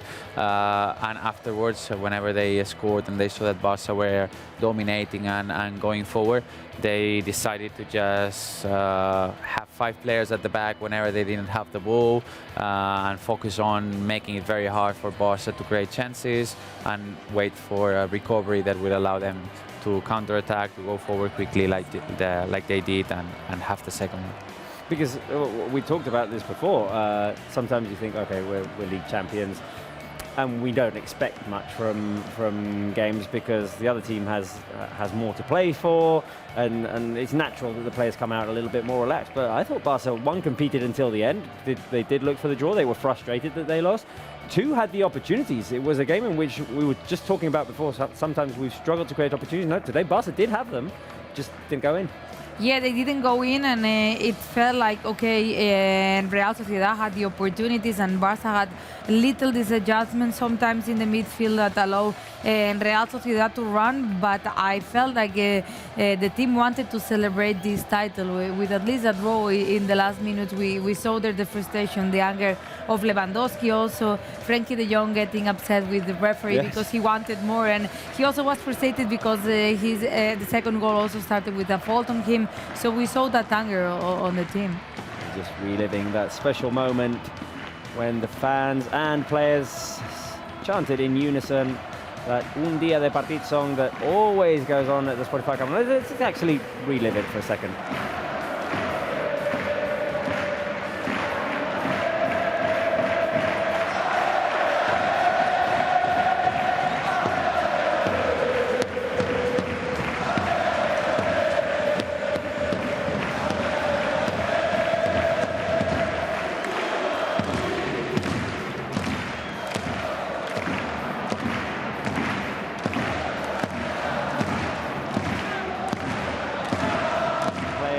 Singing together, reactions coming in the form of tweets. The players are already on their phones tweeting.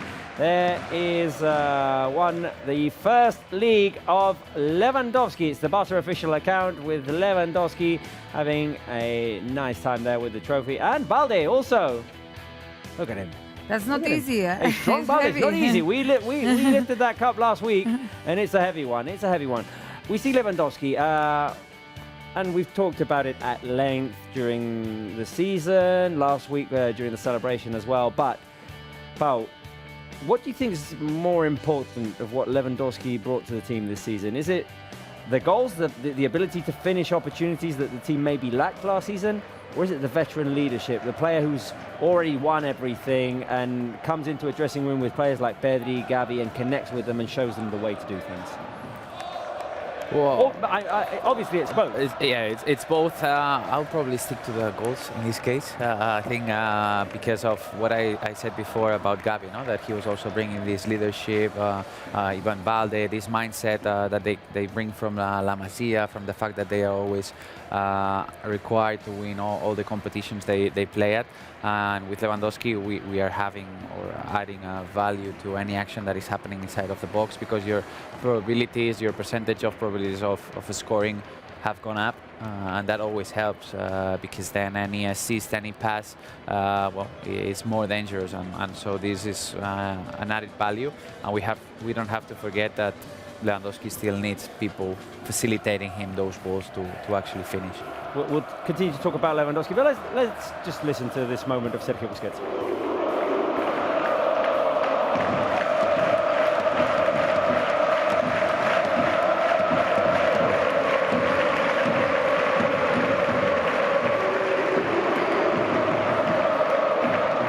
Initiating the chance there. In fact, we can relive what Sergio Busquets and Xavi Hernandez had to say to the fans. Have we got it, guys? Can we listen to what Busquets said when he addressed the fans? Let's go for it. Bona nit, culers. Primer, vull agrair a l'Héctor, l'Auba, al Memphis, al Geri i a tots els companys del filial que ens han ajudat a aconseguir aquest títol.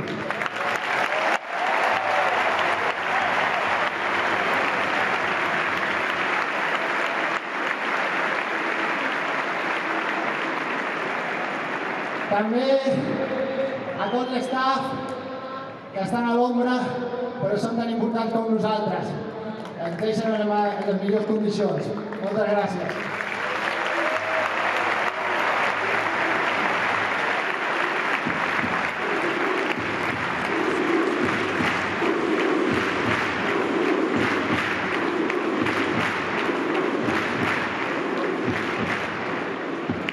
Volíem guanyar actituds i hem aconseguit ser un gran equip, però sobretot amb una gran afició.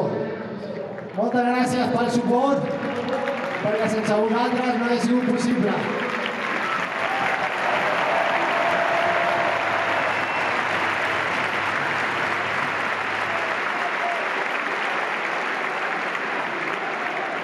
I per últim, no dubteu que això només ha fet que començar. Visca el Barça i visca Catalunya!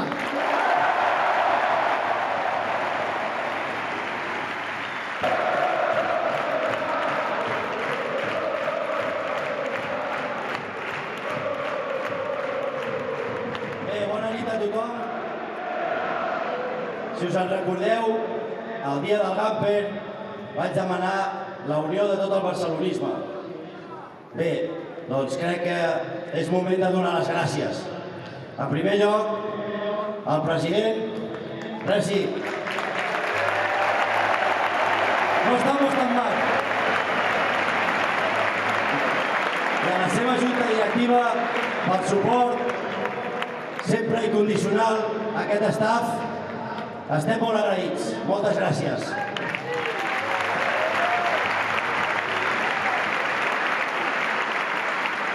En segon lloc, com no, a tot l'estaf, a tots ells i a tots els jugadors que s'han deixat la pell al camp.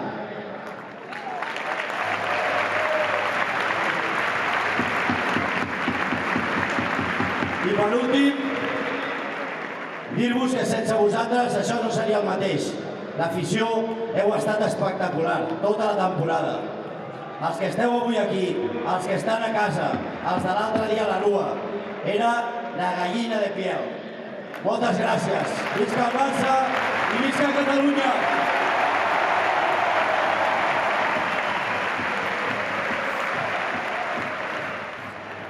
Visibly happy Chavi Hernandez. Pau, Irati, this is his second season.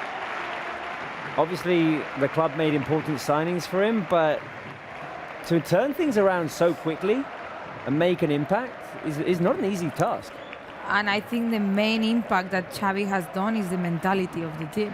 Like we said it before, like this team came from really dark moments and really dark seasons, and what I think Chavi has changed is that mentality. After defeat, they bounced back, and I think is the main impact Chavi has done. Of course, the play has improved, and there is many things in terms of football that has improved, but in sports, this thing it's sometimes more important than the talent you have, and I think it's the main thing that Chavi has bring to the team. I agree with the mentality and also the level of competitiveness, because I always go back to when he just arrived, the game in Munich last season, and the team goes down 3-0, and after the game he said he was surprised that the team didn't have that competitive spirit out there in that game, and that was the first thing that needed to change, and that has changed.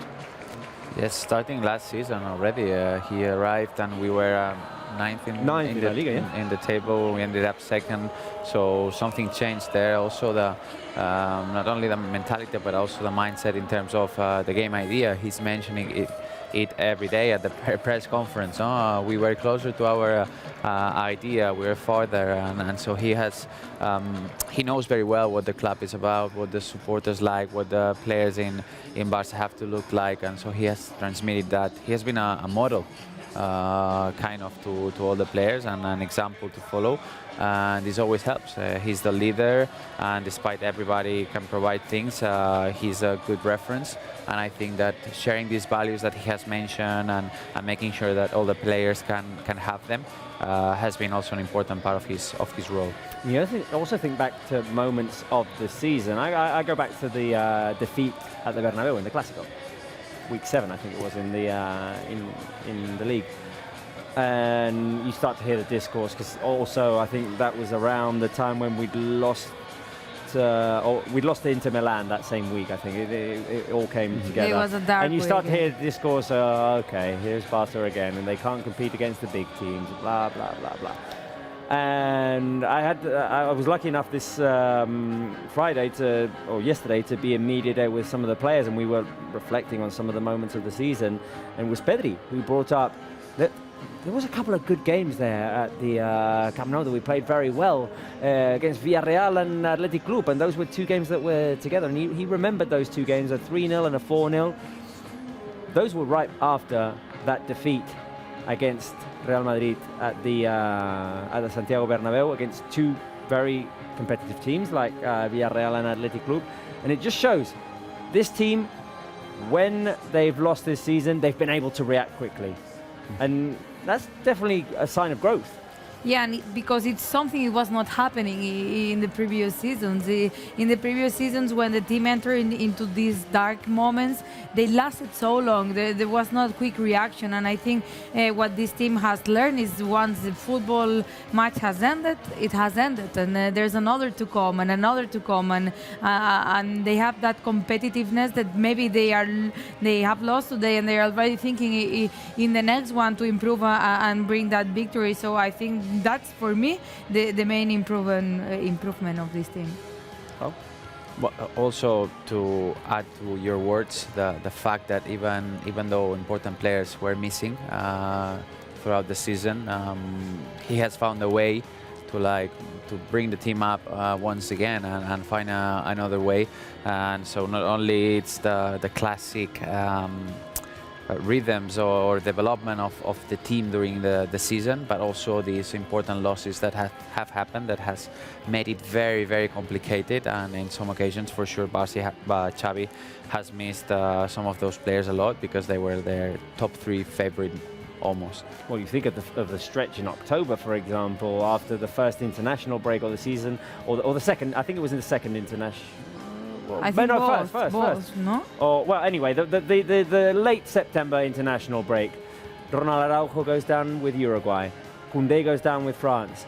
Then you return, and a couple of games later, Christensen goes down. And you have to go through the whole month of October with big games without those 3 guys. Then, crucial moment in February when you return with the Europa League, Pedri goes down against Manchester United. Gavi gets suspended for the return game. Then Frenkie de Jong goes down. And you start missing all these players for important moments of the season, and you overcome. Yeah, and I know seasons are not made of what if, because you never know what would have happened. But I always go back in this season, and I always will go back to that moment. Like facing Inter Milan with Koundé, Christensen, Araujo, and Balde is not the same. The way and not to take credit of the players that play in that game, but they are not the same as the players that we saw in the important games. And I think Barca was not lucky with the injuries, because it was always like or the whole defense or the whole midfield, and always before important games. I fully agree. Barca with the complete team with no injuries does not lose and draw against Inter Milan at that stage in the season. Obviously, credit to Inter Milan, who are in the Champions League final, by the way. I mean, it was not that easy. They're not a bad team by any means, of course. They've managed to make it through to the final, and we'll see what happens in that final. But I fully agree that if not for those injuries and maybe a couple of controversial refereeing decisions, Barca might have made it through the group stage. I'm not saying that we would be in the Champions League final, because then a lot of things can happen after that. But I think the performances, or there were moments that were good enough to make you go through to the finals, especially, or to the next stage. especially if we would have been healthy. We're reliving those moments of celebration with the players and their families on the Spotify Camp Nou. We're waiting for Chavi Hernandez, who in fact has just stepped in to the press room. So I'm going to say a quick goodbye to Pau and Irati. It's been a pleasure to celebrate this La Liga title with you guys. It was the whole season. See you Tuesday, Irati. See you on Tuesday. And see you next time, Pau. Yeah, see you next time. Right, let's head over to the press room with our head coach Chavi Hernandez for this post-game press conference. We'll see you on Tuesday for Barça Live, Valladolid, Barça. We'll leave it here. Thank you for watching and see you then. Quan jugues amb els dos extrems, vols coses diferents? With the two wide men, are you trying to achieve something different? Or do you want them to cut inside? Well, today it depends where the wide man is playing. We have triangles at this, on the side. Sometimes you have Frankie at the base of that. It just depends where the players are. So depending on where my teammate is, that's how I have to occupy the space. They can alternate as well. Jordi understands that as well. But we didn't find that easy tonight. It wasn't a great performance. They're a good team. They defended well. Souluth had a great game up front for them. We weren't very clear today in our objectives, and they won the game. Aquí al darrere, Gerard Ballera de RAC1 en directe. Et volia preguntar, encara que sembli una contradicció, en la primera derrota... Even though it seems a contradiction, the first defeat of the season at home in the league, whether it's one of the most special games. If you're leaving tonight with a bad feeling about not winning the game for the fans. Yeah, of course, it wasn't the best feeling tonight. But it was difficult to play a game like this. We've spent the whole week celebrating it. The players gave it everything, but the fans, I think, enjoyed anyway. And the players weren't on their game today, it's clear. They were playing for Champions League place, but we're happy with the fact that we can celebrate here tonight, but we needed to win a title, and we won it. So I'm very happy and proud of that, and being the Barça trainer for that. Os ha dado rabia perder. Queríais ofrecerle la victoria al equipo. Quizás la diferencia es entre que ellos se jugaban mucho y eso es. Maybe the difference was because they had a lot to play for and you didn't. Yeah, that's what I was saying. Is they had the need to win, and that changes things. That they needed the 3 points, we didn't. They created clear chances, and unfortunately we weren't able to create the same chances and score in the end, as we would like to. But it's the match day 35. We've already won the league, and that has a lot of merit in itself. I think we've got a great team, and we deserve to win the league. I suppose it's normal that the competitiveness drops. But now you're playing away at Valladolid, and they're playing for a lot. They're trying to survive in the league. And are you going to be conscious of that going to Valladolid? Yeah, of course. We're going there with a team to win the game. We're going to do our best, like we did today. We tried to win the game. We'll give it everything, but sometimes it's just not your best version of yourself. But of course, on Tuesday, that will be the same. We'll try and win the game. And all the other games we play this season. Hola, Chavi. ¿Qué tal? Buenas noches. Hola, buenas noches. Raúl Fuentes en directo para Radio Marca. La temporada va tocando ya su fin. Queda un partido aquí en el... Season coming to an end. Tirando de tus recuerdos de este año, más allá de la celebración de esta noche, si te Beyond the memories of tonight, if you could remember one memory or image in your mind from this season, what would it be at the Camp Nou? Well, maybe Kessier's goal. That gave us a lot. There was some very key moments. The win in Valencia, the win in Pamplona. These were important. But Frank's goal here gave us a huge difference in points, 12 points, I think. And it made a big step forward to win the league. So that's a great memory for me from this season. But apart from the goal, it was just the harmony of the fans and the team that night, that day, was spectacular. And I'd like to thank the fans for that. En estos partidos que quedan de Liga, ¿cómo? In these remaining league games, how are you going to motivate the players to compete? If you look at what happened today, for example. No, we can't allow the intensity to drop. We've been a great team all season. In Almeria, in Rayo, we've always fought for everything. Teams, very intense teams we've played against, and it's very difficult to win those games, but we've always given it everything we can. It's difficult, but we'll do it. We've won the league. That was the difficult thing. That was the most important thing. But we could also try and be the team that concedes the least goals. Ter Stegen's individual record and Robert Lewandowski's as well, winning the top scorer. In your speech, you talked to the president. You said things aren't going badly. I don't know if you'd planned to say that in advance or if that was spontaneous. No, that just came out. I saw him looking very euphoric, and I saw him there. He's had a bad time as well. He's suffered.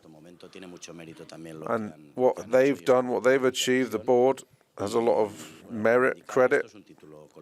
And this is a trophy for everybody. Everybody's won it, including the backroom staff and the board. I think it belongs to everybody. Mateo, Jordi, everybody, the staff. It's a trophy for everyone. There's a lot of merit. The players, the fans. It's a collective win. Hola, Chavi. Aquí Laia Cervelló de The Athletic. Avui el discurs que has fet sobre el terreny de joc has dit que tocava agrair You said in your speech it was important to say thank you, be grateful for the unity this year. I també dins del vestuari. Com a màxim responsable de l'equip, com es treballa això des de dintre? How do you achieve that as the head coach, that unity? Well, by telling the players that the most important thing is the team. Football is a team sport. Nobody's above that. Nobody's above the team spirit. Players need to understand that they have obligations to their team, and everybody has to buy into that. And now everyone's a winner, and everyone's in the winning photo. Buenas noches, Chavi. Jordi Blanco de ESPN, aquí que esta banda. Si me perdona, si me permite la pregunta, ha sido extraño. I think it's strange that Pablo Torre haya jugado solamente los últimos 5 minutos. only played the last 5 minutes. You didn't give him more time to play. Y sin embargo tampoco ha podido jugar con el Barça Athletic. And yet he wasn't able to play in the B team game that was important for them. What's the explanation for that?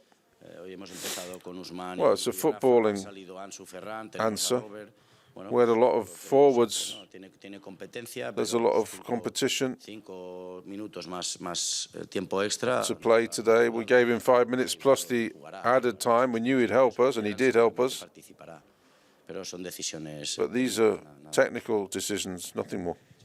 ¿Qué tal? Enzo Olivera para el Polideportivo, siempre barriendo para Uruguay, para casa. Preguntarte por Ronald. Primero, I want to ask you about Ronald Araujo and his absence today. How is he? Has he got something serious? And what do you think about his season? Is he one of the best defenders in the world, do you think? Well, I'm surprised that Ronald hasn't been selected as one of the best players in the league this season. He hasn't been selected. That surprised me because he's a very natural defender. Physically, he's very strong. Whether he's out wide or inside in the middle, he's also great in the dressing room. He adds a lot. Yeah, he's got a little knock bothering him. We wanted to give him a rest, especially those who'd played more minutes. We wanted to give him a bit of time off, that's all. Hola. Hola. Chavi, ¿cómo estás? Juan Irigoyen del País. ¿Cómo viviste vos, que sos amigo, fuiste compañero de él, ahora sos entrenador, esta ovación para Busquets, que no es un tipo que está demasiado acostumbrado a los reconocimientos? How did you see the ovation for Busquets? He's not used to that kind of ovation. Yeah, it was amazing, wasn't it? When you see these kind of ovations, he's a complete legend in football, and he's the best for me. And he deserved it, and I wanted to give him that ovation from the fans. So we took him off with 10 minutes left.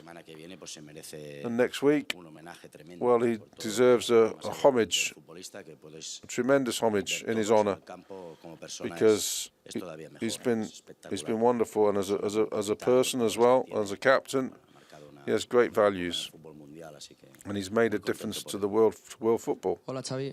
Aquí, Nacho Jiménez de Más que Protas. Primero de todo, enhorabuena por el título. En relación al discurso que decía Busquets al finalizar del partido, Busquets' speech at the end, he said this is just the beginning. What would you say to the fans about that after this title? Well, yeah, let's hope he's right. Maybe he's put us under a bit of pressure with that, but let's hope he's right and that we are going to win a lot more titles. Hasn't been easy. Next year won't be easy. We're going to play Montjuic. But let's hope we can have a really good season. We're planning for it. And I hope we can get more successes and trophies. Ahora que te preguntaban por Busquets, ha entrado Eric Boren en el campo. Te quería preguntar si tienes algún plan pensado con Eric de cara a... I wanted to ask if you had a plan for Eric. You brought him on midfield for Busquets. No, I've told him, and I've said before in press conferences, I think he can adapt to that position. He's got the right qualities for that. He's got the basic qualities to play that position. He's a great passer. He wins a lot of duels against the opposition. And let's see in the next few games.